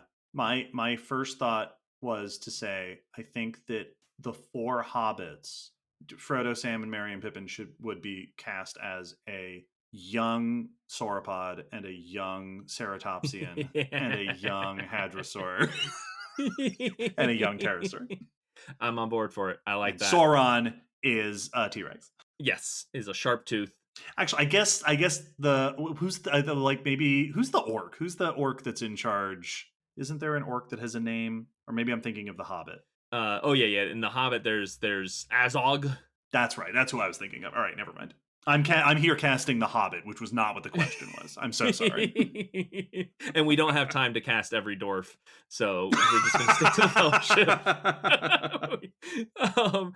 Gimli is a Glyptodont, I think. Ooh, that's pretty good. 100%. Yeah. Very squat, but with a mace, with a big bludgeoning weapon. I think Aragorn's Smilodon. Sure. Cool, sexy, and awesome. Like, as cool. You look as cool as you are. I think maybe Legolas is like one of those big camels. Yeah. I was thinking camel as well. Sort of graceful, elegant. Yep. Agreed. And then I feel like Gandalf should be like a mammoth or something. That does powerful, old and wise. Mm-hmm. I do like that. And then all the orcs are humans. Yes, all the orcs are humans. Boromir's also a mammoth, but one that gets hunted by humans. And yeah, I was trying to think of like what's a good like South American lineage that vanished completely. Which Pleistocene megafauna would be played by Sean Bean? Yes, a Sparacidon. Yes, it was a Sparacidon, and it was a real shame. He's like a Smilus. There we go. That we did it. That's it. Boromir is Thylaicosmilus. Constantly a little bit jealous of Smilodon Aragorn. That is such a deep. I'm so glad that it's our audience listening to this, because this is such an overlap, the Venn diagram of the deep cuts. Oh, that's awesome. Okay, now you all have to draw this. Oh, and if we're wanting them all to be Pleistocene, for the hobbits, little like Eohippus, little horses. Yeah. Like if we want to all be mammal age. Or like tapirs. Yeah, tapirs. They could look like little noses and just talking about food, because that's what tapirs would be doing. Yeah. Well, and if they're all tapirs, I feel like Gollum is gonna end up being one of those like one of those weird South American. Yeah. Or like a Calicothir. Yes, a Calicothir, or like an Entelodont or something. Like yeah. Oh, Gollum as an Entelodont is awesome. Whew. Oh man. The thing that's very funny here is that what we need to do is have this same conversation, but we have to invite Nora, Allie, and Laura to join us. Yeah. For actual like Lord of the Rings insights. I know we're not doing Hobbit, but my brain did go to Smaug, and Purosaurus is right in the Miocene, and that's Smaug right there, the biggest predator on the planet at the time, or land predator. I did have to have a moment of like, is Gollum even in the Fellowship? Does he not show up until those? I don't remember. I mean, the Fellowship, is the main group, and he's with the group. I guess he actually, it's funny. I'm rereading the question, and it is every member of the Fellowship. Yes. Not cast of the Fellowship, which is where I was going with it. So yeah. I did this wrong, and I'm so sorry. We still got to all the members. Yes, we did. We got everybody. Everybody important. Elrond is an even taller camel. Yes, he's just so tall because he's a high elf. He's a high elf. And then I'm sure there was some sort of like small, cute Pleistocene camel, or like an ancient llama or something, that can be Figwit. And there's a deep cut that I know of. Yay. Next up, Mark would like to know, does the popularity of dinosaur paleontology support other areas of paleontology, similar to how conservation efforts for more charismatic animals can help support other conservation work? Great question. And the short answer is yeah. Yep. It sure does. Yeah. If all support and research money that goes into paleontology helps to uplift the field broadly, there is conflict in the sense that the really popular things, just like in conservation, can also pull attention away from things that aren't getting as much attention. We talked about this, for example, in our Tyrannosaurs episode 120. The popularity of T-Rex is a bit of a double-edged sword, because on the one hand, it does raise interest in paleontology and it does fuel a lot of research into ancient ecosystems. And on the other hand, it also does mean that a lot of smaller animals or less popular animals aren't getting the kind of attention in paleontology that they might be getting otherwise. So, generally speaking, yes, as long as dinosaurs broadly remain popular, paleontology remains popular. Yeah. Yep. And it like gets people into museums and like, sell dinosaur toys at the gift shop. So like it gets butts in seats. Yeah. Echo asks, heard you liked superheroes. What are your thoughts on the newest Superman movie? It was so good. It was awesome. I loved it. So good. I have no complaints. I think I'm paraphrasing Will, my friend Will, who you all have heard of. From that previous question. From the last question. I think you said something to the effect of, I don't think this is the only way to do a Superman movie, and I don't even think that it's necessarily the perfect way to do a Superman movie, but I have no notes. Yes. Yep. That it's awesome. Well, and I think what's so fascinating about it is that the biggest problem you run into doing a Superman movie is competing with the other 100 takes on live action Superman that have been done. Yep. And I think that this movie does a really good job putting Superman in a context he's never been in before, which is to say, cartoonish and ridiculous. Yes. This movie, it's easy to compare this to Guardians of the Galaxy because it's the same director, it's James Gunn. But I think that much like Guardians of the Galaxy, this is a Superman movie that's like, but what if it was as colorful and ridiculous as the comics often are? Yeah. And which is something that Superman in live action rarely gets to be. And I think that was an excellent direction because it allows you to explore Superman in a world that feels fleshed out around him and is an easy way to differentiate it from previous takes on the character. Yeah, it let them cheat a bit and have both a classic feeling and new feeling take on Superman at the same time. Yes. It was awesome. In love with it. I'm thrilled to watch it again. Next question's from Tanya. Back in the Eocene, when places like Antarctica and Greenland near the poles were lush and green, how did the flora and fauna adapt to and survive 6-month-long days and 6-month-long nights? That is an excellent question, and we don't know. We do not. There aren't really ecosystems today that are like that. So it's really hard to say what were the adaptations that allowed those ecosystems to thrive. Part of it was probably not dramatically different from polar ecosystems we have today. The biggest difficulty with that is that we don't have like forests at the poles, but we do still have very high latitude forests that undergo long periods with little to no sunlight. And so probably adjust functions similar to those today, with a little bit more exaggeration on periods of dormancy or hibernation or migration strategies to survive those conditions. Yeah. A person who is known only as Smiley Face asks, colon parentheses. That's right, colon parentheses asks, what are your favorite mammals?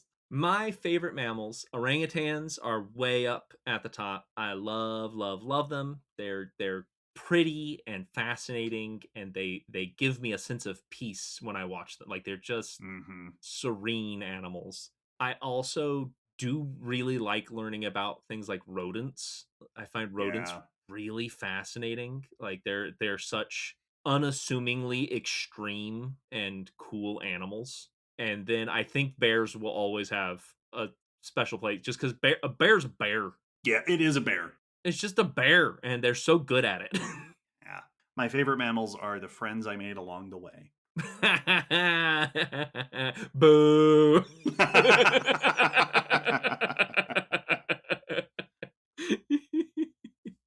Bonesman asks, If you could guess what vertebrates will develop powered flight next, which group would you imagine it could occur in? That is a very interesting question. Another one of these difficult speculative questions.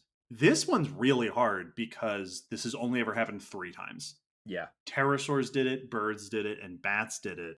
And we also don't really have a clear sense of how they did it. Mm-hmm. The clearest image we have is birds, which seem to have started off as ground dwelling feathered animals. We don't have a clear sense for bats. Bats intuitively feel like they started out as gliders, like rodent gliders, but we don't know that for sure. And pterosaurs, we do not know what they did. Yeah. And not knowing the consistent starting point makes it really hard to estimate what other group will manage to do it, especially because if you think about, like, go back to the Triassic period, it would be, you know, the precursors of pterosaurs and birds were like little dinosaur-y things running around, which Mm-hmm. I don't think would have struck anyone as particularly ready for flight. No. So probably if it ever happens again, some group that you might not even expect. Yes. But we don't have a solid idea of what the commonality is across these groups. Yeah. If I had to make a bet, frogs are the first one comes to mind, and it partially just because it feels like amphibians are way overdue to evolve a flighted member. I mean, my inclination is to just pick the most diverse groups. Yeah. Right. Yep. Like rodents or frogs or lizards, and just go, yeah, probably something with just statistically. Yes. Something within that diversity is going to do it. I like that safe bet. That makes me happy. Tina of the Crochet asks, if I wanted to crochet you more gifts, would you prefer something that has a use, a bag, a scarf, a hat, etc., or something that's just for display? Also, what level of silliness do you enjoy in a crocheted gift? A snake tie and scarf. Tina sent us a snake crochet tie and a crocodile crocheted scarf. Yeah. Those, according to Tina, are like a 7 out of 10 silly.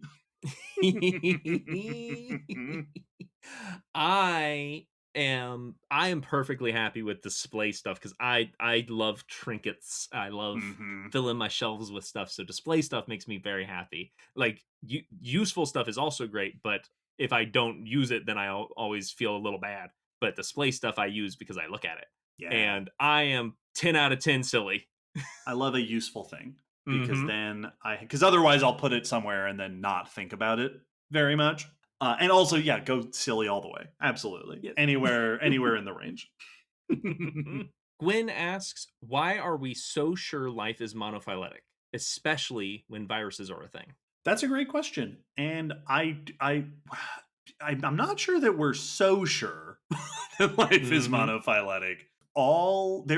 There's no strong evidence to suggest that modern life isn't monophyletic, that all life currently existing on Earth has the same sort of genetic structure, the same sort of cellular structure. There is a chance that early similar cells did evolve multiple times and then either came together to form a united base of life on Earth, or some of them just didn't make it and only one lineage persisted. But the evidence that we have suggests that life on Earth does seem to have a common starting point, and viruses might be viruses are most likely a branch off of the tree of life that we have currently on Earth. Viruses don't appear to be something that originated separately. Yeah. The other thing that I always like to think of is, like, there's definitely chances that like single cells could have come about separately and multiple times, but we don't have evidence that like the lineages we have each came from a single and right. With the way microbes interact, it's very possible that there were 2 separate originations of cells, and then through genetic transfer, the horizontal gene transfer, we got a single lineage that became where all the rest of life came from. Yeah. But that's one of the big questions. Episode 100. Emily asks, what was the first hominin species to see the aurora? Oh, What a cool when question. yeah. So So, getting northern or southerly enough to yeah, see it. this does, ignoring the fact that sometimes the aurora comes to see you. Yeah, like sometimes That, it makes like, it way farther south or north yeah, toward the equator than it usually does. like I know today South Africa can get the aurora Mhm. sometimes, and hominins have been in South Africa for millions of years. Yep, yep. And we get it like in our area, so like it can make it to crazy places, but like to regularly see it. Right? So, which is to say, what is the first hominin species to make it to the poles? Yeah. And from my understanding of hominin evolution, the first species to become widespread outside of Africa was Homo erectus. But I Mhm. don't think Homo erectus went particularly far north. I don't think so. So the earliest species that I know of in places like Siberia or northern parts of Europe are Neanderthals and Denisovans Yes. and Homo sapiens. So, and I also don't know how much aurora you get in like parts of Siberia, or like which countries in Europe are getting the aurora. So if we're talking like actual up at the poles seeing the aurora all the time, probably Homo sapiens, probably us. Cool. Fascinating question. I love that question. That's a lot of fun. Uju asks, "What is the largest animal, extinct or extant, that you could take in a fist fight or fight with one handheld weapon?" This question, there's a lot of variables here, right? I think that the phrase handheld weapon is doing a lot of work. There's a lot of really devastating handheld weapons I can hold in a hand. Also, where does the fight take place? Because I'm pretty confident I could take a blue whale in a street fight.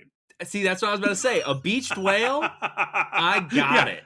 I absolutely. got this. You come onto my land and pick a fight with if me? if the fight is in the parking lot outside after school, then Mhm. yeah, absolutely. The largest animals that have ever existed, I can totally take. As long as they showed up there first and don't show up after I get there, because Yes, then yes. it might be a one hit. In an actual fight, and like going as big as I can, like biggest animal. I feel like I don't like a goat or a sheep. Maybe I could, Hmm. because you don't have claws and teeth to tear me, and like I think an animal that size I could like strangle. Well, prey sized, Yeah, right? This is yeah, most predators are going after prey that is, maybe half their size, right? And yes, and often smaller than that. Like, we love thinking of, wolves hunting reindeer and tigers going after elephants or whatever, but most of the time a wolf is going to be going after like a rabbit, yes. and a tiger is going after a small deer, because that's about the size that that is convenient and comfortable for an animal to overpower. It's because you want to win this fight, so I'm not gonna pick a fight with someone my own size. I'm gonna pick a Yeah. fight with someone much smaller than me. So like a toddler, Yeah. right? Yep. Like elementary school, right? Like a Oh first or yeah. second grader. That Yeah. No. absolutely. Confidently. That's where we're sort of aiming. Yes. Yes. Like maybe sixth graders at top.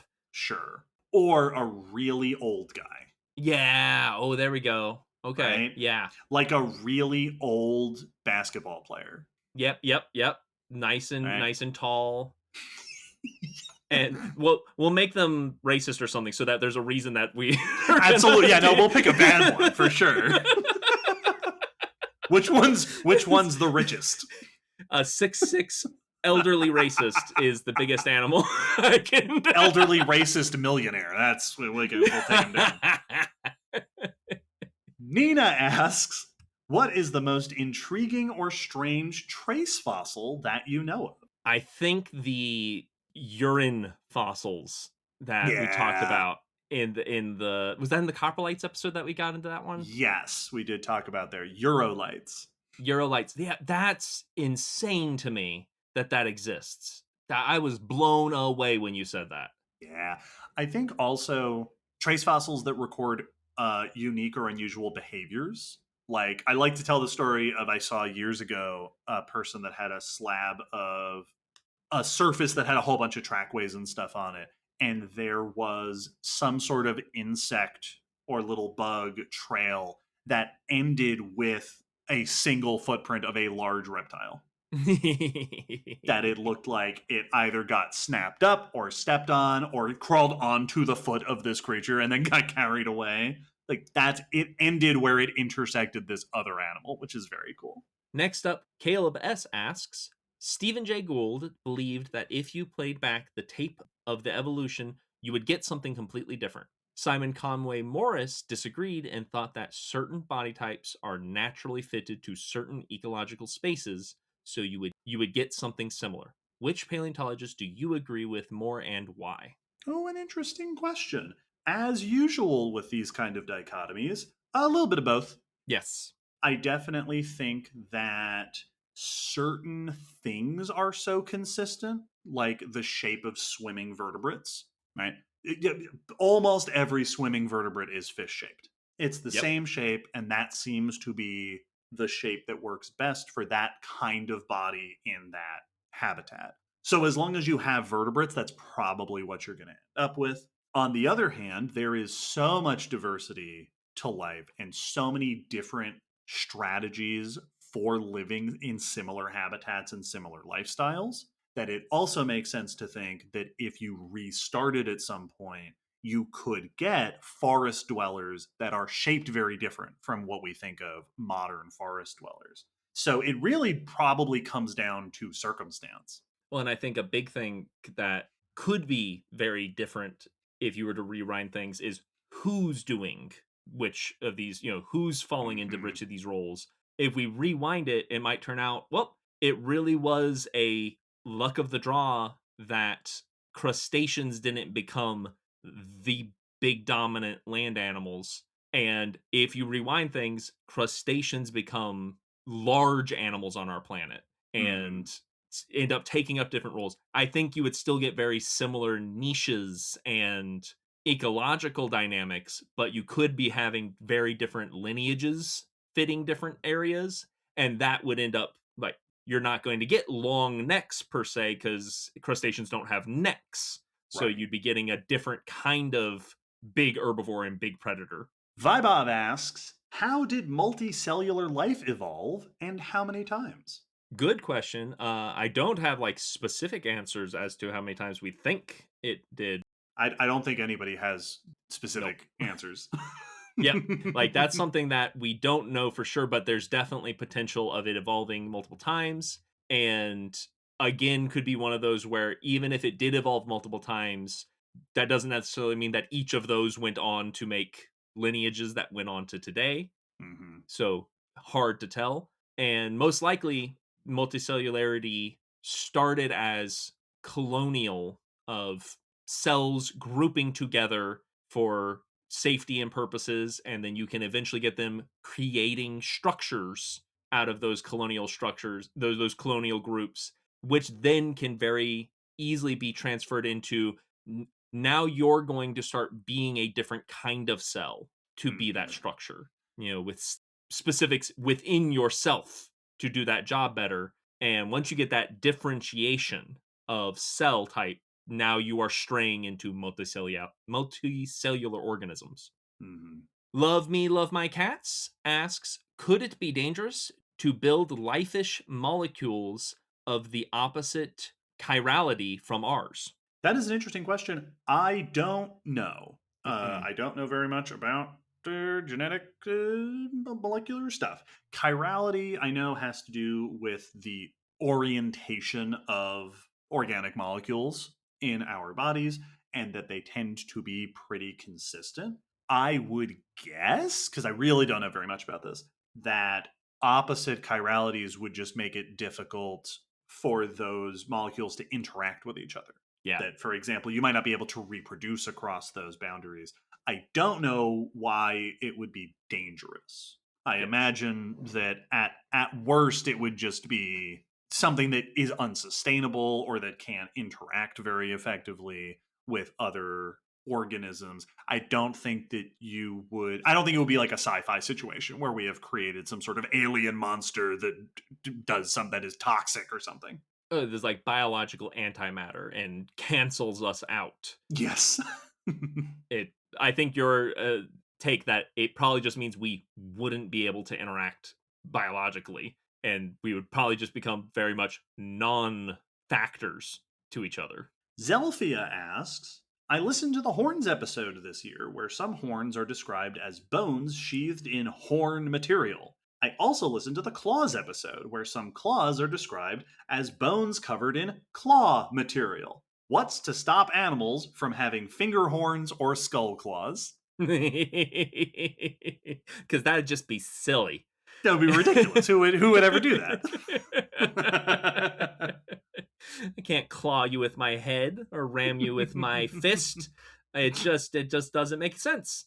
Yeah, I mean, the distinction is very much just definition that claws are things on limbs and horns are things on heads, and otherwise the exact makeup of a claw and a horn is going to be distinct in how they grow, but for mammals at least, it is keratin, it is very similar, and so the distinction really is just one of saying claw lets you know which part of the body I'm talking about.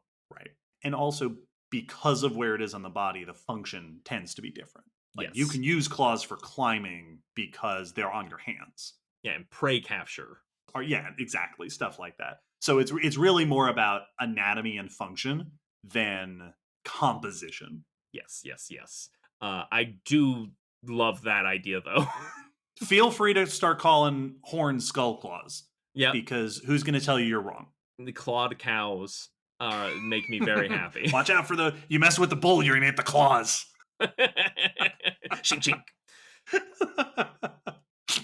Wolverine and his adamantium horns.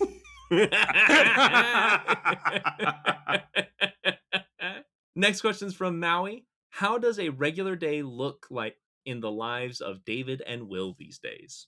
Whew, that's an what does a regular day in my life look like? I get up, I put my pants on one leg at a time, and I get to work. Mm-hmm. Well, in these days, you are mostly... Yeah, I work fully from home Mm-hmm. on podcast and on writing. And so my day is a constant wrestling match of trying to establish some sort of consistency and structure. Frankly, it's easier when I go and visit Nora, because then there's other people and life forms around that help to like force a structure into place.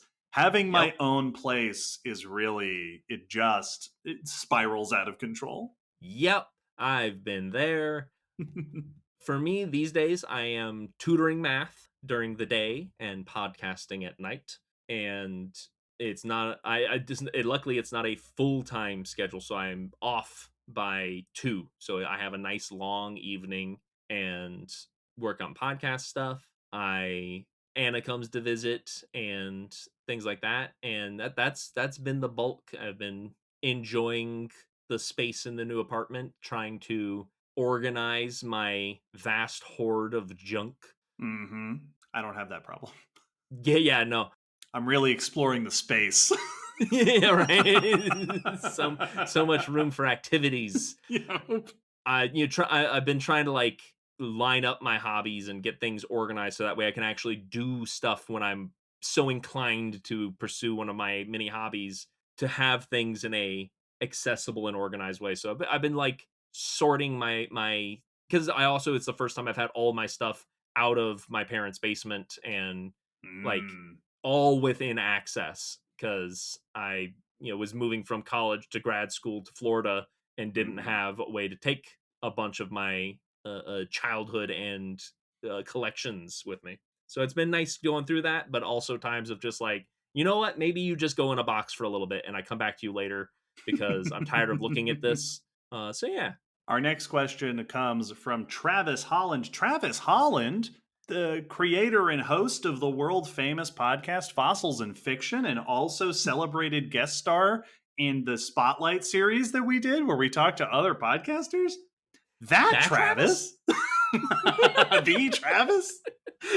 Travis asks, if the two of you were to wear a paleo-themed paired costume to a Halloween party, what would it be and why? All right, couples cosplay. The obvious answer feels like Martian coat. Yeah. That feels like the most straightforward answer. That would be extremely fun because we'd be in character.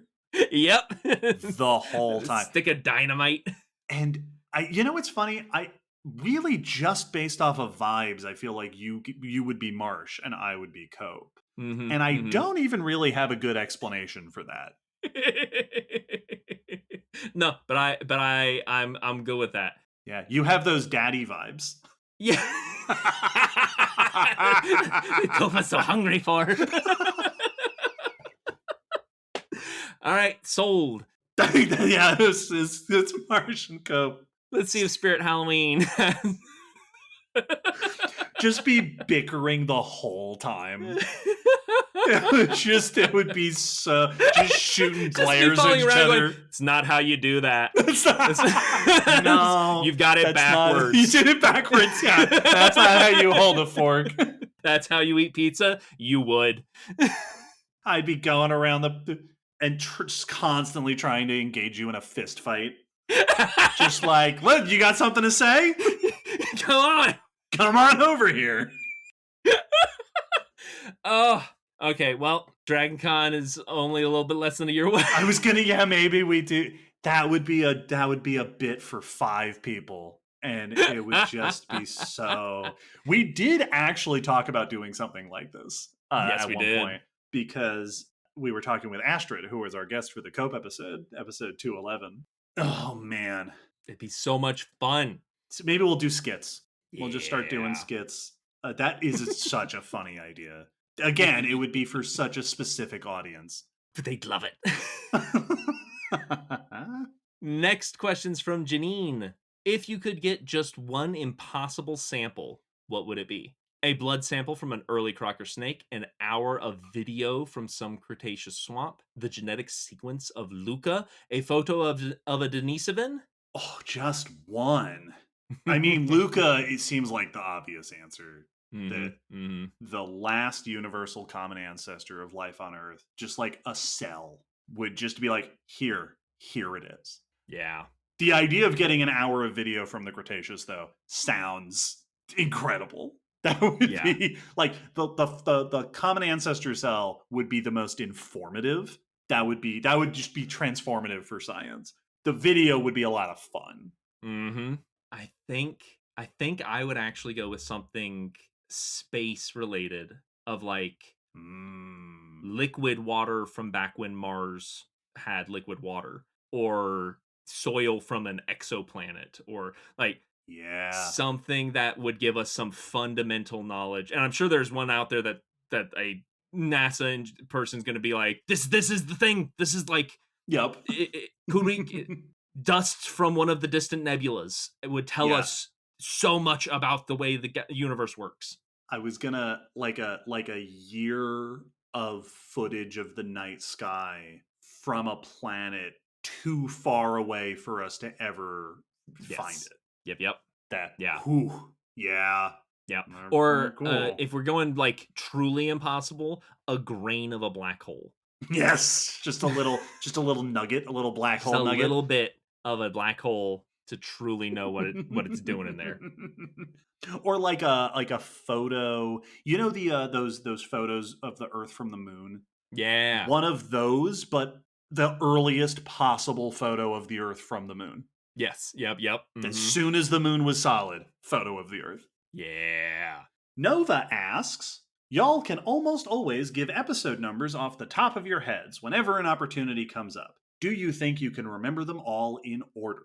Will, how do you remember all the episodes off the top of your head? I don't. Yes, I know them all in order. Absolutely. I could list them all in order, but it would take forever and I won't. But I have done it and I can do it. And that is the truth. It's just how David does things. That's just how I work. Irina asks, you get a time machine and a camera that can only take 3 pictures per person. Allie also gets 3 pictures to take. You can go anywhere in time on Earth and people will believe the pictures to be real. Where do you go and what pictures do you take? This is one of those questions where the whole thing changes with that stipulation that people will believe the pictures to be real. Mm-hmm. That Mm-hmm. if that's just a given, there's so much to be done here. Mm-hmm. Like this is like the moon landing where we are being documented the whole way as we make this show. Like everyone, the whole world is waiting for us to get back with these pictures. Yes.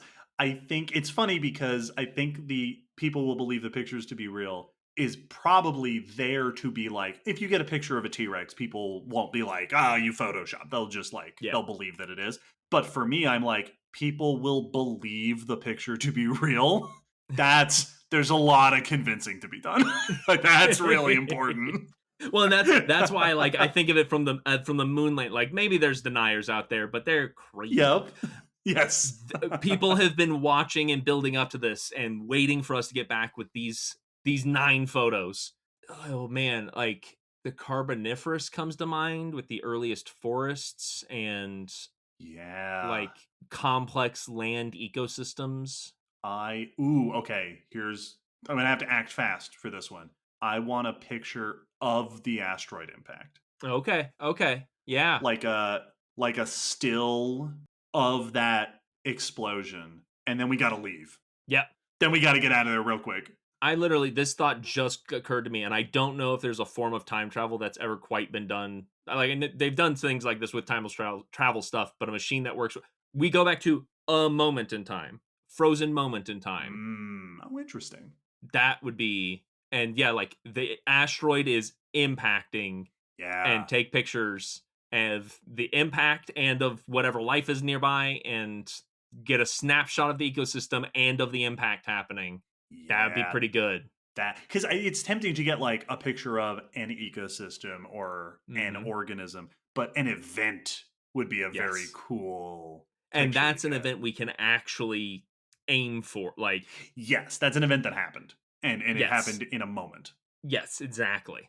Cool. I did share this question with Allie, and Allie did give me her answers. Allie says, the early Devonian of Scotland to document the landscape of the early plants from the Rhynie chert, the Eocene of the Arctic to take a picture of the Isola event, and the early Miocene of Kenya to document the forests of what is now Kiahara Hill on Rusinga Island to see what the flora looked like and how the apes were living. So selfish, but no regrets. Excellent. Yeah, if I have a spare picture, I'm just going to go to Miocene South America with all the crocs. I might go to one of those polar forests. Yeah. Get a picture. What did this look like? Absolutely. Or it's like novelty. It's me with like my head inside the mouth of Titanoboa. Yeah. Yep. Mm-hmm. It's those kind of pictures. It's selfies. I'm going to take a bunch of selfies throughout time. Oh man, what's I just had another one that what were I can't remember what they're called right now. The fungal forests, the big the Prototaxites, the Prototaxites. Yeah. I'm thinking of like novelty photos. Me in a barrel during the Zanclean flood of the Mediterranean, just in a barrel over the edge. Yeah. With like a big thumbs up. You really cold in Snowball Earth. Me really cold, just really cold. Just wish you were here. That is very funny. That is very. These are going to be the images when we make our book series of Baskin Coil. It's going to be full of these images of them just like having fun goofing off through time. Yes. Yep.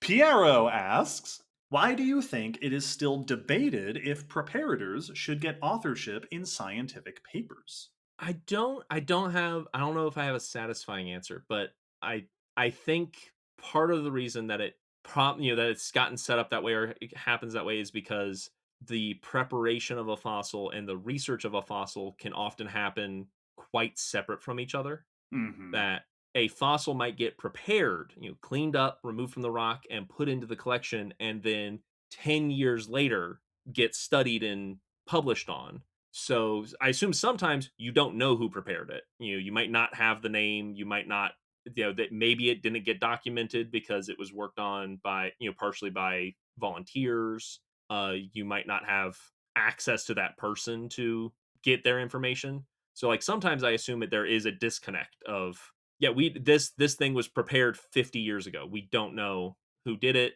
That wasn't something they were keeping track of back then. So we don't have that person's name to add to the study. Yeah, I think that there's also part of it is that it's tradition. Yeah.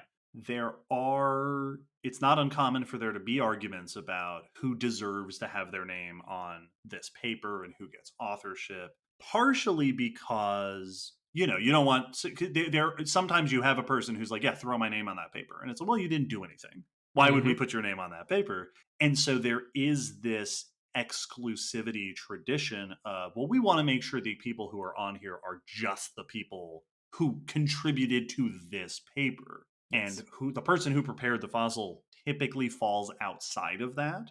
And that's not to say that that is the right way to do it necessarily, but that has become the way that it is done sort of traditionally. I think that there is a shift that's happening these days where it's, I think, becoming more common perhaps for researchers and preparators to be working more closely with each other. And Yes. while a specimen is being prepared, research is also being done on it, that the person preparing the fossil is part of this process of discovery, especially when it's an important, when you see that it's an important fossil right away. They're sort of working hand in hand with each other. And I've witnessed examples like that where it's, yeah, I'm partway through preparing this. The prepared part is already being researched, and the Yes. researchers are waiting on me to, not me, but like a person that I know, waiting for the preparator to work on the rest of it so that the research can expand to that other part of it. So I think that, yeah, a big part of it is just that disconnect between preparation and research. They often are not linked either in time or in space. Yes. And there traditionally was a hierarchy of Yes. the researcher was big and important, and the preparator was, like the diggers were hired help Hmm. that weren't as important or viewed that way. And so we're also breaking down that old gatekeeping and ivory tower mentality. Yes. Matthew asks, why don't giraffes have longer tails to balance their necks like sauropods? For that matter, why do so few mammals utilize their tails like archosaurs? Is there an anatomical or genetic reason for this? That's a great question. And the shortest answer is that placental mammals just don't have big tails. Hmm. That's a thing that kind of just got started early on in the lineage. Marsupials often have big, hefty tails, similar to what we see in reptiles. But somewhere along the line, placental mammals just lost that. And the tails became smaller organs that are more functional for other functions, right? For display or for keeping flies away or for anything like that. So giraffes are just at the end of a long line of small tailed mammals, and they just don't have the heft in the tail to use it as a counterbalance. Also, giraffes hold their necks upright, Yes. and dinosaurs tended to hold their necks forward. Now, that's probably in part because giraffes couldn't balance a forward hanging neck with a big hefty tail because they don't have a big hefty tail. But that's just something that placental mammals did at some point, is that they generally shrunk their tails down. Which is a bummer. Yeah, it's a real shame. Our next question comes from Jeff. Many years ago, Jeff says, I came across an article describing my favorite dinosaur, Triceratops, behaving like my favorite animal, the musk oxen. Along with paleo art, it showed mature Triceratops forming a defensive circle with horns pointing outward and juveniles protected in the center. Was this purely speculative, or is there any evidence of this behavior in Triceratops, other ceratopsians, or dinosaurs in general? If the answer is no, I will continue living in a world where it did. This is one of those where we don't have any direct evidence of this specific, like we don't have trackways that show this defensive ring or something like that. This is also a behavior that would be very hard to find definitive evidence of. Like if they were to get buried while in this defensive pose, they probably would not maintain their position well enough for us to confirm. But we have evidence that they were social. We have evidence that they traveled in multi-aged groups. So there's all the likelihood that they were parental and providing for their young. And we see defensive behaviors, if not exactly like that, but similar guarding of the young behavior in many social animals. Elephants will gather the young between their legs and group around them, and other herd animals will put themselves between predator and the young. So it is not something that we have. Here's the fossil that shows that that was happening, but there is no reason to think that they couldn't have and weren't doing something, if not exactly the same, very similar. Next up is Chris. What is the most recently discovered Lagerstätten, and what was found there? That's a great question. I don't know what the most recently discovered is because, believe it or not, these kinds of fossil sites are being discovered all the time and they're being published and reported. But just to name some recent ones, I did a little search just to find some examples. In 2022, a paper described a new Lagerstätte from the Miocene of New South Wales in Australia that preserves a rainforest ecosystem that they described as being excited because it preserves signs of not only predators, but also parasites and pollinators.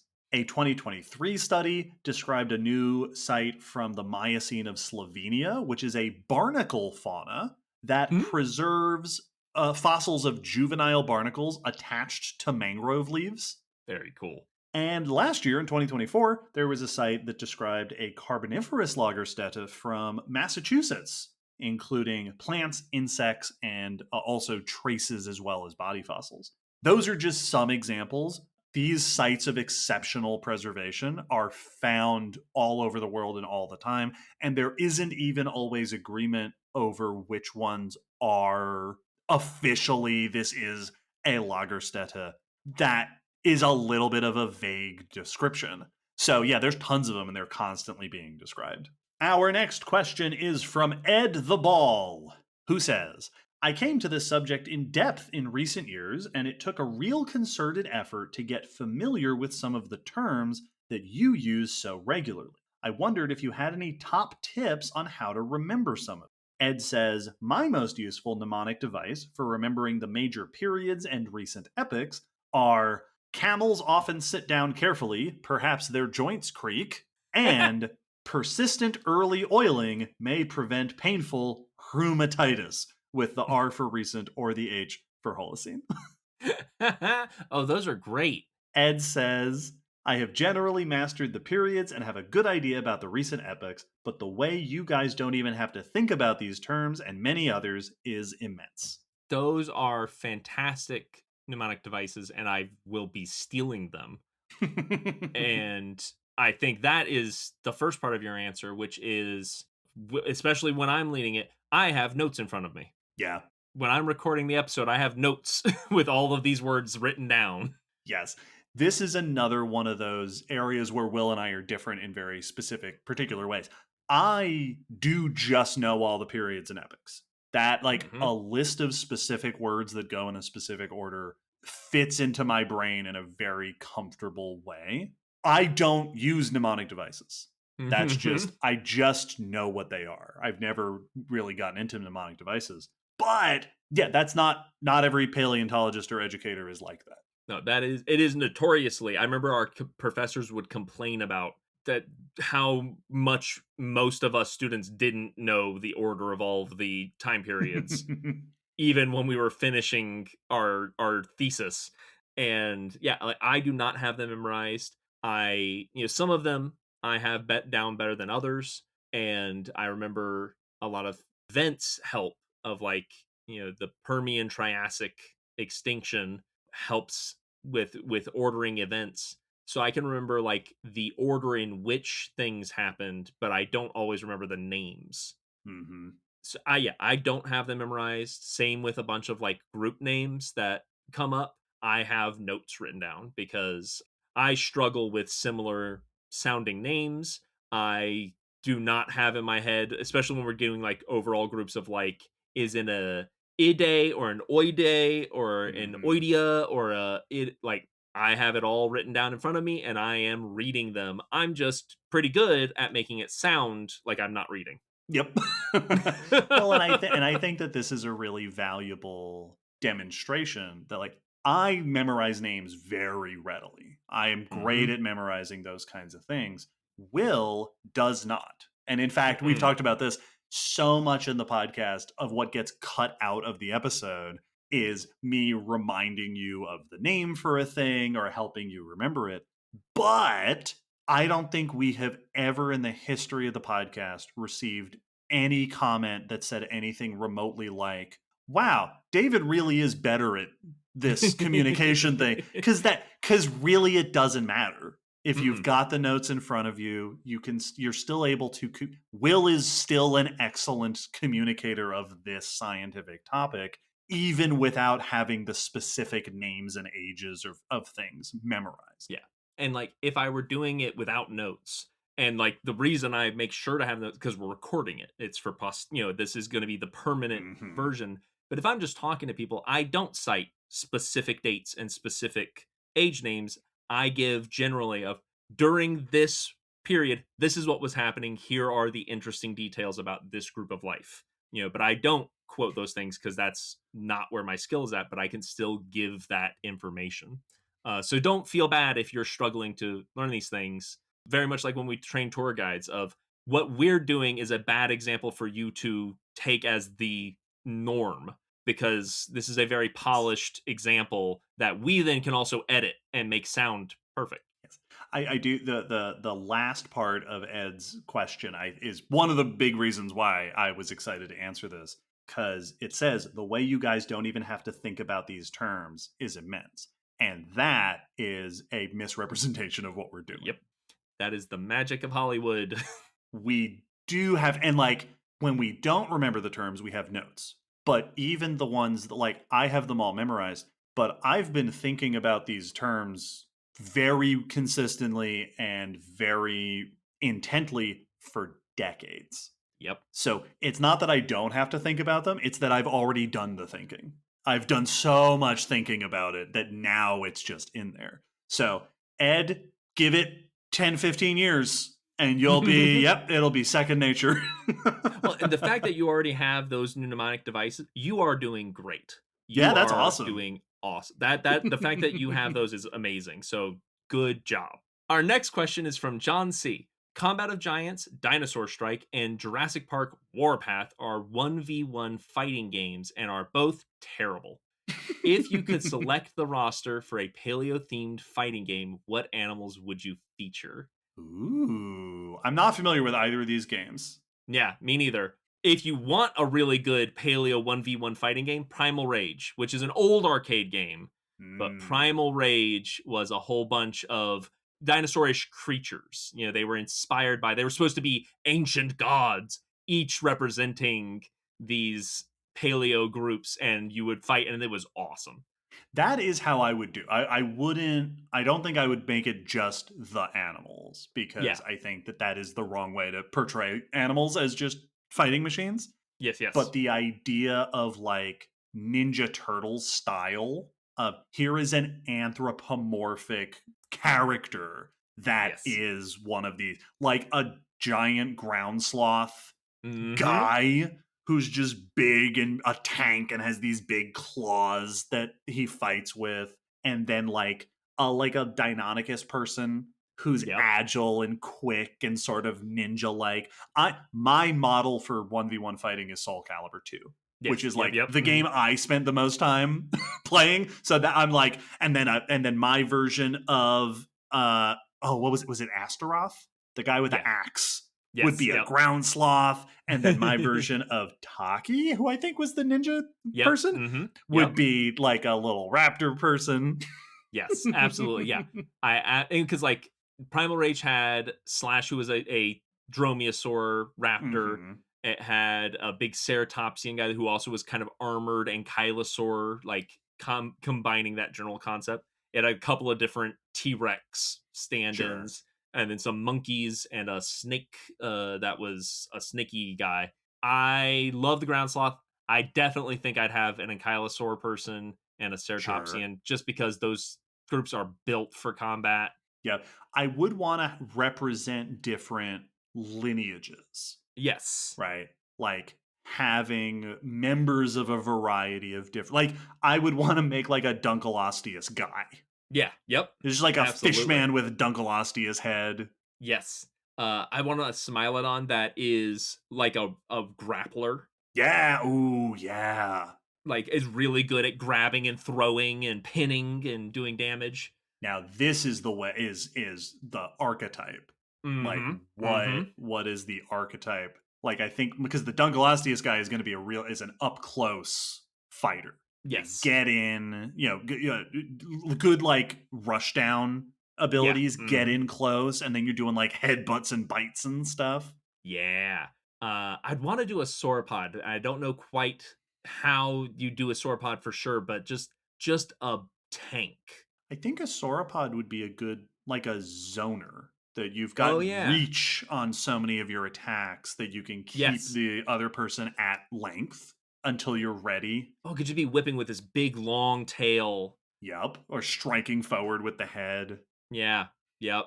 Gigantopithecus for Will, Oh yeah. Yes. Yes. which would be a grappler with a long reach. Yes. That would Absolutely. be their bit. And just these basically kind of Donkey Kong from Smash Bros. Like just Yes. reaching out to touch you, slap you. That is incidentally my wouldn't be a 1v1 fighting game. It would be a Yeah. platform fighter. Yep. Because it would be Smash Brothers. Yes. It would also be cool to do a big pterosaur and Ooh. have them be still ground capable. Yes. A big Ashdarkid. Uh-huh. Like still good on the ground, but then be able to just maneuver when they needed to. So I'm trying very to like a striker, just high damage, low defense, but mm-hmm. good maneuverability only when in the air. I don't know if anything typifies the concept of a glass cannon better than a Yeah. big pterosaur. I'm trying to Yeah. think of a good like ranged attacker, something with projectile weapons, which isn't something that really happens much in the real world. It could be like an early hominin. Yeah, exactly. Yep, yep. Yeah. With just like spears and rocks and stuff. Great, we did it. Have this game on our desks by Monday. Yes. I want to play it. Sam asks, is there a possibility of T-Rex migrating to Appalachia with the receding of the Western Interior Seaway?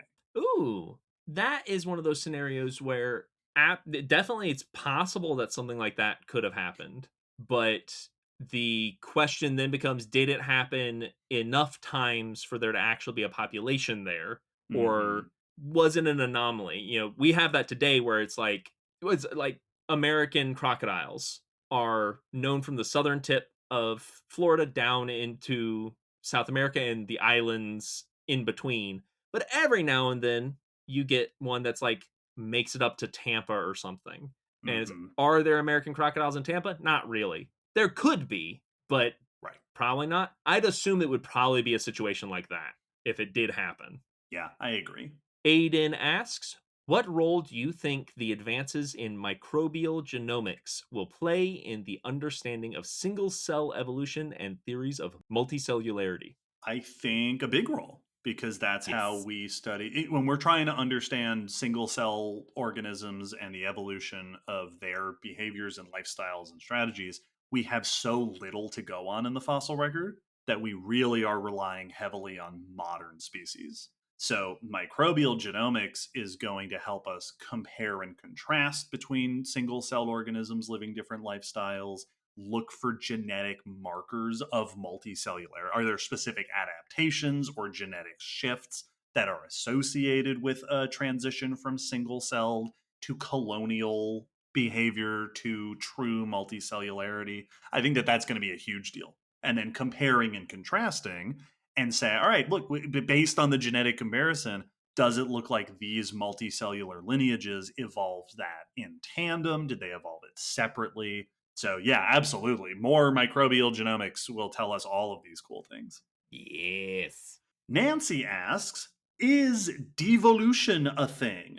Given how natural selection concerns successful adaptation to environments and not directionality, can a change in an organism be considered a step backwards, or is there no such thing? Good question. That's a term that gets thrown around a lot. Mm-hmm. And yeah, kind of this can happen, but usually on very, very small scales. Mm-hmm. Like we have examples where a group seems to have returned to an ancestral protein. Like the protein they're producing seems to be the one that is ancestral to the group. And it seems like they are producing it the same way their ancestors produced it. Now, whether or not they like reversed the steps of what happened previously, so whether that's devolution, but returning to an ancestral state is a thing that can happen. And if that's what we are counting as devolving into something that already was, then yes, that does happen. But once again, usually very small scale things like the proteins you produce or the way you process something and things like that. Next question's from Jonah. Can you please speculatively evolve the engineer species, the Huragok, from the Halo series? I'm so glad you asked this. I would love to speculatively evolve the engineer species from the Halo series. Will, what is that? So in Halo, the Covenant are the bad guys, and they're a covenant of alien races. They are a various species that have all been gathered together to form this coalition. And one of those members is the engineers, which are these kind of floating jellyfish looking critters. They float around. They've got a head, limb, body part that comes out with 6 eyes, I think, and no really perceivable mouth. And then these tendrils that come out, and they are usually fairly benign. I do think there are a couple of ones that are indicated as enemies, and like they turn red when you put your reticle on them. But I don't remember if any actually attack you ever. But pretty benign, and they befriend one of them in one of the games, and they are tech specialists, and it seems almost like they are like instinctually just drawn to technology, any technology, that they are just very intuitive about tech. I would definitely make them either a cephalopod or some sort of jellyfish, some sort of cnidarian, because they've got a very soft, squishy, floaty body and a bunch of tendrils. I am looking at pictures of them, and that seems to me to just be a hunter Metroid. So I think that is one of our Metroids from Spooky. That is also a very good opinion. Like a friendly hunter Metroid. Sure. These are much more cuddly than Metroids. A forager Metroid. If you want to have them like interested in technology, maybe they can sense electrical signals, and Oh, yeah. they are drawn to electronics because it is triggering their senses, and so they are intrigued by them. Jojo asks, if someone wanted to study and participate in the kinds of research y'all do, what kind of path in higher education would you recommend? Excellent question. Currently, neither of us are researching. So Mm-hmm. we are not currently doing research, but we know a number of researchers. There are multiple ways that you could get into similar research. Me and David both have different backgrounds. David took a very geological and paleo path, and I took a biology path before getting to paleo. And so we have different paths that we went. There are also ways to get into it without having to go through that typical higher education path first. We have friends who started working in the lab before getting higher degrees and have participated in research, have published research, presented research.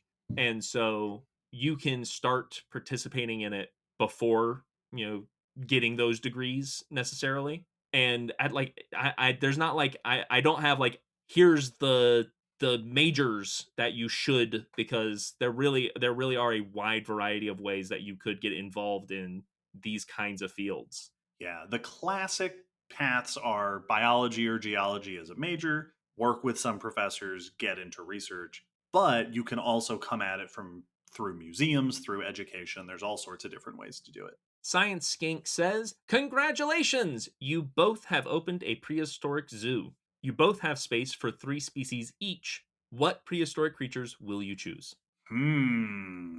Well, if it's a zoo, then I want to have things that are educational, right? I want to be able, and so I want to have things that are going to be as different as possible from things that are already in zoos. Mm-hmm. So stuff that's like cool and weird. I agree Right. with all those assessments, but I will be putting a Deinosuchus in my zoo. Sure. I think you have to have Deinosuchus or some dinosaur. You got to Yep. get people in the door, right? Yes. You gotta tempt them with something big and exciting, and then show them the Anomalocaris aquarium. Exactly. Yeah.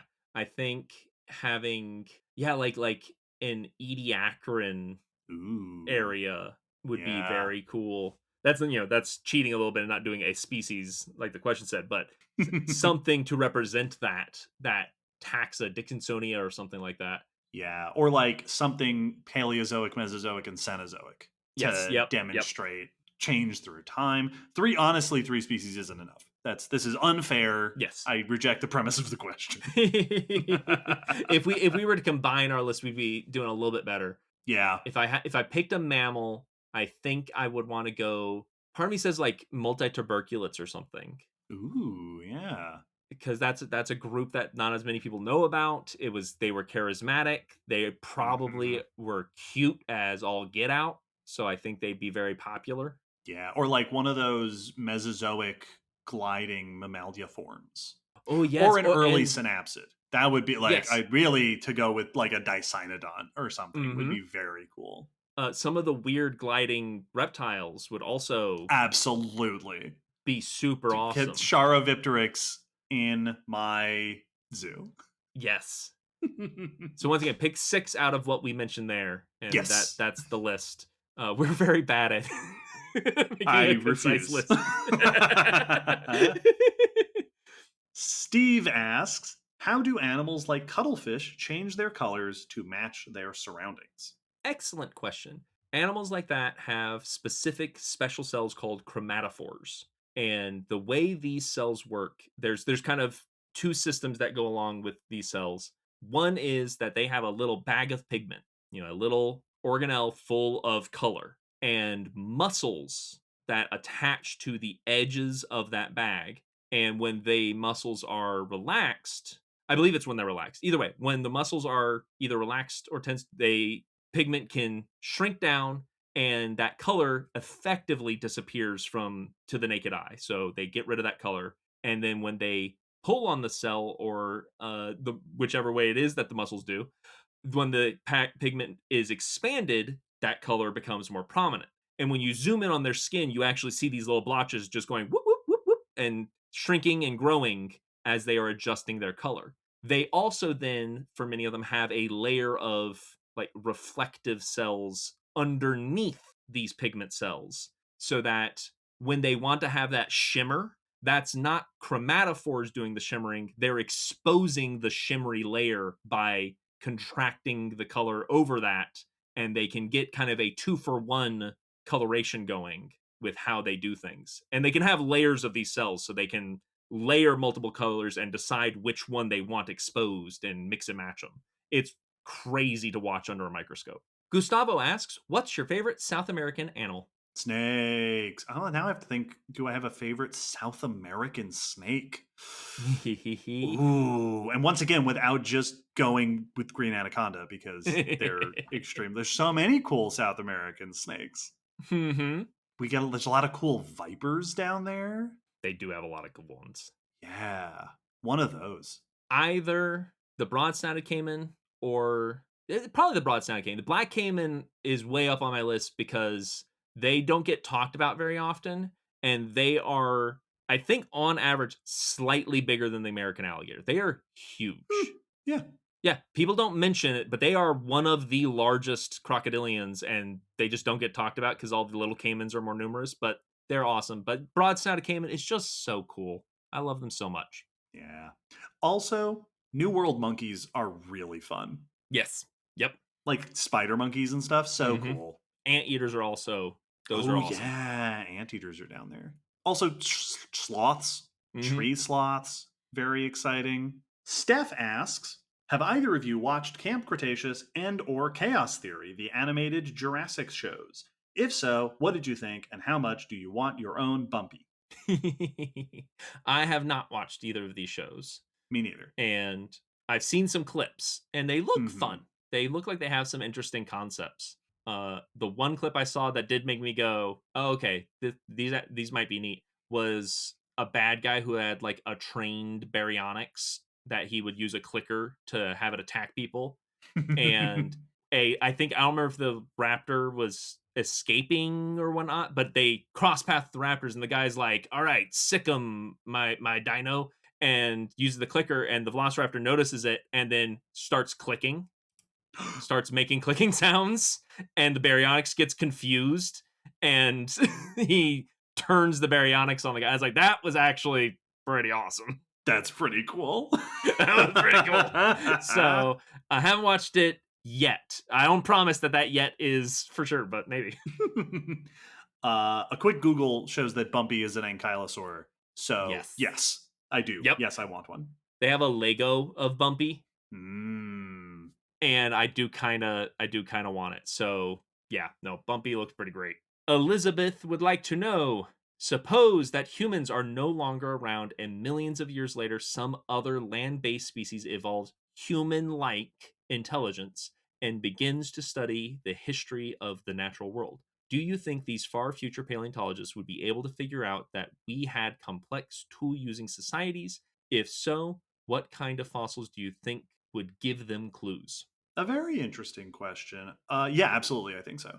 Because Yes. I think so many of our tools and creations are going to preserve. Yep. Right. So many, not all of them. And in fact, much of it will come apart. But we are going to leave behind chunks of metal and plastic and shaped stone and these things that are very sturdy that were clearly built with some form of tools. A lot of what we've accomplished is very clearly societally oriented. Hmm. We have these living centers, we have these living spaces. So, I exactly how much they'd be able to tell about our societies and our tools is tricky, especially with how much of that information these days is digital, which Hmm. will not preserve into the future. But for sure, they'll find like stuff we built and stuff we used to build it. Yeah, because even like while buildings on the surface will probably fully degrade, we things that make it way underground, even if just a chunk of brick preserves that was made in a factory, it's going to show very different signs. The other clue, which is not paleontological, is we leave a bunch of stuff in space. Oh, we sure do. We have a whole bunch of space junk. All of our satellites will go derelict and become space trash. Much of that will degrade and fall back in, but the particles, the little bits, probably could stay up there. I don't know what the estimate for like the longest that it could stay there is, Hmm. but even if everything cleared out, which I don't think is likely, we put stuff on the moon. And some of Yep. that stuff is specifically supposed to be able to be detectable by a telescope. There are Yeah. reflectors, so if they get bare minimum telescope technology, I think they will be able to detect there's stuff that is obviously not natural on the moon. And the only conclusion will be someone left it there before us. Yeah. Fun. Space archaeology. I love it. Our next question comes from the Lannister Thylacoleo. Each of you choose an extinct animal to be the sigil of a fantasy royal house. What are the house words for your chosen animal? For example, House Lannister has the lion, and the house words are "Hear me roar." Ooh, let's see. I mean, something very obviously intimidating like a Smilodon comes to mind. Hmm. But if I had to pick one, Mine would be a Deinonychus, and the house words would be "Mess with this house, get the horns." This is gonna be for the nerds out there. I would make mine a Quetzalcoatlus, and the house sigil would be Fly High, Seek Peace, which is from Mm. Dinotopia. Oh, all right. Yeah, Not too yeah. bad. My other thought, this is also a bit of a reference. That the house animal would be an ankylosaur, and the house words would be "No, you move." I like that. CJ asks, in my master program, I do research georeferencing old imagery to analyze stream bank erosion and phosphorus release. It began as research looking into erosion prevention, which turned into how does this impact the river further downstream, which then split into another project of how much sediment is moved per year by a river, and from there, how much phosphorus is being released from erosion. I'd love to know what is the most interesting research daisy chain you have been part of or seen. Very interesting. I don't know of any chains like that off the top of my head, but I do know of many examples of paleontologists who have gone to a particular site or locality to research one thing and then accidentally discovered and became an expert in something else. Yep. That is how I believe Phil Gingrich became the world's expert on whales, on early whale evolution. Is that, if I remember correctly, Phil Gingrich was a primates guy, and he was going to these Eocene sites in the Middle East looking for early primates and happened to be on the team that discovered like Ambulocetus and Pachycetus and then became the world's leading expert in whale evolution because that's what happened while they were there. While I'm here, I might as well. Yeah, and I love when we read news articles about like, here's what we were aiming to study, and then we noticed this thing. So this paper is now focused on that because we're Yep. gonna publish the other study eventually, but what is this thing? And that's fun. Emilio asks, back in 2022, I submitted a question asking what you guys feel have been the biggest improvements to the podcast since the beginning. Similarly, my question now is, looking back, what has been your most prideful moment when it comes to the growth of the podcast?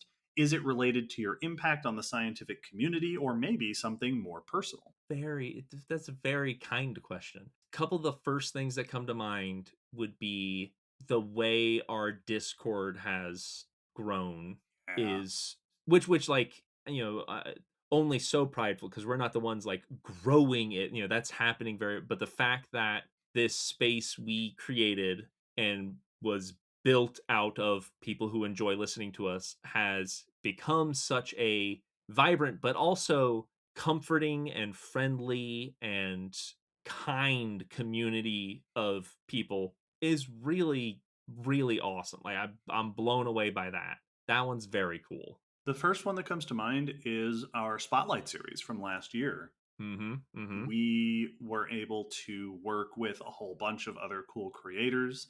And the fact that we have had listeners tell us that they got turned on to these other projects because we had them on the Spotlight series is fantastic. That was one of the big goals with the Spotlight series was we know that we are a popular paleontology podcast.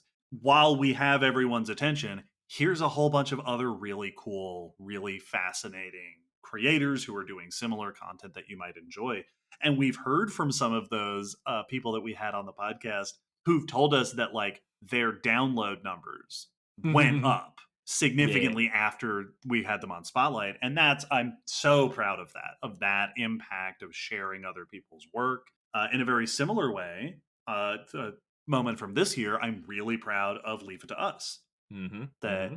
our podcast gets to serve as a launching off point or a boosting point for other projects and other creators doing science communication. And that feels fantastic. The one other thing that comes to mind for me that is much more of a personal pride in the two of us is how we've transitioned into being a business. And Mm. not like it just flipped everything on its head. We mostly are still functioning how we function, but the fact that we've been able to transition this in a very professional way and continue to communicate well as partners and friends and creators and maintain something that we're friends that have figured out how to deal with money, and that's not something that is often like that. I am very proud of the fact that we got to the level of being a business and making this our professional identity. That makes me really happy. Agreed. Finya asks, do you believe that any dinosaurs could have used tools even in very primitive ways? Absolutely. I would be shocked Yes. if there weren't dinosaurs using tools.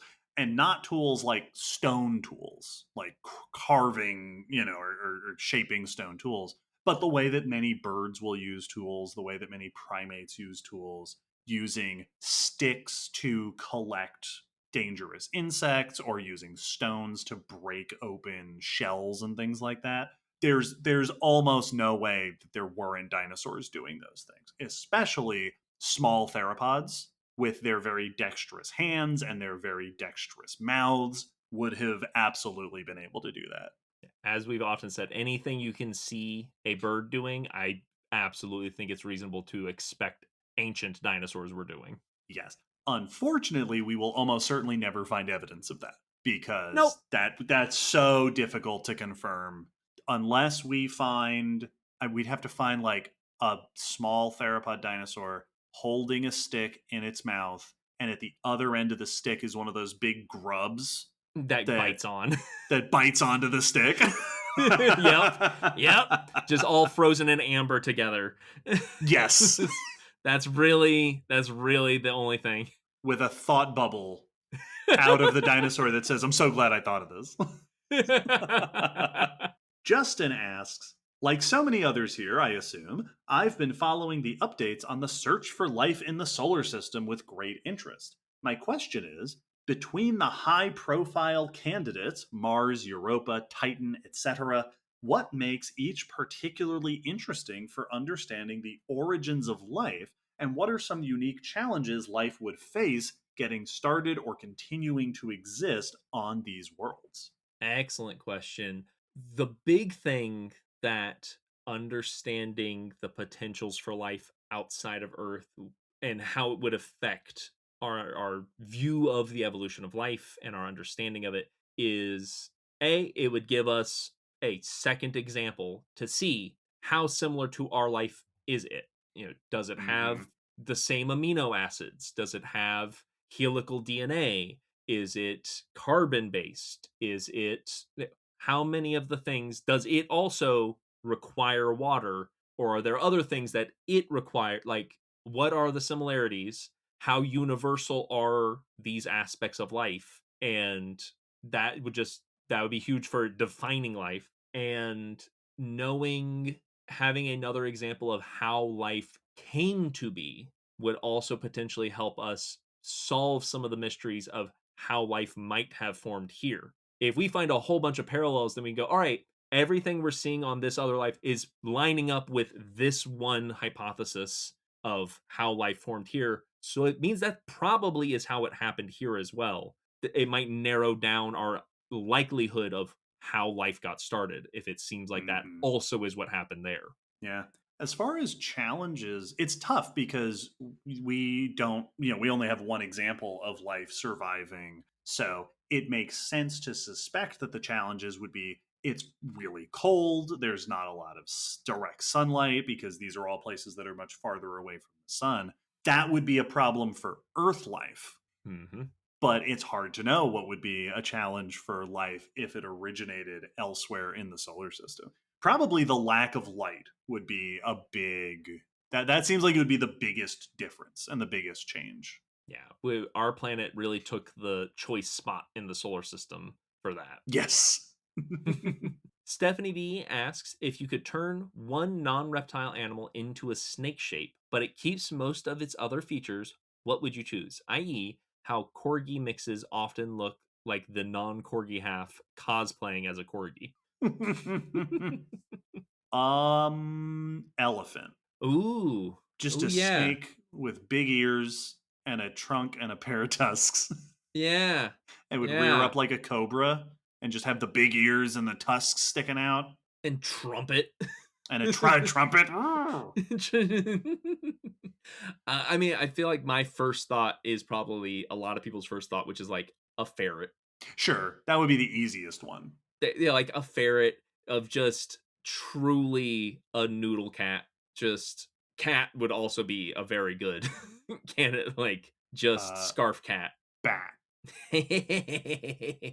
Long and snaky with a bat face and big bat wings. Spider. Ugh. That's just a centipede. Yeah, yep. Centipede then. Centipede. It's just more. It's like a caterpillar. The first half is where all the legs are, and then there's just more of it. Yep. Now it's got fangs and a rattle. B. Von Brunswick asks, I've heard that T-Rex may have lived no longer than 25 to 30 years and grown to their huge size after a teenage growth spurt and likely slowed down in their bulky mature years. Did they die so young because they slowed down as they got huge and couldn't keep up with the packs of younger T-Rex? How likely is it that old, slower T-Rex may have been tempting targets for the younger ones? Excellent question. The first thing to note is that 25 to 30 is actually quite a high age range for an animal. Yes. It's short for us, but yes. Yeah. And only short for modern humans. Yes. If you jumped back, a few thousand years in human history, 30, 40 and 50 were pretty normal upper age ranges for a lot of humans. So that is actually pretty comparable to our quote unquote natural lifespan before we invented all of these amazing medical technologies and dietary adjustments that allowed us to live happily much further into our lifespan. So that actually is a very old, like the average age for a lot of animals is like less than 10 years. Like that is pretty normal that most animals are not living more than a decade. So that is pretty good. But your questions about how would the old members interact with the young ones is something that comes up. We do see that in certain, like in social groups where older members eventually just lag behind the group and, like herd animals, that happens very often where the oldest members might just slowly move to the back of the herd and then eventually are more likely to be picked off. But then you get like I famously, I've heard it with wolves that they move at the speed of the slowest member. So they adjust. Right. So in certain social situations, you might not get that they're being left behind. They might do just fine. And if they're like crocs, they might be the one that's bullying people off of stuff because they're big enough to push people away. So they might be doing kind of the best. Yeah. Yeah. Big full-grown T-Rex probably lived a different lifestyle than, teenage, younger T-Rex, both because of their size and their capabilities. And whether that, which of them was the one that won out in that situation is hard to know. Most likely, if they were living such different lifestyles, they didn't interact with each other. They lived in different places and hunted different foods. We see this in, for example, modern alligators and crocodiles. The younger little ones tend to stick to the shallow parts of the waterways. They tend to eat smaller meals because that helps them avoid competition. Yes. And not just competition in the sense of like, we're going to run into each other, but just in the sense that this way there's enough food for everybody, right? So I would imagine that generally speaking, a teenage T-Rex probably did not want anything to do with a full-grown adult T-Rex. Yes. Because even if they were faster, being old does give you things like experience, and speed is great, but we often get misled by video games and such that being fast is awesome. If I weigh 3 or 4 times as much as you, it doesn't matter how fast you are. Right. All I have to do is hit you one time and you are done. And that is more important. I can outrun an alligator. Yeah. But I don't want to fight an alligator. Yeah.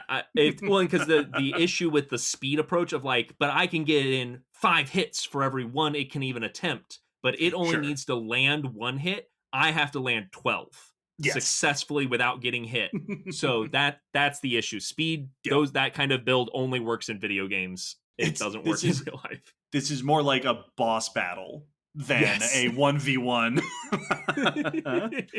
As for the last part of the question, I wouldn't be surprised at all if younger T-Rex were on the menu for older T-Rex, because Yeah. Oh, that is in some cases that's something that we do see in modern animals. Again, crocodilians will do that, where a croc's not going to turn away a convenient meal. Mhm. That being said, oftentimes predators don't hunt other predators. Yeah. And part of that is the danger, right? Because a predator is a dangerous animal, but also because predators gather certain nutrients and such.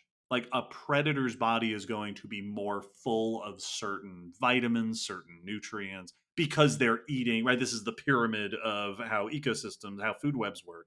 And in some cases, that's great because you get all of your, great protein or whatever. But it can also mean that the predator's organs might be toxic in that respect. Yep. I think vitamin A is one of the go-to examples of this. That like, don't eat the internal organs of a lion because you can get a toxic level of certain vitamins because they're just building up so much from eating other animals. Yeah. Next question is from Habib. Are you planning on coming to Europe to meet with your European fans? In my case, in France. We would love to. When and how, uncertain. But yes, we do dream of the Common Descent European tour someday in the future to go see all the cool museums and fossil places. And because, Europe is for sure our second, it's the continent we're the second biggest on. Yes. Yep. So, yes, we would love to go there. Our next question, our penultimate question of the Q&A, is from Isabella. And Isabella, of course, I remember you. Hello, Isabella. Isabella says, I was wondering how certain behaviors become encoded into a genome. For example, I know that certain species have coordinated dances for mating displays, and these get passed on, but how does the dance get encoded into DNA? Very good question. In my mind, the best way to try to think of instinctual behaviors is thinking of them like reflexes. That when a certain stimuli happens, the reflexive urge is to do this behavior. And so it's very much like if someone's sitting in a chair and you tip that chair, they will jerk their arms out to try to balance themselves because we have a reflexive instinct as a baby. If you pretend you're going to drop a baby, the baby moves to stabilize itself because from birth, we understand that falling bad, and anything you can do to stop from falling, you need to do that. And that is done by trying to adjust your balance and adjust your body. So you can get these things where if this stimuli happens, this color, sound, temperature, whatever the series of stimuli are, that there is an urge. It's kind of like the famous one of beavers react to the sound of running water, of babbling water, and their urge is to plug it up. And that urge causes a dam to be formed as they continue to follow that reflexive urge. Yeah, it's tricky because behaviors involve a lot of active decisions. Right. A beaver is also deciding. It's not like you pushed a button and the beaver goes into dam building mode. Yeah, it's not a sleeper agent. Yes. In DNA, you can encode responses to stimulus. One of the best, I think, ways to think about this is with us, for example, with certain foods or flavors, right? One of the reasons why it's so easy to eat too much unhealthy food is because the kinds of tastes that are in unhealthy food, our body has a natural response to that. And the natural response is to want to eat more of that. Yeah, salt used to be hard to come by. Now it's not. Yeah, if it's very sugary or very salty, because for a lot of animals, if you can find that, that's really important to eat. And so an animal that just in their genetic makeup is like, if you eat salt, it makes you a little extra hungry for more of that salt. that is a survival benefit because now this is an animal that's going to go, oh, yes, I'm going to eat more of this than I might otherwise do.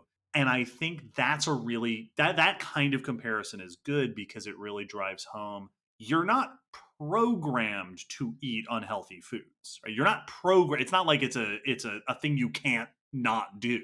We also this is something a similar thing that comes to mind is like addiction. Yeah.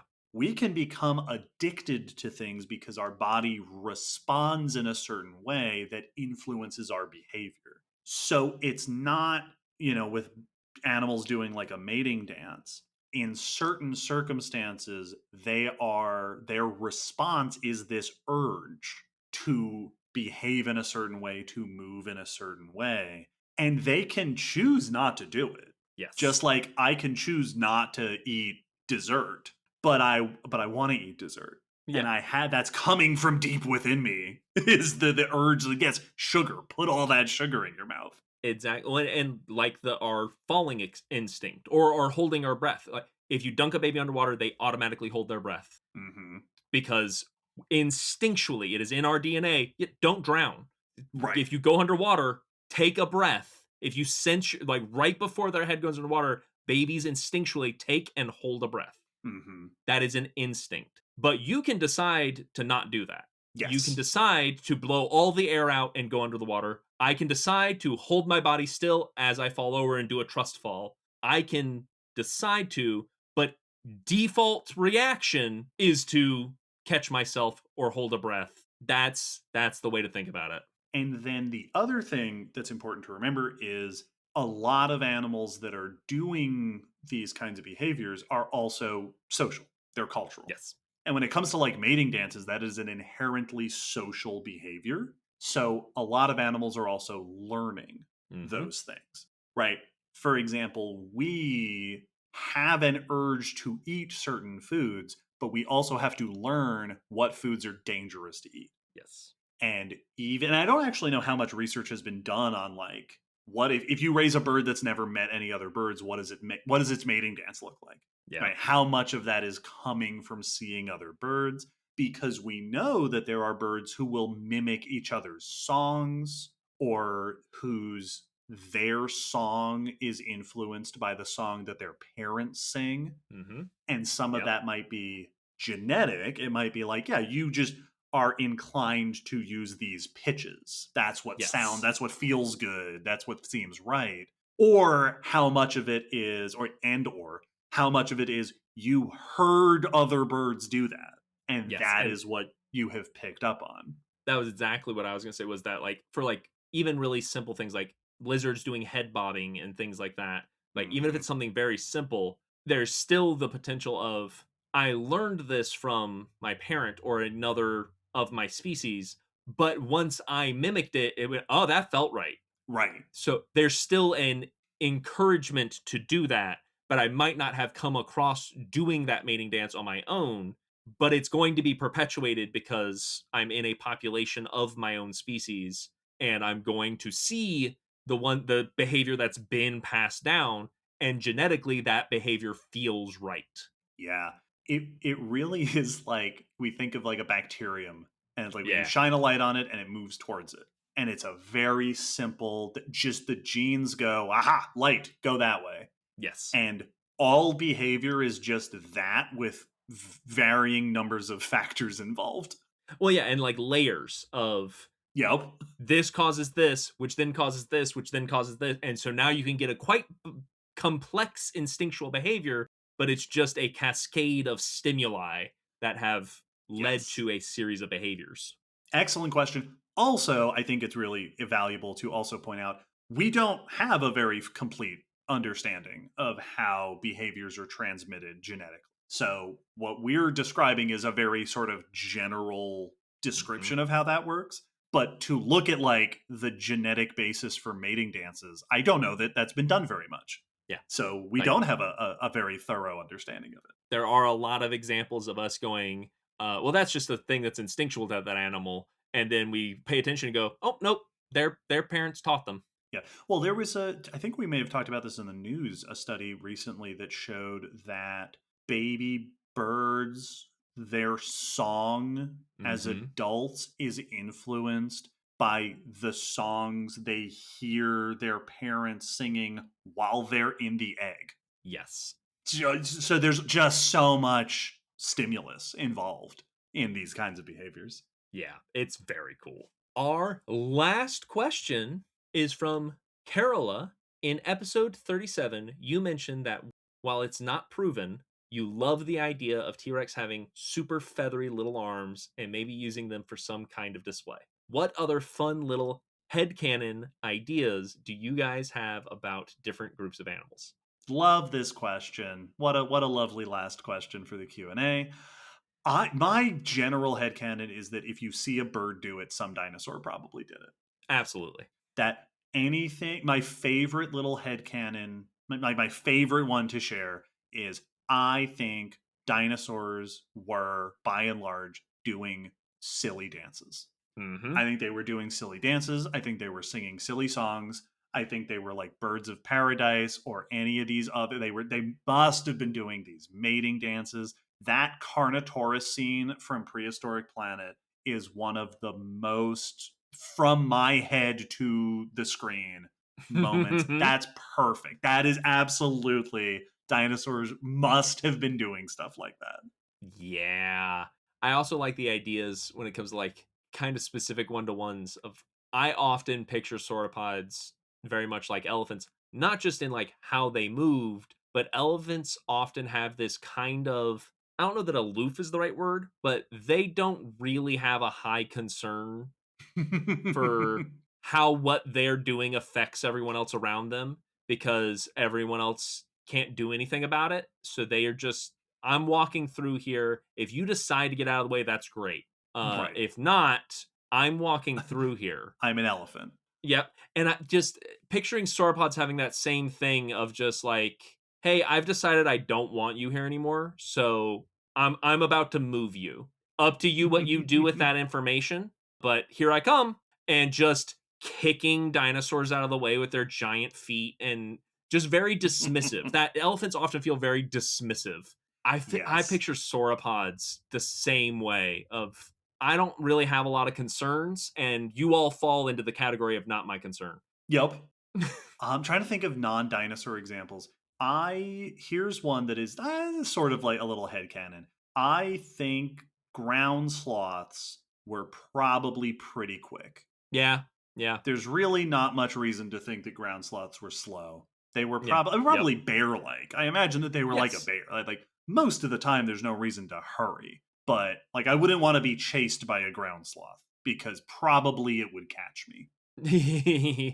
I have one for them as, and this is definitely just me applying it from modern sloths, but they're so often pictured very shaggy because often many of them lived in cold environment.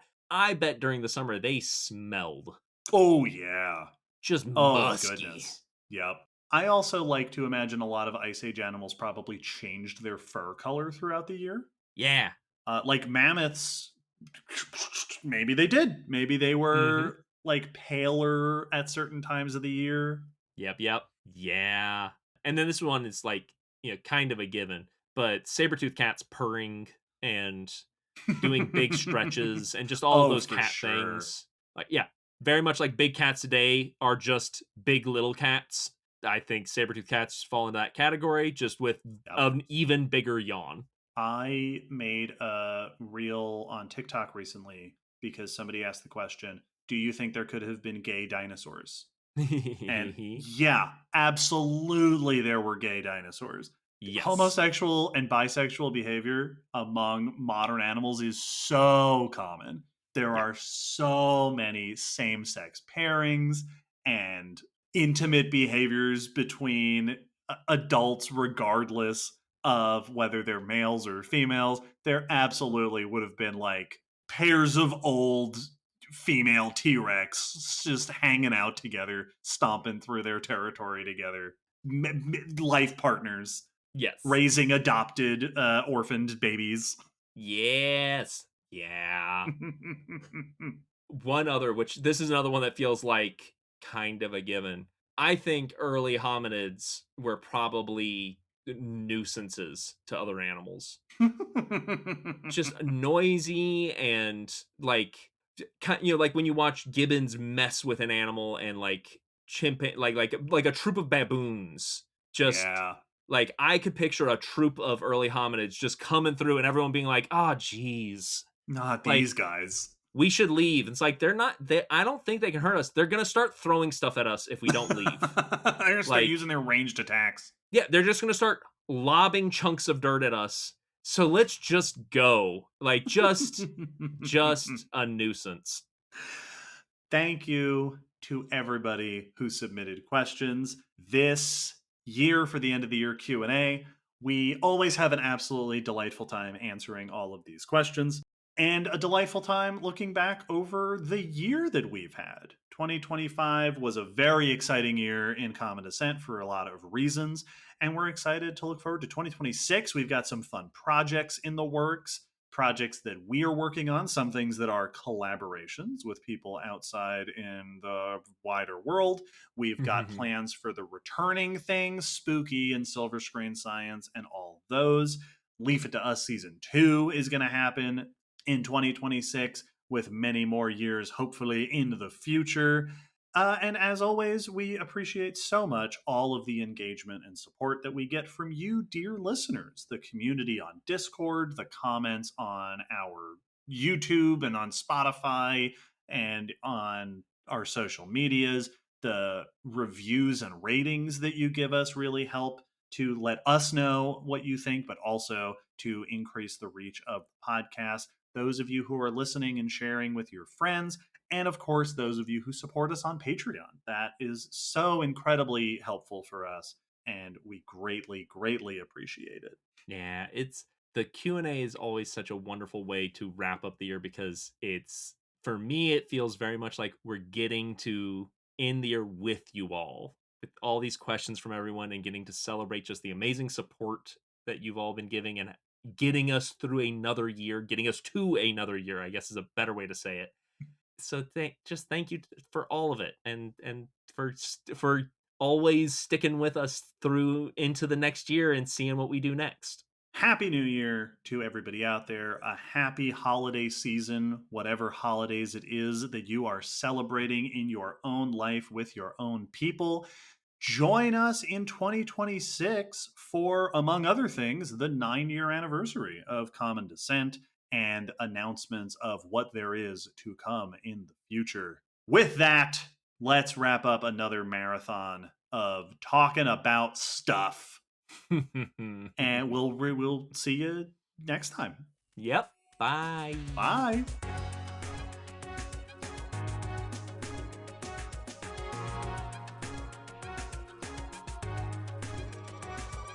Thanks for listening to the Common Descent podcast. You can follow us on Facebook, Twitter, YouTube, and check our WordPress blog for pictures and links after each episode. Huge thanks to our patrons whose support helps keep this podcast running and who get access to bonus goodies on Patreon. The song you're hearing is called On the Origin of Species by Protodome, which we found at ocremix.org. Thanks again for listening. We hope you'll join us next time.